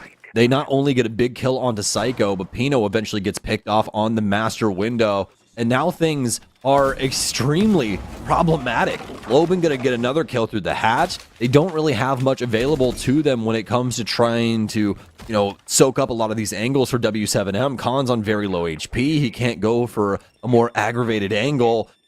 Things just not really working out too well for them. Only 20 seconds remain. This is looking like a W7 round all across the board. Yeah, maybe Khan's able to push in, get one. On 1 HP, it's unlikely. Maybe Muzi up above. Though Dash turns his back, and Khan's maybe on the spray, on the taps with the pistol. Yeah, Dash actually the worst in that engagement. But the man count is just too staggering for W7M. It's too strong. No kills go NIP's way in the late round. W7M get their first on the board. Really well done from W7M. You know, the top floor strategy there, not exactly working out amazing for the players that were positioned up there, right? But their, you know, adaptations, not really even their adaptations, really what I'm getting at is their strategy to try and hold things down for a few of these different entry points and a few of the entry ways that Ninjas in Pajamas might use if they do get control of that top floor. That's where we see W7M start to thrive. They get some really nice kills. They start to get some solid info, especially on that hold right outside the trophy window, and they capitalize on it. You see that player over inside of the Solarium staircase with that shoulder lean. Get that info, feed it back to his team, and they immediately pick up that kill, getting that much farther ahead of Ninjas in Pajamas. And then at that moment in time, NIP really doesn't have too much to say when it comes to their verticality. They can't add too much, especially over the dining area.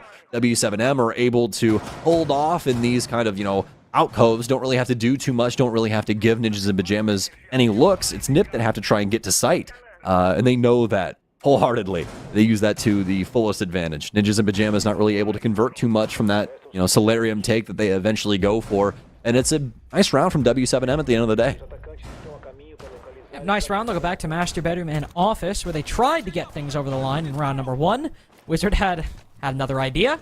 Got NIP there first, so W7M will try it again, as the overall structure was very good. It required a big performance from Cons in the mid-round to get 2 kills to make it even, and then even bigger work from Psycho and Wizard, the latter in that 1v2, to actually win out this attack on Master Bedroom and Office. But for W7M, they had an initial look towards Library, reinforced it off. They still got 2 in pocket, so could easily do it again. They have a lot of options and a lot of utility to rotate no matter which way NIP push. It's really incumbent on the attack to decide how they want to change things up. That's the one thing about Ninjas in Pajamas. They do have at least a decent pool when it comes to their operators, especially. A lot of different looks they can give over. It's always the pacing that I'm concerned with when it comes to NIP. Things tend to be just a little slow. Don't exactly, not do anything with it either. They are at least successful when they are able to set up at least a decent percentile.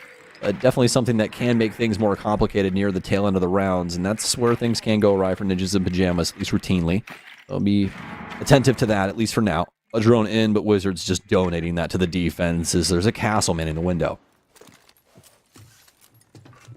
Shot pretty easily.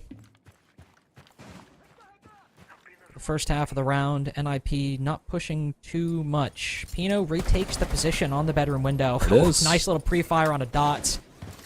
Good intel gathered and acted upon. To find an operator, to find any anchor, that Maestro has to be the sweetest of kills. If you hacked or destroyed any of those Evil Eyes, well, if you were a bit sloppy, sure, you got to be careful about them, but don't be zapped in those post plants, can't be moved. They have to be in good positions already. NIP will start pressing forward in the final minute, go for the solar repel as the fire bolts and bees go out from Psycho. Remember, they expended a lot of this utility in the last round, and when the execute was interrupted, they ended up gaining nothing for it, had no way back into round 2. C4 goes out, so Cons detonated outside, inside of solar actually, as it's outside, there's an engagement. Going Wizards' way, Loban getting aggressive, can't just find the final kill. Way. Instead it's Pino to find Dodez. Psycho to find another Wizard as Loban is down, can't finish him off, but it doesn't matter. Because Volps with that C4 kill earlier, that was his way in, and yet W7M find themselves shut out of round 3. He's stuck on the bottom floor, he's got to retake up above. Maybe he's got time to pick up Loban. W7M don't have the advantage over NIP. What an insane set of circumstances here. Volps will be able to at least get Wizard, but, I mean, he was a hair away from death. This is where the real round starts now for them on this retake. Just can't believe that we've gotten to this situation. Nip with a very Nip take of this top floor. And so far, it's looked so very good for them. They get the kill into Loban. Psycho will pick up the last one, too.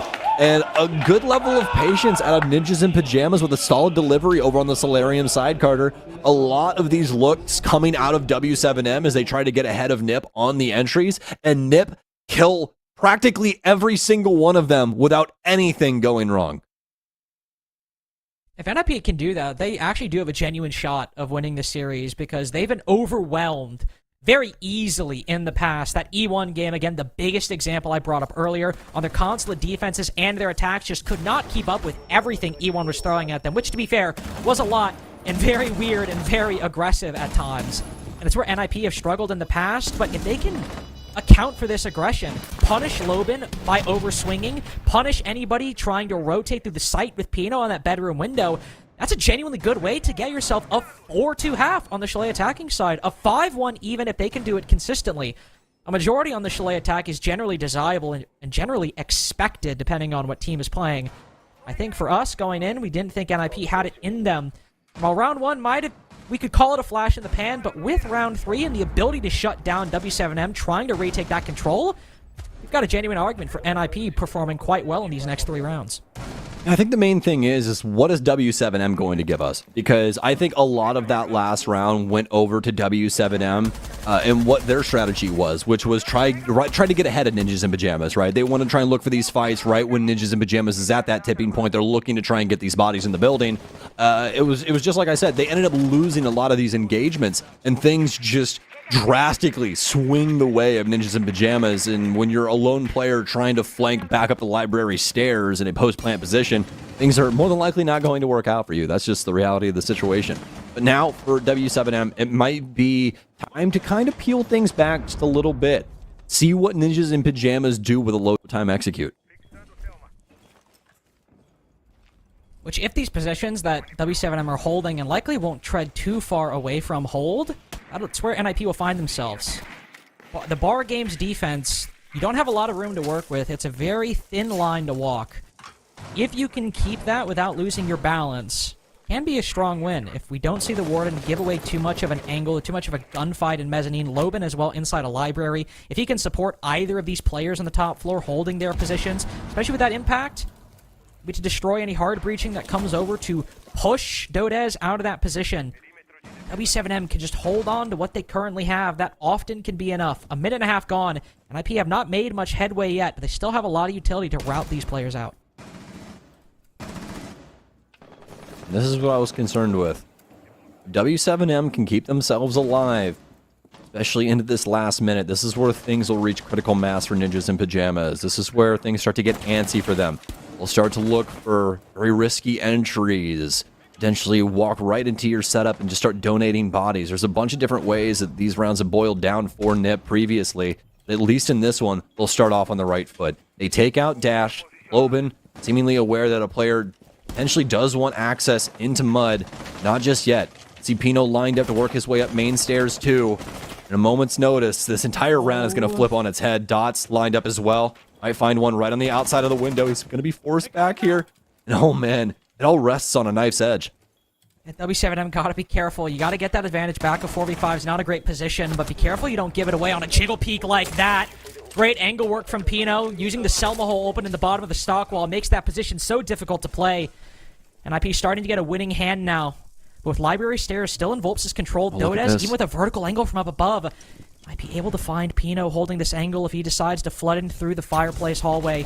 15 seconds left. Firebolt goes out. Loben cuts down, and that's go time. NIP push on in. Volps fights back. One cut down, but he can't make his way into the site. The fire is choking off his entry. 2v2. Headshot on the pre-fire. Wizard's got to jump in. He's got to go for that diffuser plant, but Dodez has the time. 0-0 the moment that case hits the ground, and the Warden fights back. Volps with an MVP bullet in round 4. That's just so very insane. But that's the kind of stuff we're talking about for Ninjas in Pajamas. They didn't necessarily do anything wrong there. It's just that it seems like when it gets down to the last 30 seconds, it's incredibly make or break for them. They don't really have like a solid, oh, they lose these all the time, or they have a really good chance of winning these. It feels like it's always a 50-50 coin flip. And this time around, an insane set of circumstances. Just running through the fire is Frost, and before she melts down, she gets the only bullet necessary into the top of the planner's head. W7M also going to call attack timeout past this. I think this is a great idea. Kind of retool the strategy. You've been seeing the adjustments that Ninjas in Pajamas have been going for. I think it's time to discuss things and see what they can produce on this defense. And the vibes are quite high in the W7M timeout. You see somebody giving Norris an idea. He's giving the thumbs up. He's saying, yeah, I like that. I like what I'm picking up what you're putting down. So seemingly good spirits in the W7M comms. It kind of had a similar timeout earlier when Furia were up 2-1. They took a tag timeout. You might be wondering why the hell are they doing that. Well, keep in mind, that was a 2v4. And if Volps doesn't guess, to be fair, guess the default plant spot. That is where people tend to plant when they're going for a game's execute. But if he still doesn't hit that bullet, he's a second too late. NIP are up 3-1. It's not 2-2. W7M losing those positions so early on. And also, Pino consistently, 2 rounds in a row now, able to get 2 kills, just holding an angle, holding a position, catches somebody rotating down below, catches somebody playing stop in round 4. Something so simple, yet gets NIP such a strong advantage that W7M have to work their way out of. NIP are anticipating the rotations and the swings from W7M quite effectively, and Pino in particular. All of his kills are from that. And getting NIP rounds, or getting them advantages that could easily be round wins if, in the case of round 4, something incredible doesn't happen for W7M. So I imagine if we're going to see an adjustment, be a bit more wariness, and a bit more toned-down aggression from W7M. Yep. And the thing about that as well, Carter, is that it's such a class act from Ninjas in Pajamas, right? It's exactly what we expect of them. They really like these patient beginnings. They pick a portion of the map, they set themselves up, they establish crossfires, and they set up their flank walks, and they see how the defense is going to try and act.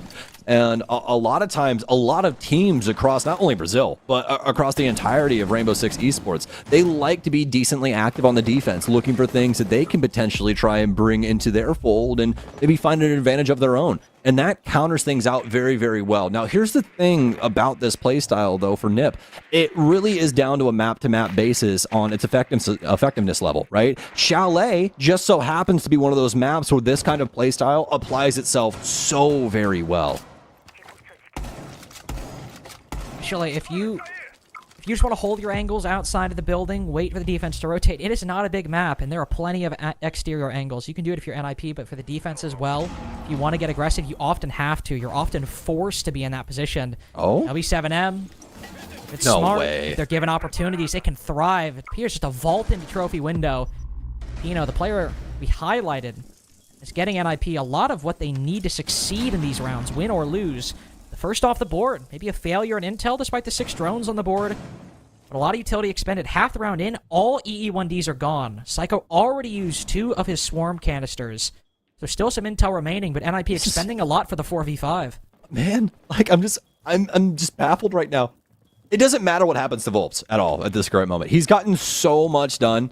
Drone's dead, gotten a kill, all of Khan's EE1Ds to try and lock him into place. And they're just now moving forward, and he's dead to the hatch. Wizard takes out Volps, but this round is already so far into the defensive favor. There's really not much to do. Psycho, how many Bs does this man even have left? I saw him launch a couple towards the master window, but once those expired, the W7M player was just able to adopt the angle once again and shuts down that clear through the kitchen space. And an ironic twist of fate, it's now W7M who just see NIP players walking in front of the angles they're holding, just not clearing their positions. Succumbing to easy gunfights. So W7M on this more passive look, still holding control. Not getting over aggressive. It's working out so far. Dota is now trying to go for the quick peek, the one tap. No Psychos crouch level. Doesn't register a lick of damage, though. Might not need to. If W7M just hold on for 15 more seconds, the Bees go in. How much can they find? Muzi, nothing so far. No. Tome Psycho in the back of the head. You might find Dota's, but it's a 1v1 trade just by the Frost getting aggressive. All right, Muzi with another. He's cut off in the piano hallway, though. So unless Wizards got another 1v2 in him, W7M post timeout. A new look and a new lead for them. A beautiful defense. A lot of cross angles and a lot of angles working their way from the top floor to the bottom. And W7M have a lot of support built upon these.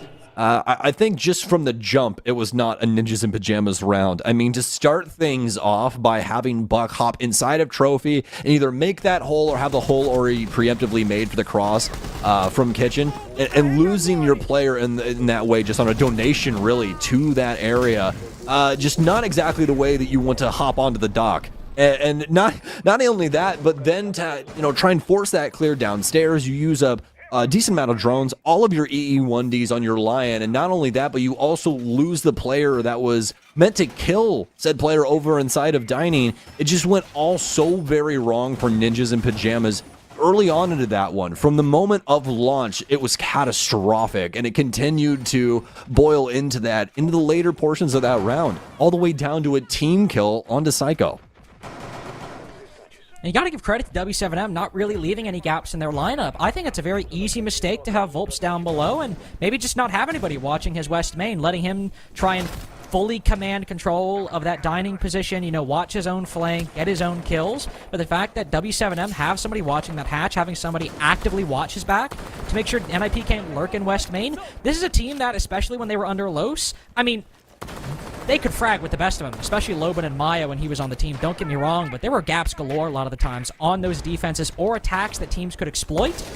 Most would just often out-frag you before you could get to that point, but it's nice from W7M. Obviously, 3/5 of that previous roster, new org may be, but to keep a really tight control on that whole setup, make sure Volps has support as we move on to Dining, it's going to be equally important when you're holding the upstairs, making sure that somebody can't just walk up Piano Hall or walk up Library Stairs, that you have the proper intel and the proper control to keep NIP outside. Yep, 100%. And similar circumstances befalling Ninjas in Pajamas. There's a few things that they need to change up and figure out, and one of the things is how to try and adapt and figure out how to not only capitalize on these isolated kills, but be a little bit more safe about it. And that's exactly what they've done here. Not only do they have the EE1Ds from Wizard, but they also have the Monty Shield coming in for Psycho. This is going to allow them to maintain pressure, at least push up to the gates of W7M, or potentially a few of these players if they are mispositioned for the scenario that Ninjas in Pajamas lays out. You just heard it. I'm pretty sure that Ash Charge, which was meant to crack the mirror window, got caught by a magnet. So it might not have actually cracked the mirror watching top library stairs, and that was Moosey's last Ash Charge. Not sure, and obviously we don't talk to the Brazilian observer, so I don't know if we'll get confirmation for it, but I heard the magnet go off, and the Ash Charge detonates soon after, so could be a bit problematic to give W7M intel in that position, but with the Summer Charge opened up, nobody could really play. Oh, never mind. Love it. Got the Zoto canisters from Dotez. I was curious if those were going to be on the site or not, and the fact that they're still upstairs. This is a brutal case for NIP. They don't have the dining wall open, and they don't have control upstairs, but most importantly, without that wall open, they can play these vertical angles, and whether it's a Monty, Wizard, anybody, the moment they walk downstairs, Dotez can shoot them from up above. This is such a big issue now for Ninjas in Pajamas. This case is on Psycho. You can see all the conversations he's trying to have, trying to coordinate this entire strike. He'll get the mirror window open, but there's so much verticality. Psycho does not have a safe place to try and put a plant down at all. Dash is going to get a big kill on this flank. They have to pay attention to this. They have to swing in, and he's going to hip fire headshot Cons. It's a 3 versus 3. Volps gets gunned down. Loban gets another, and Ninjas in Pajamas, with minimal time, they have to try and go for this plant. Wizard has to try and oversight this. Psycho's already halfway through. Nobody has an angle, and he's gonna get the plant successfully. Psycho, this is a perfect moment for him. Loban might be the only man that has the ability to try and shut this down. How have they brought this back? Loban can see the Monty. It's so close to an angle on his head, but now he's got to drop down. A difficult position against the Montaigne. He's got that C4. Spots Wizard as well, chasing the kill, chasing the 1v1, tags him up. Psycho trying to box him out. We've already seen a Monty 1v1 today, but the C4 goes off, downs the Montaigne. Now he can tap the diffuser, and Wizard's got to dash up. So low time, such a thin tightrope to walk. Wizard takes the long route. Loban's forced off. He probably could have stuck it. He probably had the time, and he might get the kill. The second guess, the little small thought in the back of his head that what if Wizard creeps up West Main? It costs him and gives NIP an even half. Down to the mind games. And wow, what a round from Ninjas in Pajamas. I mean, they did not have a lot going for themselves, folks. Did not have control of the top floor. All they really had was the area of the map that W7M didn't play, which was Library as well as Fireplace Hall. And they're not able to really get the wall open in the way that they want to. They have to push all the way up with the Monty in order to, you know, just get the mirror open. But finally, able of finding a plant, and what an area for Psycho to find as well. Practically the only safe space for him in there that didn't have any verticality directly influencing it at the moment. And not only that, but Ninjas in Pajamas able to win things out inside of that 1 versus 1. Psycho not only getting that plant down, but buying a lot of time for them.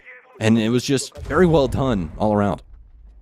Gotta ask the question, though. I might be wrong. We obviously had Dash retaking Fireplace, which I thought was a very bold decision, but in isolation, even though he almost lost the fight, maybe a play that could throw NIP completely out of whack, but I think Volps tried to go for the flank as well. We saw a dead body down below that I'm pretty sure was Volps, and if W7M really tried to two-man flank up Fireplace, and you still had the vertical control and the horizontal angles, I think they might have been overcooking it a little bit that round, but either way, a 3-3 defensive half on Chile defense is nothing bad at all. With NIP's defensive side, which is far stronger than their attacks and genuinely solid, again, we've seen if W7M can make them uncomfortable and force NIP, if they're playing, you know, obviously a zombie ban, but a lot of the times Cons likes his Kiba setups on Skyscraper, for example.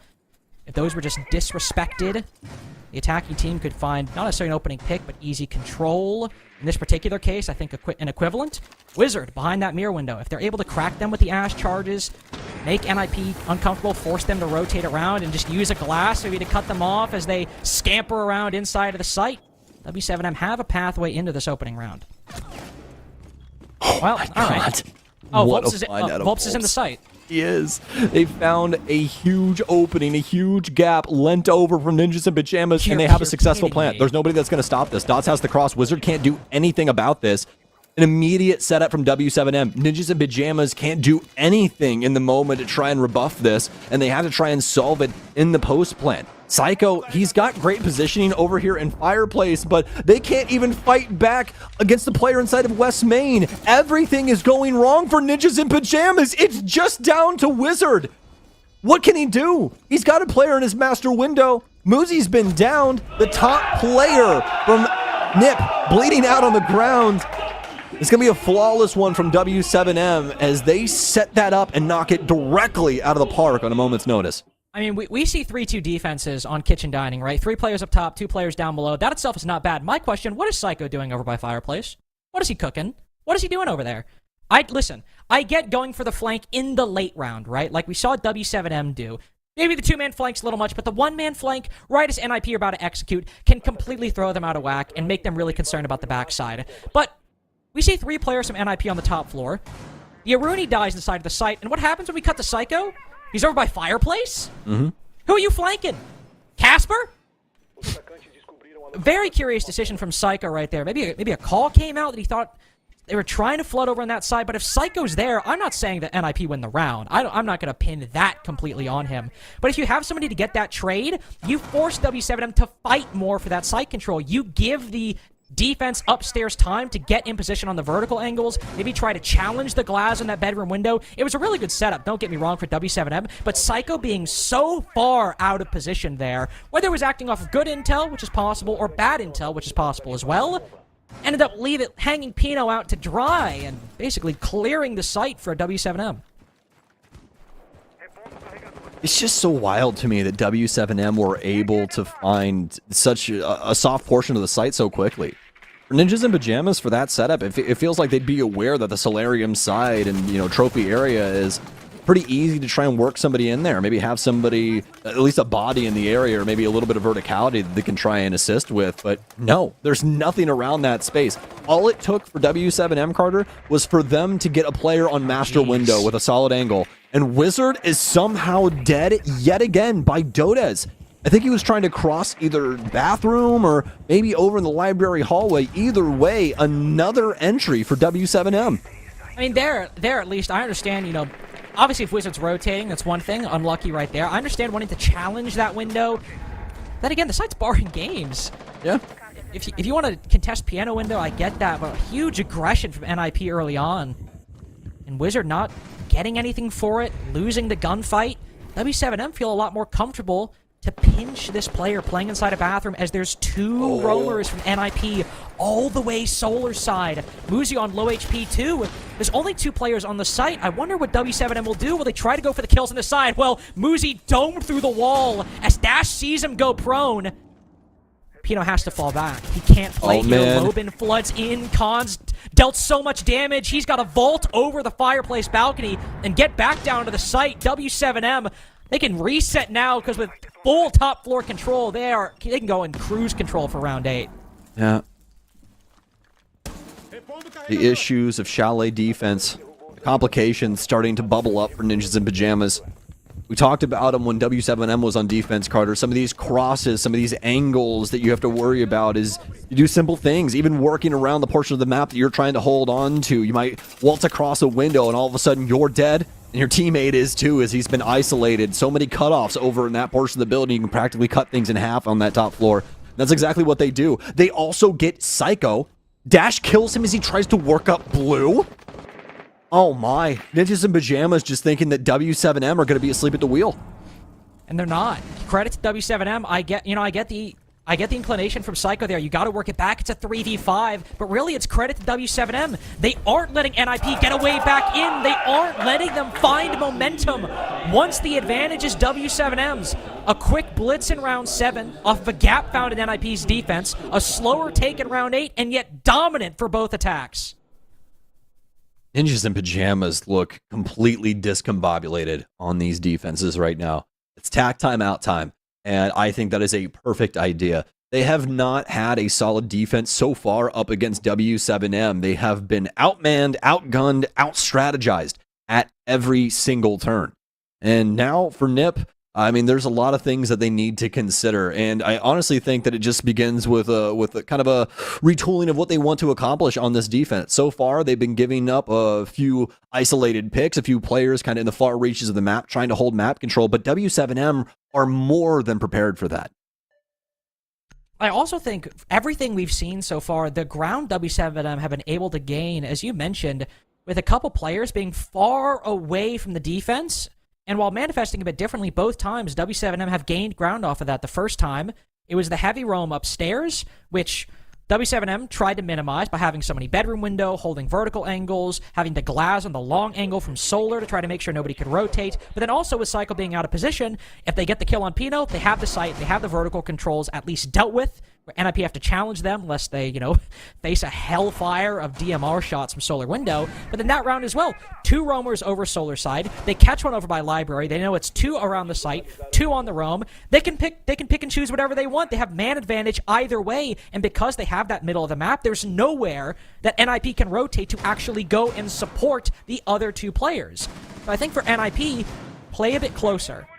Even if you think you can get away with something early on as we go back to Master Bedroom and Office, you don't want to just let W7M get whatever they want. But if you're going to roam, bring what Psycho's doing. Bring the castle. Cut off some of those angles. Force W7M to do a little bit of work to get the control they want, but not in a way where you're so spread out, they can just fill in the gaps in between. Oh, round 9 now. This is probably going to be the round that matters the most throughout this, obviously, except for the winning one. That one mattered, quite a bit, wouldn't it? Ninjas in Pajamas, though, they're really going to want this one, folks. Mostly because if they don't, W7M are on penultimate points.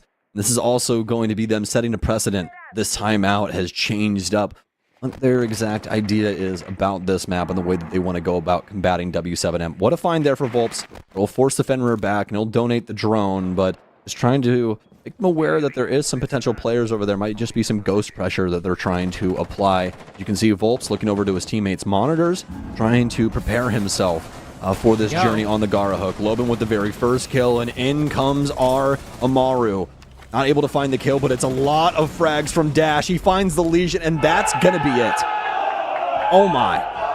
W7M do not grace the building until they are fully aware of how this strategy is going to work out. And yeah, it's a rush strategy, but it's not rushed to be put together. So very well done. Beautiful stuff from W7M there. I mean, we've seen every kind of attack at this point. First round, gap in the site, hit it, round 1. Second time, again, to be fair, gap found in the defense, but they take it a lot slower. Slowly constrict NIP, round victory. This time, NIP are playing closer. They're playing a more tight site setup. Rush before they get set up, before they get comfortable. Round win for W7M. And at this point for NIP, I don't think the call was bad. I understand what they wanted to go for. I think, honestly, for how they lost those previous rounds, it was a perfectly reasonable decision. But W7M making a great call in turn. When they want to try to get that setup, when they want to just play the site, play anchors, not give W7M any gaps, they just slap him in the face with an Amaru, a blitz rush, something this team, that this core, Loban, Volps as well, great at. Outstanding so far. And Dash, Volps, and Loban both almost, in the case of Volps, around double digits, basically everyone putting in the same amount of effort. 3 rounds to go before NIP even have a chance at overtime. I mean, it seems W7M victory is inevitable at this point. Yep. On Friday, you and I had a conversation about comms during one of our call-ins, or rather check-ins with one of the teams, right?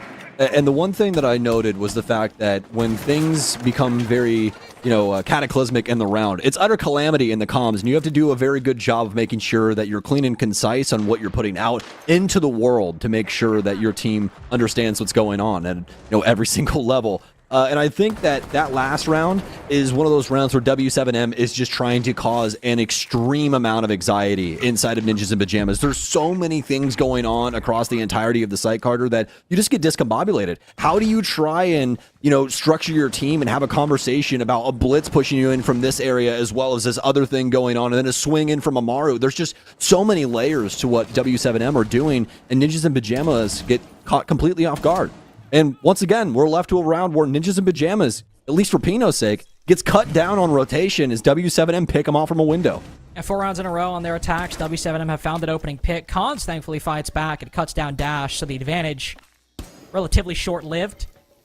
At the control, the positions that NIP have aren't terrible. They're still holding Library. They still have Psycho on Mezzanine. The only concern is what are W7M going to do, and will NIP lose it? Candelas go out. Not's pushing forward. They force the Warden back off the Library stairs. But Psycho and Wizard still on that top floor. Psycho blinded, though. Behind that shield, he holds fast. Doesn't over-rotate. But Dodez is ready for it. Needs to get this trade. Needs to get this finisher. Or does he? With Wizard down, that's vertical control now in the hands of W7M. Khans and Muzi have rotated back the ladder. They know they pushed the Warden back off Library Stairs, so they know they're clear to open the Skeleton Key. But remember that previous Bar Games attack where NIP tried to get aggressive, tried to retake the lead and the momentum, and W7M strangled them. 4 rounds in a row on the attack. W7M, a strong 7-3 on Chalet. A new roster, same old W7M, as the Bulls take the victory here in a pretty convincing fashion as well, up against Ninjas in Pajamas.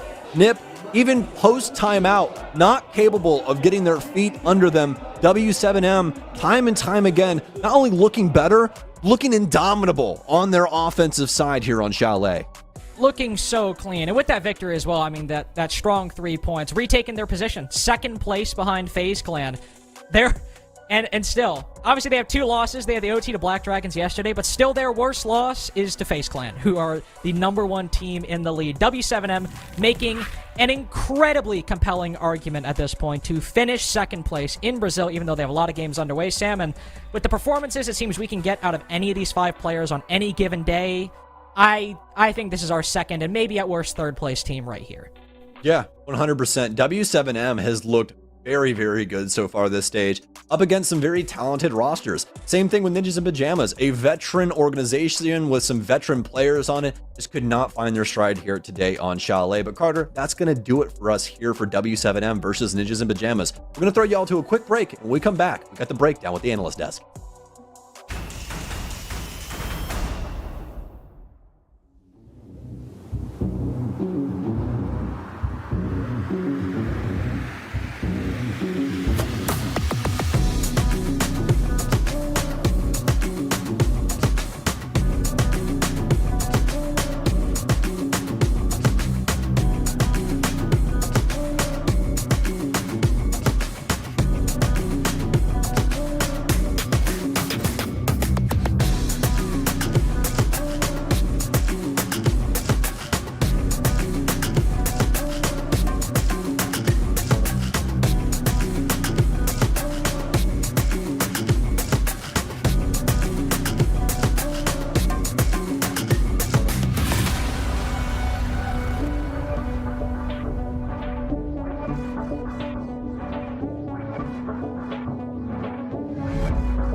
You're watching the Blast R6 Brazil League with me, Ian Chambers, and CDAPS, and we have just seen W7M back flying. The wings are back out, and they bounce back with a huge win against NIP, Connor.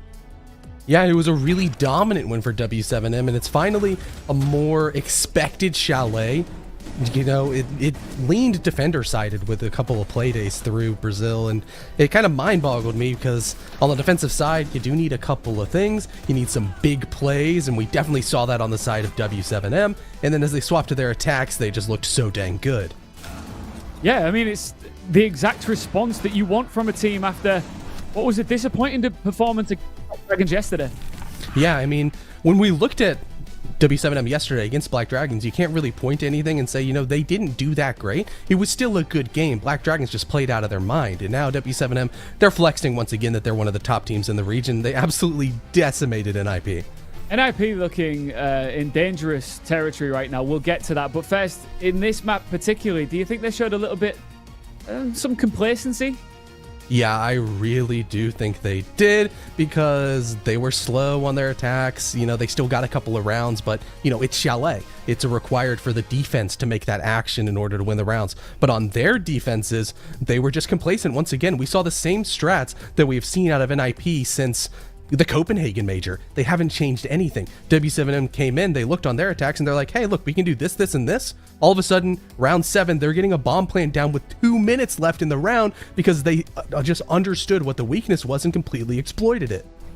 Muzi and Volps were cancelled out, as you predicted as well, CDAPS. Yeah, you know, Muzi did not have a great game. And what I expected was that the core, you know, the rest of the players minus Volps on W7M were going to have to step up because they are just so much stronger than NIP. And that's exactly what we saw. Lobin, phenomenal game. And even Dash throwing in. He hasn't had the best stage so far, but he's showing that, you know, there's a reason that he was part of the team that came second in the Atlanta Major and still had a pretty solid SI run. W7M looking so good right now. For, you know, NIP on the flip side, though, they're in a really tough position now. Playoffs could be potentially out of reach here. Yeah, it really could be. They've still got to play against some pretty good teams coming up. For NIP, it would not surprise me if they go 0-3 the rest of the stage. They've got to play Furia. They've got to play Vivo Keystars. Those are not easy games, and they're on the outside looking in. They haven't thrown themselves into the fray. It's very, very likely they're going to be going to open qualifiers here. Yeah, W7M, though, it's a very exciting time to be a fan of that roster. Again, proving the doubters wrong and looking like one of the, you know, the top teams in this region, undoubtedly. Yeah, and they don't have very much pressure on them for the rest of the stage. They have easier games coming up. They're through the hard part of their schedule, and when they've had the quote-unquote easier games, they've been coasting. They've been looking good. They're winning the games that they're supposed to, and they're probably, as a result, going to be really fighting for one of those first-round buys. All right, well, we have 4 games done. Can you believe it? We are flying through Playday 6 here. We've got 1 more to go. And it is the Inform E1 taking on MIBR to close out this Playday next.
One more game to go in the Blast R6 Brazil League. Not ever, of course, just for this Playday number 6 with me, Ian, and CDAPS. And I'm excited for this one. It's two teams I expect a lot from, specifically E1, who are taking on MIBR to close out the day. Let's look at E1 first, shall we?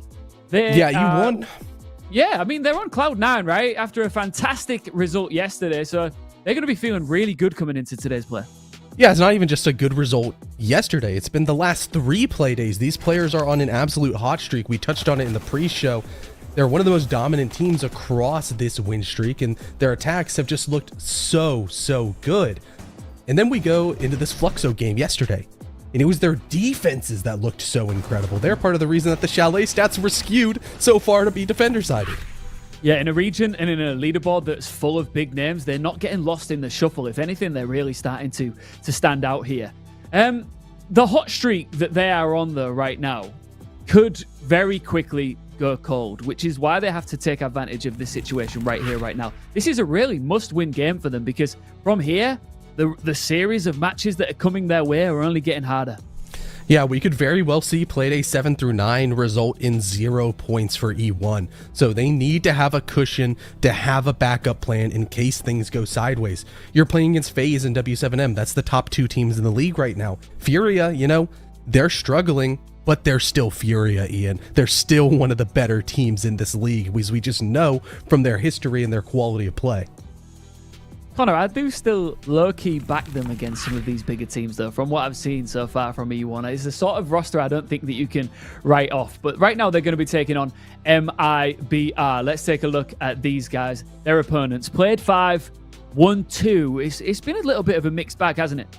Yeah, it really has, because they've bounced back and forth, especially because when you look at their 2 wins, who were they against? They beat a Black Dragons team that just looks so good over and over again against these top rosters. And then yesterday, their matchup was so good. Once again, MIBR looking dominant. Yeah, we see that a lot, don't we? We see teams coming out and putting on good displays, but not getting over the finish line. But that doesn't always crush your momentum, which is so vital when you're coming up against a team in good form. The team overall is definitely solid, but I know there's a certain member on the roster, Connor, that you want to see pop off big time here today.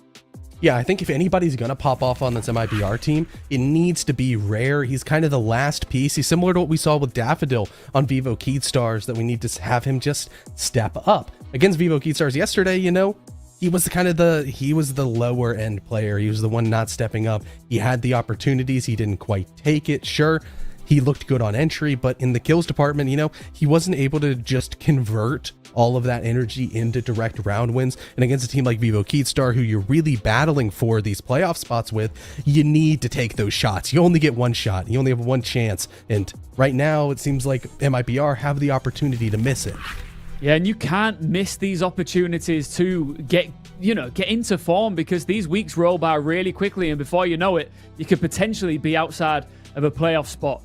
Let's now get into our map vetoes here, shall we, and find out where we're going for our final matchup of the day. Talk us through it, Connor. Well, we have some permabans already fully defined on the side of MIBR and E1, and it kind of is interesting with how there's a Venn diagram overlap. Both these teams, they really do not like border permabans for both of these rosters, and it means that whoever bans out that map probably ends up forfeiting the driver's seat of this map ban phase. These are called the hook maps, in my opinion. Sure, you still have MIBR taking away their other permabans, being a skyscraper and the bank from E1. That's another map that they're not really that much of a fan of, besides their couple of plays on it in a mixed bag of results. Here we see Consulate and Clubhouse go down. Once again, not surprising maps from either of these rosters. They have pretty high ban percentage. It's low priority on their map ban, but we still have border in the pool right now, and it seems like a game of chicken between both of these teams. And E1, they're going to kind of take the sidestep first. I think that kind of forces the issue, and MIBR got the better of them, where they can choose between going onto a Chalet or going to an Oregon. I think Oregon fits MIBR just that little bit better in comparison to a Chalet that we have definitely seen E1 look so incredibly strong on. But with the flip side, I still like E1's chances. Oh, I was leaning towards you picking MIBR in your prediction then when you started mentioning how well this Oregon map fits them, but you don't want to write off E1 in form, right? Yeah, no, they are just on such a hot streak right now. They are looking so incredibly good, not just on the attacking side, which is more difficult here in a defender-sided Brazilian region, but now we've seen the same energy encapsulated on their defenses when they applied them Chalet. You know, it's a lot easier to defend on Oregon. All of a sudden, we're going to see some crazy roams come out of this E1 sports side, and MIBR are going to have their hands full trying to get opening engagements, trying to get map control entirely. They better have some good cutoff drones, and I would expect to see a little bit of soulless play on E1 to really kind of cripple the information game of MIBR and make it hard for them. Just before we do get into this next game, and I am going to ask you for a prediction, but for anybody who missed it yesterday, and I do insist that all of these matchups that you might have missed, you should definitely go out and check on VOD. But what was it about E1 yesterday that you felt like, oh, okay, now I need to really take notice of these guys?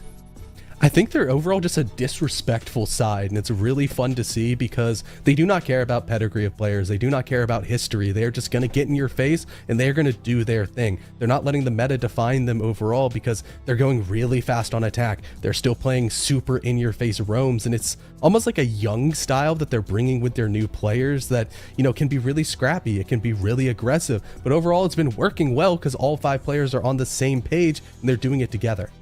Yeah, that togetherness is such a vital part of Siege, isn't it? Because we talk a lot about, oh, well, if this player pops off for this team, if this player finally steps up for this team, we might see those great results. But that's what's so unique and special, I think, about E1 that's catching a lot of people's eyes, is there does feel like there's a real togetherness with this roster.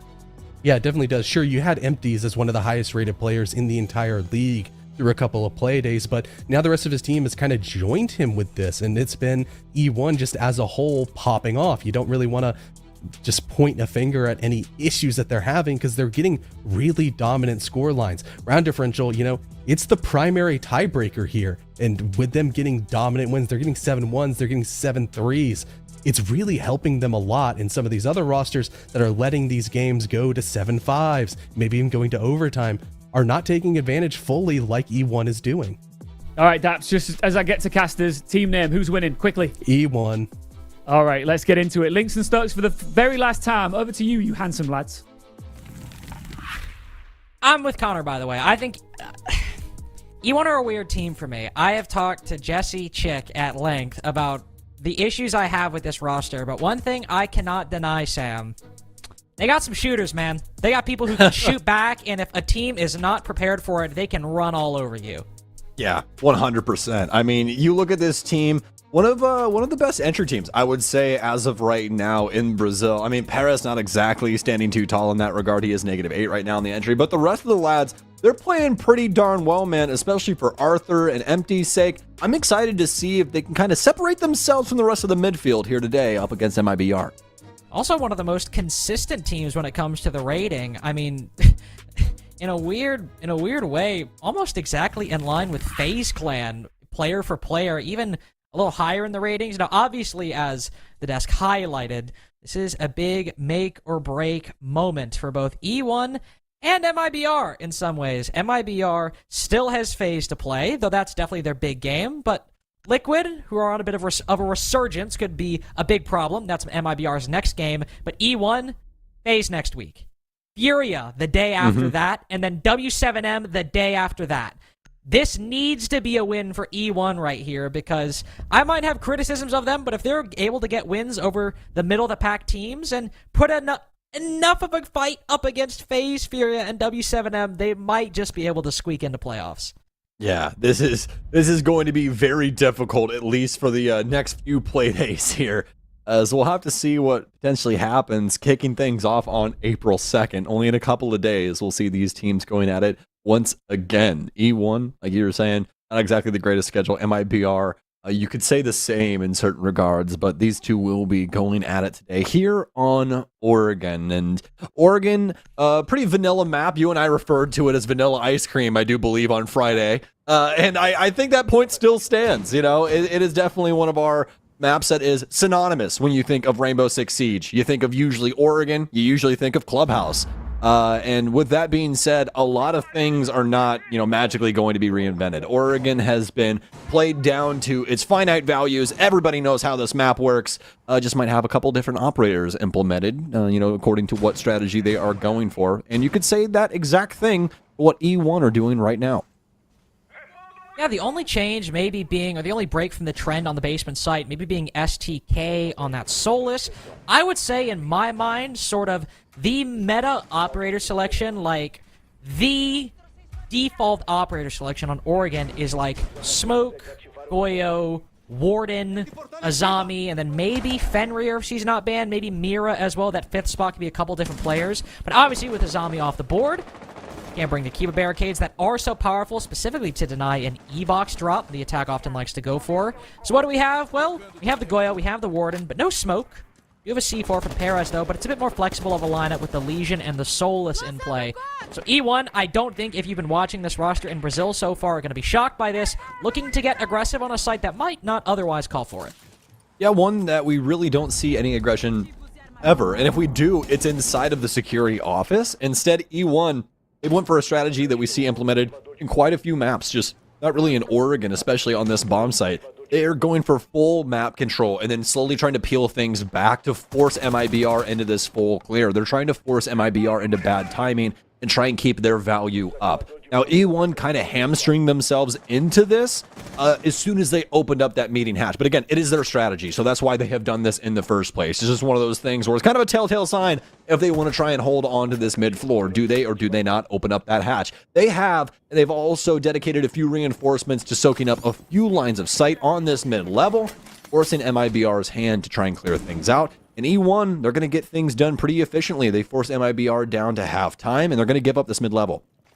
The risk here, though, with opening up the meeting hatch, going for this roam, specifically with Azami off the board, is theoretically speaking, E-box drops are never completely easy. You have to have a couple people drop down the hatch, have that work in tandem with people pushing through pillar, pushing bunker, but also those two players, not necessarily around the hatch, but on the back tower stairs and around bunker, able to win fights or at least keep the defense at bay while the players dropping down E-box hatch are actually able to get control inside of the site. But with the hatch already open and no Kiba barricades blocking the way, Yex's field of view and a gap downstairs might just be a bit more open. But as I'm sitting here talking about the flood in, well, MIBR certainly tried to send it in, but the guns from E1 are ready. But most importantly, Yex on that push down the stairs with Diffuser.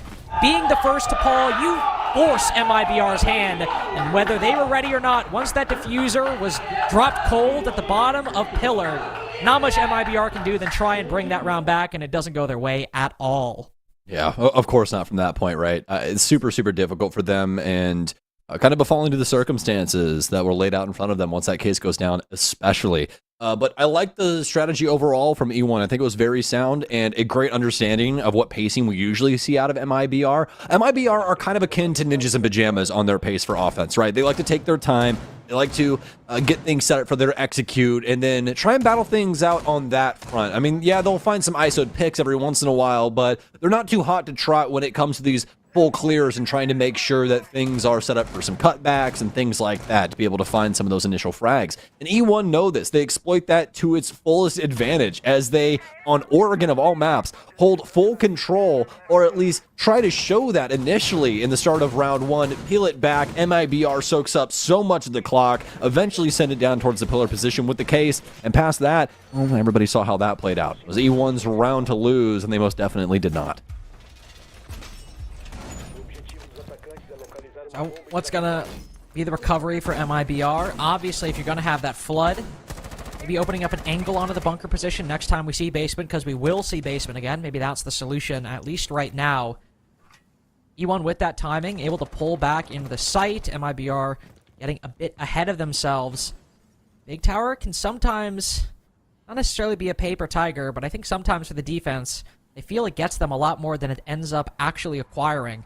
You hold this position, you sit up top, you say, I'm going to force the attack to clear me, I'm going to waste all this time, but if the attack is good enough, you could find yourself being the opening death in the first 40 seconds. Perez goes for the hop out, but it's a very easy trade. Semper follows up with a kill onto empties, and you put all that investment on the backside, and what do you have for it? STK, probably not getting a whole lot of anything, though Arthur will fight back, bullet cut down.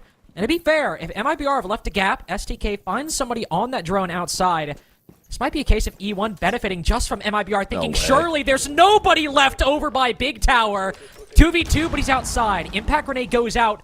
There's nobody from MIBR to capitalize. Probably one of the most peculiar starts to a Dorms attack I've ever seen.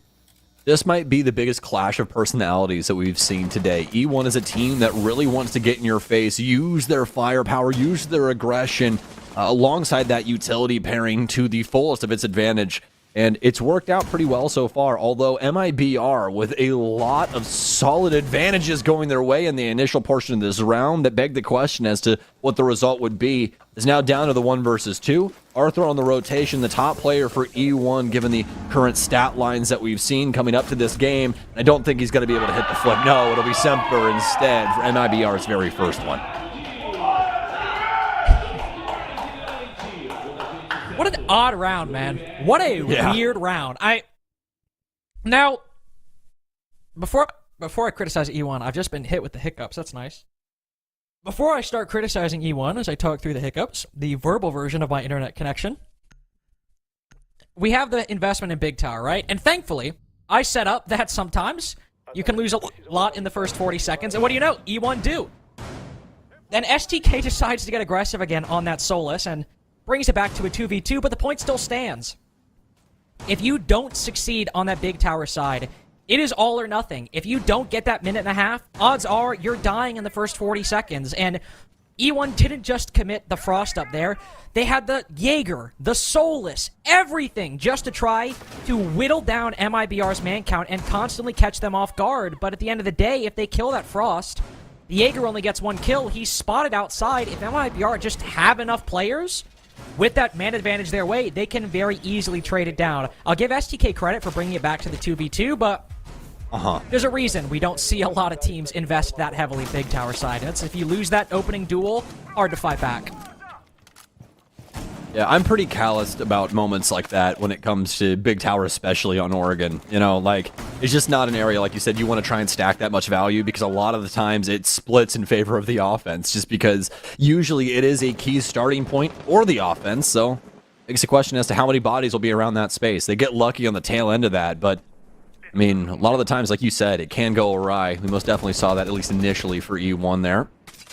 It's going to be a 1-1 scoreline in between the two, and I think MIBR are going to be sticking true to their guns about trying to hold on to some of these windows, see how these crosses work out for them, and they set these up, but Semper's going to be the one that actually hops in the building to start this domino effect, as they'll take out Empties, dislodging him from bathroom. Oh, Perez! He'll find one on a bullet, and he's going to go for 2! Oh my god! It's MPX, it's so hot today. Frankly, I just have to give respect to MIBR for at least trying to match E1's pace. But look at how little this team gives up. They go down 4v5, and Perez says, I'm going for the hop-out bedroom window. I'm peeking this guy main door. MIBR try to flood in, but this MPX cannot be beat. He drops down to go for 4, switches to the Deagle, but at least he keeps the KD intact. This is why E1 is such a difficult team, man. You never know what they're going to do. It's like trying to herd cats. It's the worst thing ever. Like, you think you have everything set up. We even have a player outside on van to make sure something can't, you know, boil over that's going to be too crazy for them to handle. And not only does he murder that guy, but he swings into the bus player and wins that too.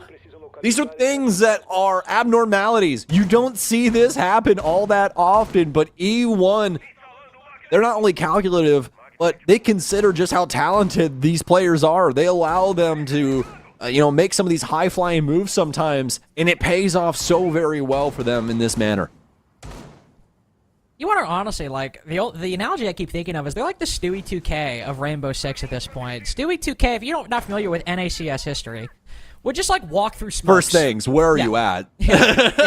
But Stewie 2K would just walk through smokes. And smoke grenades in many games, but CS being one example, it's like, okay, I've thrown a smoke, I've blocked off the angle. If you push through the smoke, you have to basically react in the moment where somebody is. You probably have to flick, it's hard to pre-aim, but he would just walk through smokes and catch people completely off guard because they assumed nobody would walk through the smoke. E1 are basically just taking a lot of the base assumptions people have in Rainbow Six and flipping them on their head. Alright, 2v3, 3 people have died big tower. Surely there's not a 4th. Alright, well, STK was over there. Alright, 4v5. Surely nobody's gonna run out the master bedroom window and then not only kill somebody, but then peek small tower. Alright, Paris has done that and killed both people meant to counter that position. E1 are just taking a lot of the base assumptions and just making them not a factor. Just saying, nope, we actually aren't going to abide by that. And for a lot of teams, it makes them uncomfortable. And MIBR, I like that aggressive showers control. I like them trying to match that pace. But it's difficult when you basically have a law that you find to be as immutable as gravity, and a team just says, nope, we're going up. Yep. Exactly. And that's what we've seen so far from E1, is they've been able to make these moments where a lot of squads would more than likely peel back. They instead surge forward, and they're able to catch off their opponents just because of that situation, that scenario that they're building up, just like Carter was saying. It's very well done. Let's see if they can continue on this reign of terror, making MIBR question their morality, question their strategy, question their ideals of how Siege traditionally works. Where a lot of teams would give them respect. E1 gives them no quarter. Now, this basement setup might be a little bit different. We've already crossed this bridge one time. MIBR, not exactly the most successful when it came down to it. Things took a little while to build up. And you could say the same about this round, but you could say the same about practically every basement round when it comes to Oregon. You can see a bit of utility rotation from E1. Arthur moving his shield over to E-Box. Honestly, makes sense. You have the mirrors for front side, so the mirror should be fine. Contesting laundry stairs. You obviously have flash-free showers. But how are MIBR going to deal with this setup? Because a lot of the operators you normally expect in positions like this are missing. Ying is banned, so obviously MIBR can't bring her for the E-Box drop or the frontside push, but Grim also off the board. So all you really have are the flashbangs, the secondary utility, of course, but then Rare with those smoke bolts and those fire bolts. And here's E1, anticipating that nobody's going to clear the Harry Potter position, so as the flashbang goes in, Empties is blinded. But what do MIBR know? They're so concerned about the bunker player, but Gomez checks it. Great heads-up play by MIBR, but look at the walls fully reinforced, the single panel, and there's a castle barricade on the E-Box door. They try to get aggressive on the way out, but Yex checks it. He's now got the long angle watching the rotate, but Flash 3 with a couple well-placed shots will cut the head off Yex. MIBR maintain their advantage, and there's no C4s, no smokes to deny this diffuser, but STK retakes. Same with Flash 3, stuck in the 2v2. A long angle through Freezer, goes for the rotate with that impact grenade. Are they caught off guard? STK with the rotate. Semper needs to put this diffuser down. His back is turned. Nobody's watching, and STK will hold 1 HP on Gomez. He wraps around instead. The Wamai found out. Great reaction. Gomez heads up plays to open and end that execute. Just utter insanity inside of the tail end of round 4. And it just goes to show how much of a Herculean effort it takes out of MIBR to put E1 in their place. I mean, constantly, time and time again, even though E1 are down on the man advantage, down on what seems to be map control in certain situations, they're able to get these big kills, these big moments where they fluster MIBR. Somehow, some way, boiling that down to a 1 versus 1, all off the back of a pretty cheeky swing from that castle barricade impact scenario that they had going on. Now, it's a 2-2. And Carter, this is such a clash of personality in between these two teams. It's insane to watch. I appreciate MIBR at least trying to change things up. I mean, we saw on Cafe that their attacks can get pretty hectic. They can be a little weird in that NIP game. But at least here you can see them trying to find gaps. It's very imperfect. I mean, going back to round 1, we saw the IQ, I believe it was Yex, try and push down big tower stairs, and ends up dying because nobody took care of the guy on bunker door. So you end up having the diffuser dropped, MIBR forced to go, and they end up losing the round. But in other cases, it's found great success. Pushing up that showers hallway, even if they ended up losing to that big play from Perez. When we see the Yana Semper push up into showers, he takes that control and keeps E1 on the back foot. There, MIBR actually do have a good read to push down Pillar because that wall is full reinforced. So again, it's not perfect. MIBR clearly uncomfortable doing it, but they've got 2 rounds on Oregon attack, trying their best to match E1. How many tricks does E1 have up their sleeve? Every time we get down to a strategy, it seems like there's something new that they're bringing to the table. This time around, they've completely reinforced the master closet. They've got some bandit batteries along for the ride, too, just to perform a simple bandit trick. Let's beg the question as to how they defend this basement area. Last room now going to be a hot commodity for the offense, as if they do read this out, they'll try and get access to that ceiling in the room, able to try and compete with Flashtree via verticality. But you can see E1, they've thought about this. Perez holding some angles, but he missteps, and Semper will cut him down with the C8. Trying to do double duty, contesting the main door on the armory stairs, but if you take up one angle and don't check the other, Buck's got the drop on you. STK will fight back. Semper cut down. One of those Selma charges. Bandit trick by Flashtree on the wall. You can see why E1 are holding so firmly down below. They want to actively bandit trick the bedroom wall. Such key intel acquired by STK spotting. There's two players on this backside, so he'll drop down. Yeah, try to go for the flank around that castle barricade. This is what I mean. You see that castle up, and MIBR are thinking, okay, we can take big tower control, but nobody watching that flank drone. STK aware of it, thinks he can get this flank off. Nobody's got back on it. A second also falters, but they've got the third redundancy. Yex holding the angle as well. MIBR not letting E1 get a single gap. The timing there was impeccable for Semper. No, you couldn't see it, Carter. In the moment there, he was just flipping through the cameras, and I think as soon as Perez, or rather STK, looks away, he gets on that camera on the bottom of the stairwell. They find him. They gun him down at the top of T3. Now E1, lacking a man in comparison, but MIBR staying true to their nature. It's going to be a low time to execute, and one that they're going to have to try and get to go off without a hitch. Arthur, the first moment of contact, he gets gunned down. MIBR, they barrel ahead as Flashtree tries to make his moment happen here inside of dorms, but he's looking the wrong way. MIBR with not only the round, but the lead. Yeah, 3 rounds of their Oregon attacks, and they are looking quite good. On shaky footing in the first couple, but now these two we've just seen, it might have come down to a 1v1 in round 5. But now, in round 4, but now in round 5, able to put up a much more convincing execute. Again, that Maverick Gomez able to gain so much ground for MIBR in the late round. Very key player on that flood. Him and Semper as well. 3-3 and 7-4. Obviously, Yex as well doing good work on the flank watch, but really MIBR, they have to do so much. A player might suddenly feel that they can push up back tower, then say, okay, hold up. Let's get on drones. Let's make sure they're not flanking. I actually need to watch the back tower stairs. You then have the Maverick say, okay, I kind of want to open up the bedroom wall, but we're getting shot here.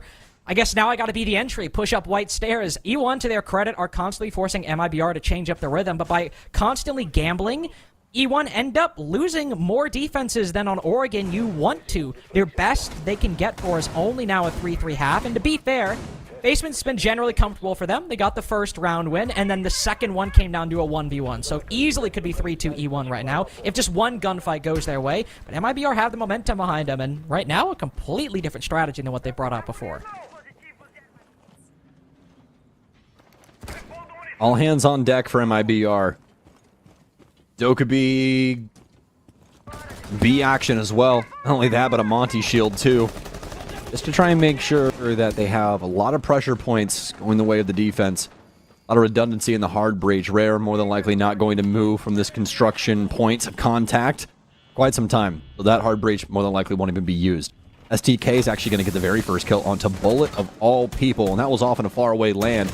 He actually had a lot of damage dealt to him, and no hatch control just yet. Gomez going to continue to try and roll around this mid-floor, but E1 already getting so much done. Bullet dying with all his utility in pocket as well, so if you wanted to go for that E-box drop, well, good luck now. You don't even have any flashbangs or smoke grenades on the board. Hard to breach charges, secondary EMPs, and frag grenades, so the Montaigne will rotate out of bunker very quickly. You saw MIBR wanted to take that quick and see if they caught E1 off guard. They had the IQ on back tower stairs to put pressure on the guy Pillar, the Monty to force out utility from the smoke and also gain intel on anybody playing inside a Pillar. But once Bullet falls and Yex is put to 1 HP, you're forced to kind of abandon ship. You can't force the issue. You're in a man disadvantage. E1 is now aware of it, and you're also just not in a great spot to convert. So Rare will instead move down to the freezer side, but losing that Grim and not having any utility to blind or cut off angles, MIBR are in such a rough position to try and transition down to the bottom floor. Yeah, you can see how this has completely thrown MIBR into a distraught position. They were not expecting Bullet to get picked off. They have to go for a completely different strategy than what they were adhering to initially. Instead, they're going to try and work their way over to this laundry freezer position. But Rare has taken so much damage, Carter. He can't even survive a plant attempt right now, let alone another piece of utility rolling over into him. Some other things going to try and work their way in, some frag grenades and other things in between. Rare going to be down to a sliver's worth of HP after that impact grenade. And MIBR have to try and swing in and get these big kills, get these big frags. It's going to come via the E-box. Perez will be able to call that out. Almost able to get the kill on the back stairs, but doesn't even necessarily need to, as it's all down to that lone soul, and he will clip them at the very tail end with the SMG-11. E1 not having to do too much, might just get that initial kill onto the extended player from MIBR. That's the round. MIBR can't do a single darn thing. Not even the adjustment over to the other portion of the bomb site assisted them. But have they done enough? Have they done enough getting those 3 attacks? It might not be. Sometimes on Oregon, we can feel comfortable that, all right, they've got that 3-3 half. We know how good these teams' defenses are. They should be able to coast, even if it ends up being a close game, and the attack shows some moments of brilliance. The thing with E1 is not only are their defenses often a little unconventional, they like to contest as much ground as they can, not in necessarily large, vast ways across the whole map, but in smaller moments, try and retake elbow, retake pillar as quick as they can. But their attacks are also designed to make people uncomfortable. The NIP game, NIP and the Liquid game, actually. I constantly think of Arthur on that Monty, just sprinting in, meleeing people, taking as much ground as he can, almost pretending like he's Blitz. Just trying to get as much map control, but more importantly, just disrupt the defense as much as possible. That's a bit harder to do on Oregon. It's especially hard to do on Basement, but E1 have shown a capability to do very similar strategies as their defenses, just on the attacking side, to never let their opponents get settled. True. Very true. And that's the beauty of that shield, and the beauty that we've seen it implemented in time and time again. Especially post-shield buff. I think that this stage has been an amazing display of what Monty and Blitz are capable of. Especially for Blitz, we already knew how viable Monty was in a lot of different ways, but Blitz was one of those shield operators that you only saw really every once in a blue moon. It was by somebody that was pretty influential with the operator. In fact, we would clown other people that weren't exactly great with said operator. And nowadays, Blitz is somebody that, I mean, you can see Nesk pick it up and you go, yeah, that sounds about right. Well, at least to start. See, MIBR want to channel a bit of that E1 energy. Early aggression onto the top of Freezer stairs. No one from E1 biting, though. As to their credit, pretty simple right now. Just clearing utility around the map. Some huge jammers stationed around the top floor. So trying to delay that middle floor control to be acquired by E1 by just a little bit. And also, if that mute jammer can maybe cloudy the intel, muddy the waters around Freezer stairs, Rare could get a pick. Doesn't happen. Half the round almost gone. So, MIBR will fall back just as E1 start progressing down onto that middle floor. Decent pace set by the defense to start, and still plenty of utility on the site. However, when I say plenty of utility, it's not exactly the traditional stall you'd think of. No smoke canisters or Vulcan packs, Sam. No. Down to trying to hold up a few of these throwables and trying to make gunfights a little bit easier for themselves with these mirror windows. Possibly some intel that can pour over from those, but you look over at the offensive side here for E1, and you definitely start to favor them a bit, don't you? Especially with these, Grim Bees that can work their way in and lock up a few positions, at least giving the info, the insight over to the offenders. Oh, the sub-minute.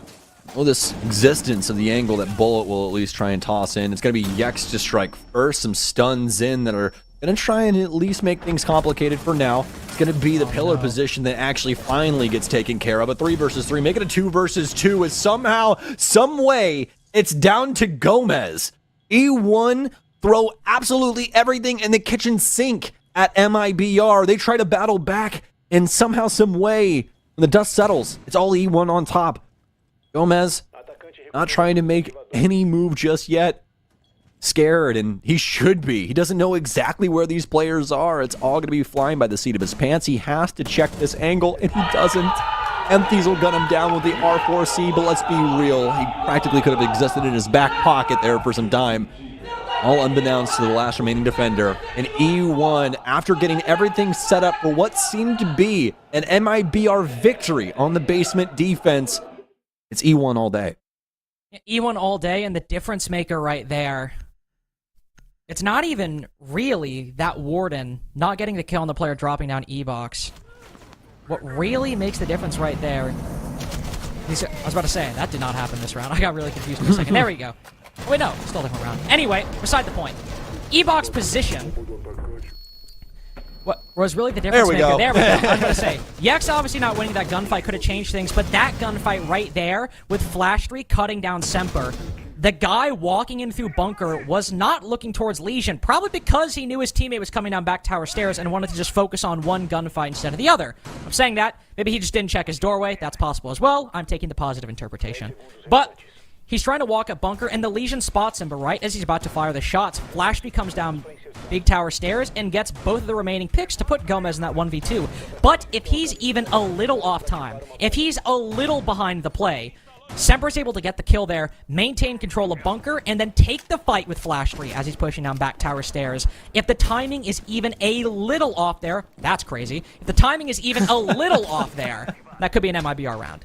You want to hear something really sweaty and also a little stupid to do with your utility? I used to use the Grishmont mines of Ella, and I'd put them in walls like that. Not obviously on like a reinforced wall, but I would like hide them in the floor and that kind of stuff. Just so right when you walk across at the perfect angle, you can't see anything. It's just like, there's little cheeky things you could pull like that with a lot of different utility pieces in Siege. It's actually kind of funny. Well, at least right now, what's STK got planned? I mean, on the dorm site, you could go in through the dorms window, could go in through the dorms hatch as well. It seems that they want to acquire bottom-up control. We see Perez around Green Hall right now, and STK all the way in the basement. Right now, a method to clear security. Nomad pushes on in, Buck also right around the corner. Both players stationed inside of Kitchen. But can they catch this Mute off guard? Empties peaks, but where's the follow-up? There's nobody to get the trade. The flashes go up. The Empties is far ahead of the play. He drops down right into the arms of the Amaru. They can't see each other. Bullet somehow regains his vision quicker. Yeah, that's not the best clear I've ever seen. That might be the worst clear I've ever seen. Just everything about that mistimed, even the telestration from E1 on what their exact strategy was. I mean, if you just wanted to get some pressure and try and force Bullet back, why are we having Empties walk up to the rotation with a guy we know has an M590? That's just... You're asking to die, man. I don't know what else to say. I mean, come on. And E1 practically gifting it over, but Flash3, there's no way he gets this done from this position. He won't. He'll get cut down. 2 versus 4 in favor of the defense, but E1, they're feeling themselves. They got to try and work themselves forward. Got to try and find some kills. One to Arthur. Can he find another? Perez is still here too, and they're getting a plant attempt down. Shut up. There's absolutely no way. Arthur, he sticks it, and it's successful. He doesn't get the kill though. It's a 1 versus 2, all down to Perez, all down to this ARX. All down to the ARX, but Bullet's so much better than you, man. You fumble the clearance security and let him get back to the site for a 2-piece? I'm sorry, man. Bullet's that guy in round 8, and it all comes back to the complete, baffling clear inside of security. You've got 3 people on this mute operation, right? You've got the Buck, the Nomad, and the Amaru down below. I see the play. I see how this can work. You flash in, you put this guy in a spin cycle, he either drops down the hatch and you can cut him off, or the 2 players pushing through the top take him down. But Empties, far too close in the drone and far out of step with his team, gives away the engagement, and then STK with the flashes ends up blinding himself, and Bullet's able to get the pick. And obviously the fact that E1 even get to this point is ridiculous in the first place. But all because they let Bullet stay alive. Yeah, you better bow to him. With that nice 4-piece. He put in a great effort in that round, but really, MIBR should be bowing to E1 for having a really bad clear of security that puts Bullet in that position in the first place. Yeah. Gotta be thankful to the ones that provide, and that's what E1 did right there. Provide that scenario. Yeah, definitely one that we'll be looking back on for some time, because I don't think I've ever seen somebody blind themselves to such a deficiency. You know, the player right in front of you, and like you were talking about with Stewie, Stewie 2K earlier, right when you break out of that smoke, right? That's essentially what both of them did. They both have to wait for that blindness to go away and take a straight up heads up 50-50 gunfight. and it goes the way of MIBR instead. 4-4 now, although E1's antics still prevailing in a lot of different scenarios. E1 still making us question our sanity in some particular cases, on whether our reads of Rainbow Six have ever been correct, but at least here, as we move back down to the bottom floor, which E1 did end up taking off of a very, very quick flood, but specifically a couple key gunfights just going their way, a couple key 50-50s going the way of the attack. They're trying to go for the roam clear this time. Rare, instead of just having the mute jammers up top, is all the way inside of dorms. How good is yours droning, E1? How good is your awareness? I know somebody could be up here. As we progress past the first minute, as some utility is wasted, Rare will drop down. Bullet, I believe, also inside of security, able to make sure that Rare's retreat down to the middle floor is safe, and even somebody top freezer. As the B goes out, no, it's shot. It's caught by something. Either way, the player top freeze able to survive for just a little longer. MIBR contesting so much of the map, but Yex does fall. Arthur's able to find the pick. E1 with the advantage as MIBR forced to retreat. No Bullet's still there. He's cut down STK, and Rare on the long shot trades it out. But there's one more player. Flash 3 on back tower stairs. Sam could still make this a 3v2. No, it's Arthur instead. Semper to fall as well. What the hell is going on in this game, man? MIBR trying to fight fire with fire, Carter. They double down, triple down on the mid floor. They try and take it to E1 in an E1 fashion, but I mean, color me surprised jokingly here. This is pure sarcasm. E1's better at playing their style. Although Gomez, he'll decapitate one with a single slug heard around the world, but we need 2 more beautiful shots out of him. Can he get it done? Those shots are coming in from behind you, my friend. E1 will nip it in the bud, and what a beautiful round from them. They take it to MIBR, and not only that, they're ready for the complete change of pace, although they were ill-prepared for Bullet, who was well-read inside of security. I'm gonna need a nap after this game, man. I need to go to sleep after this. This is too much. This is too much. I mean, I was about to say, surely we have a tactical timeout after that from MIBR. Surely we do. I think to your point about MIBR trying to play E1's pace, I don't think it's necessarily a bad idea. I think it's more a problem. E1 are just constantly forcing teams to play the style, and if you're comfortable with it, you might have success. If you're not, you're just kind of screwed, which I think is I think it's representative by the teams that E1 have lost to. Their 2 losses at the beginning of the season were Vivo Keyed, who I think play a bit slower than E1, but they have a lot of really talented players, and when you're just at the start of the season, thinking you're still trying to get your strategy underway, Vivo Keyed able to get the better of them. But in my mind, that Black Dragons game, if there's a team that could match E1 pound for pound with this playstyle, it is that Black Dragons roster, and they 7-3 to them out of the gates. But the teams since then, Liquid, makes sense why they'd get overwhelmed by this. NIP, makes sense. And then, of course, I mean, the Fluxo game, that was a weird 7-5, but Fluxo as well, very slow team, makes sense how they'd get overwhelmed by this. And MIBR, unfortunately in a similar position. I just don't think they're fully comfortable playing this style. You see the attempts and Bullets having a lot of success, but outside of that, E1 are forcing MIBR's hand, and the application is just not 100%. Yeah, and I think the best thing for E1 right now is that, you know, even when we started off this game, all the way back on the analyst desk, folks, we were talking about E1 and the likes of Arthur and the likes of Empties. And this game, although they have shown some signs of life, it's been everybody else, Perez, STK, Flashtree, all making their presence known and complicating the lives of MIBR. Especially for Flashtree's sake. 10-4 right now, and a lot of very hot-to-trot frags coming through on that stat line. It isn't all just fluff at the end of the day. So they'll be looking to try and garner round 10. And not only that, but Flashtree will be piloting Deimos for this one. This kind of makes sense for E1's playstyle, no? I mean, absolutely. They just like to power through positions. They just like to take control away from MIBR, whether they're willing or not. Makes sense to put Flash3 on the Deimos, give him direct intel on a particular player, allow all of E1 to have that information relayed to them, and capitalize if they want to. They don't? Well, at least they know the position of maybe somebody trying to flank later on, somebody playing off site, somebody like, I don't know, the Legion, stationed a bit aggressively on big tower stairs. But I will say, for this basement site and for this defense from MIBR, they are pulling back. They're not trying to match E1 completely. Aside from that Legion, everyone else was on the site, and now the Legion has joined MIBR down below. So, if that Deimos wants to find anybody, it's just going to be one of the 5 anchors who has 4 teammates to rely on. Outcam certainly sticking for MIBR. I love this from E1, though, especially Flastery on this Deimos, like you were talking about. Yeah, they might get some initial reads with it, but what I'm really considering is those crunch time moments for E1 when they're actually hitting the site. If Flastery is able to stay alive, this might be the easiest pickings that they've had on some of these lone souls once things start to dwindle. A minute and 20 seconds, but that doesn't mean that E1 can't try to shore things up at a moment's notice. This is a team that doesn't really care about the amount of time left. They care about when they're ready to strike. You can see as they start to swarm across this mid-floor, this execution starting to build up.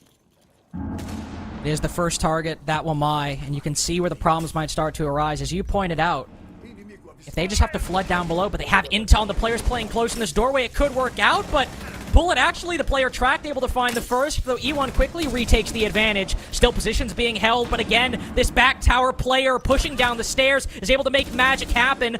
Bullet found one. Flash on a bit of a cooldown right now, so active intel on the Wamai's position will escape E1 for the time being. A lot of Kumines hit Flash 3, almost half his health taken down. And 2 battered and bruised players on E1, but now he's tracked again. That intel relayed to Flash 3. Solo HP, Bullet can see him, but Flash 3's got a bit more active intel, but he's the one defusing, but STK is covering. Cuts down Bullet on the retake. E1 widen their lead. It's so brilliant, Carter. It's so brilliant.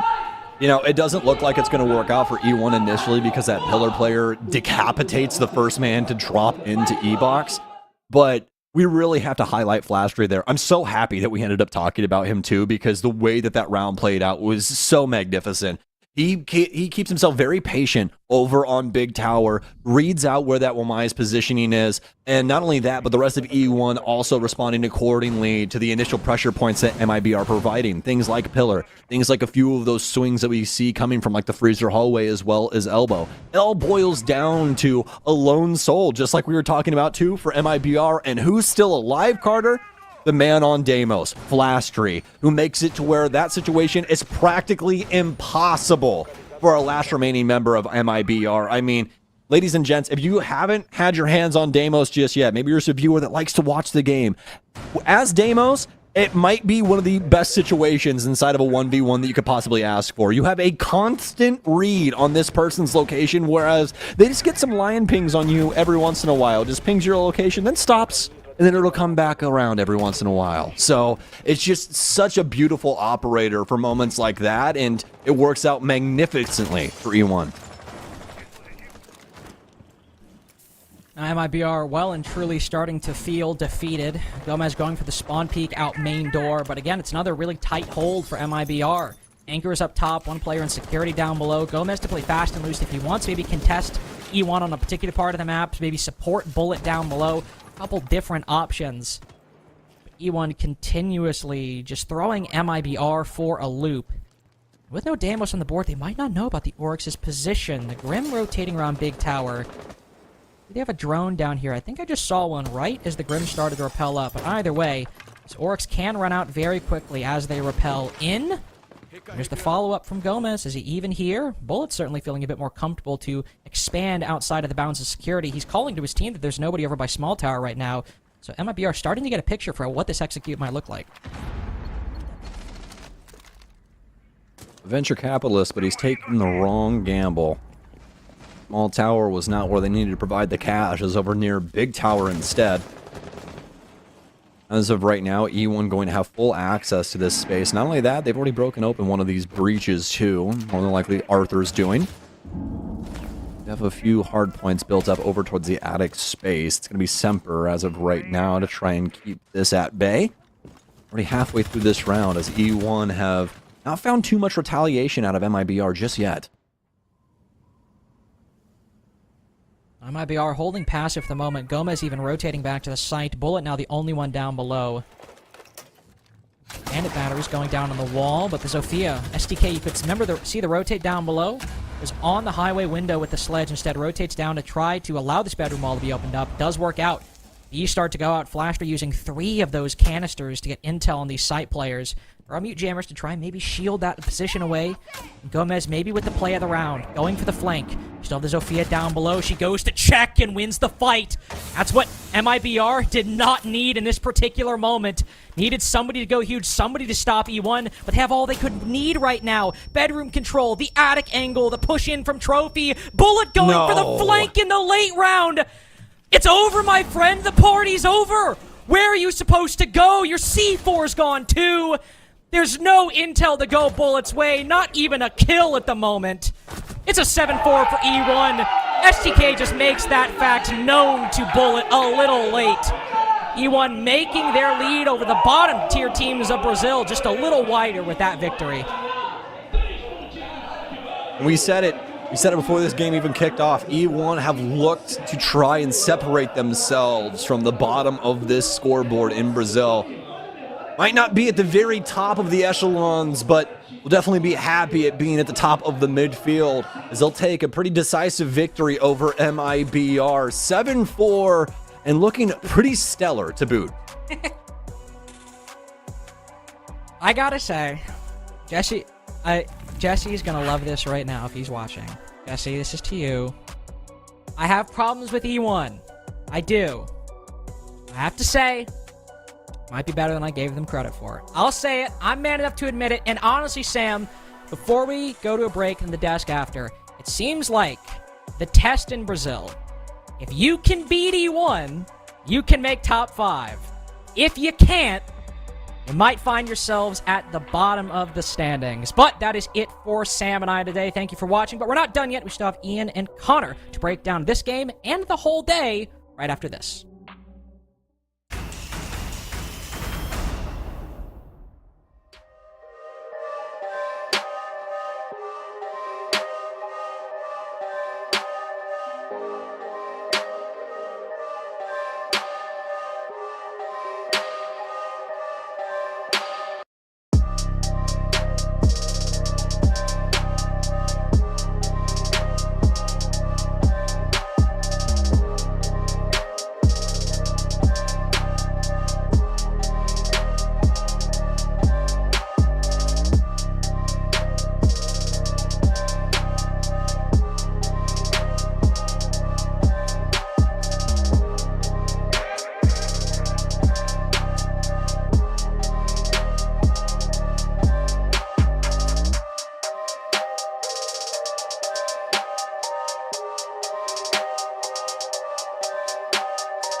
That marks the end of Playday 1 here for the Blastar 6. Playday 1? What's wrong with me? Playday 6. I feel like I just went back in time there. Listen, E1 show the world once again that they are absolutely nothing to play with a big, big victory over MIBR. Yeah, and with E1, we already said that, their future is looking rough because it's going to be difficult. But when you come in and beat an MIBR team that has had good success against those top teams, all of a sudden E1 are going to be knocking on doors and maybe taking some points off the Titans. Yeah, let's take a look at some of those first half highlights to start us off here, Connor. 3-3 split. It asked a lot of questions of E1. Yeah, when you're on Oregon and you get a 3-3 split, not necessarily looking that good, especially when a lot of the defensive rounds that were won required some crazy plays like this jump out ridiculousness from Perez in order to transition a man advantage into a round win. And for MIBR, I'm sure that they were sitting pretty and feeling comfortable after a 3-3 split on their attacks. Yeah, they were looking good, and there were, like I say, a lot of questions over E1, but then we moved into the second half, and that's when E1 really started to turn things up. Yeah, there's something about the attacking side on E1 where they put all their skill points into the attacks. They don't care about the defenses. They just want to be the best attacking team in the league, and they're proving it time and time again on these difficult to attack maps like Skyscraper, like here on Oregon, that they do not know how to lose, and their overall play style is just so incredibly interesting. It's 5 players taking gunfights wherever they can, playing aggressive but playing as a unit, and it's working out phenomenally. Yeah, playing as a unit, but then another standout performance, this time for Flashtree. Yeah, when you have the playstyle that E1 has, everybody has to be shooting. And now we finally get to see Flashtree join in, going 12-4, absolutely huge because a KPR of 1.09 is ridiculous. To be averaging, getting a kill every single round statistically means that you were having a insane game that was also incredibly consistent across the board. Yeah, well, we mentioned coming in that it was going to be a tough run of fixtures after this one. They needed that cushion going into it, and now they're in a good position, right? Yeah, I think with how dominant they looked once again into this MIBR team, that I don't even know if it's going to be that rough of a stretch. I think everybody like FaZe, like W7M and Furia that they have to play against, they might be a little bit scared. I think so. Yeah, this is a David and Goliath moment almost. And these E1 boys, they have their slingshots, they have their rocks, they're ready to take shots. I feel like they're looking at themselves as the Goliaths right now. I feel like they're feeling ultra confident. Let's have a look back at our Playday 6 results. It's been a wonderful Playday. Some really standout victories here. I'm looking immediately at Team Liquid, who finally got off the mark yesterday in Playday 5. Followed that up with another big victory, 7-5 there. FaZe Clan in their SI rematch, get one over Furia. It's been a fun play day, Connor. Yeah, it definitely has, because even match 4 and match 5, W7M, they bounced back after losing yesterday. NIP, we've got some issues with that, but E1 coming through, one of the new teams. They're definitely the new kids on the block, but they're making absolute waves. Yeah, we're talking a lot about E1 and Black Dragons as well showing up. Yeah, you got to respect the Black Dragons as, well, they're one of the dark horses here. They've had a lot of roster moves, they've had a lot of changes, but they're still looking good and cohesive as a unit, and they've been a pleasure to watch so far. Let's take a look now at Playday's standings as we keep moving closer to these playoffs. There was a lot of 9s before, there's only 2 left. There's been some serious movement at the top there. Yeah, there has. Black Dragons and E1s, they're punching their tickets to being pretty dang close. They're right on the heels of W7M, so W7M might be sweating after they choked a game yesterday. They much rather would be on 16 points as opposed to this 13 right here. But now in the 5 and 6 slot, you have Vivo Keyed Stars as well as Furia. That's not a strong position to be in because you would have to be essentially going up against potentially FaZe Clan in the playoffs. And as we've seen with how strong this FaZe Clan iteration is, the same one that came second place in SI, you don't want to play against them. They are going to demolish you. Yeah, I think if you'd have shown us this table at this point of the season, I think we'd all have been extraordinarily shocked to see Furia in 6th place. Yeah, I mean, we're 2/3 of the way through the stage. With Furia, they do struggle domestically, but not that much. They just lose maybe 1 extra map to what we expect to see at the international stage. Here, they're losing multiple. They've already lost 3, and we haven't even gotten into playoffs yet. You know what? Our next Playday, should we do it on the weekend or should we bring it forward? Let's do it on a Tuesday. I think we should have another Playday this coming Tuesday. 5 more matches. Get it in your diary. Get it in your schedule. If you're like me, tell Siri on your phone to remind you that we are back with Brazil on Tuesday with another jam-packed Playday, Connor. Yeah, we've got Super Week coming out. We're going to round out the groups on this Tuesday, Saturday, and Sunday. And starting off immediately, we have the question answered of, is Furia truly on Fraud Watch? They're going up against a Black Dragons team who's above them in the standings and by all metrics have been looking better. Next, we go to Liquid. They have to bounce back. They've got to beat the teams above them. They're actually somewhat in the playoff conversation, and it's a great way to prove it here on match 2. Hey, FaZe Clan, E1. I'm backing the E1 boys against FaZe. I think they might give them a run for their money here. Yeah, I think that's very fair with how good E1's attacks have looked. It's going to be difficult for FaZe to farm on defense, as well as we move to match 4, Fluxo versus W7M. That one's a little bit more rough. Hopefully, we will finally see Fluxo get a win that they deserve because they've been so close. It hurts to see them at the bottom of the league. In match number 5, NIP versus Vivo Keydstars, where hopefully Vivo Keydstars can get back on the right foot. It's easy to say that they're all good games, but they tend to be that way because this region is so strong. I'm finding that out very quickly here. I've only had 2 play days, and it has been an absolute pleasure to be here with UC Daps. It won't be me with you on Tuesday. In fact, I'm going to call it an upgrade. You got Genie. Gennaro is going to be hosting the action on Tuesday alongside yourself, C-Daps. I bet you can't wait to get right back to it. Yeah, it's going to be incredibly fun, and naturally, you get to come back for playoffs, so you're skipping all the quote-unquote boringness, which here in Brazil is still exceptionally fun to watch, but you get to come back to like even more elevated, where it breaks through the ceiling and is even better. Yeah, I'm ready for it. And then that's when we'll find out who makes it to Manchester as we roll through week by week. Listen, like I said, I'm loving it. I'm loving working with you, C-Daps. Thank you all so much for watching. We love the Brazil League. Massive thank you to our production team behind the scenes who make it all possible. And we'll be back on Tuesday. See you then.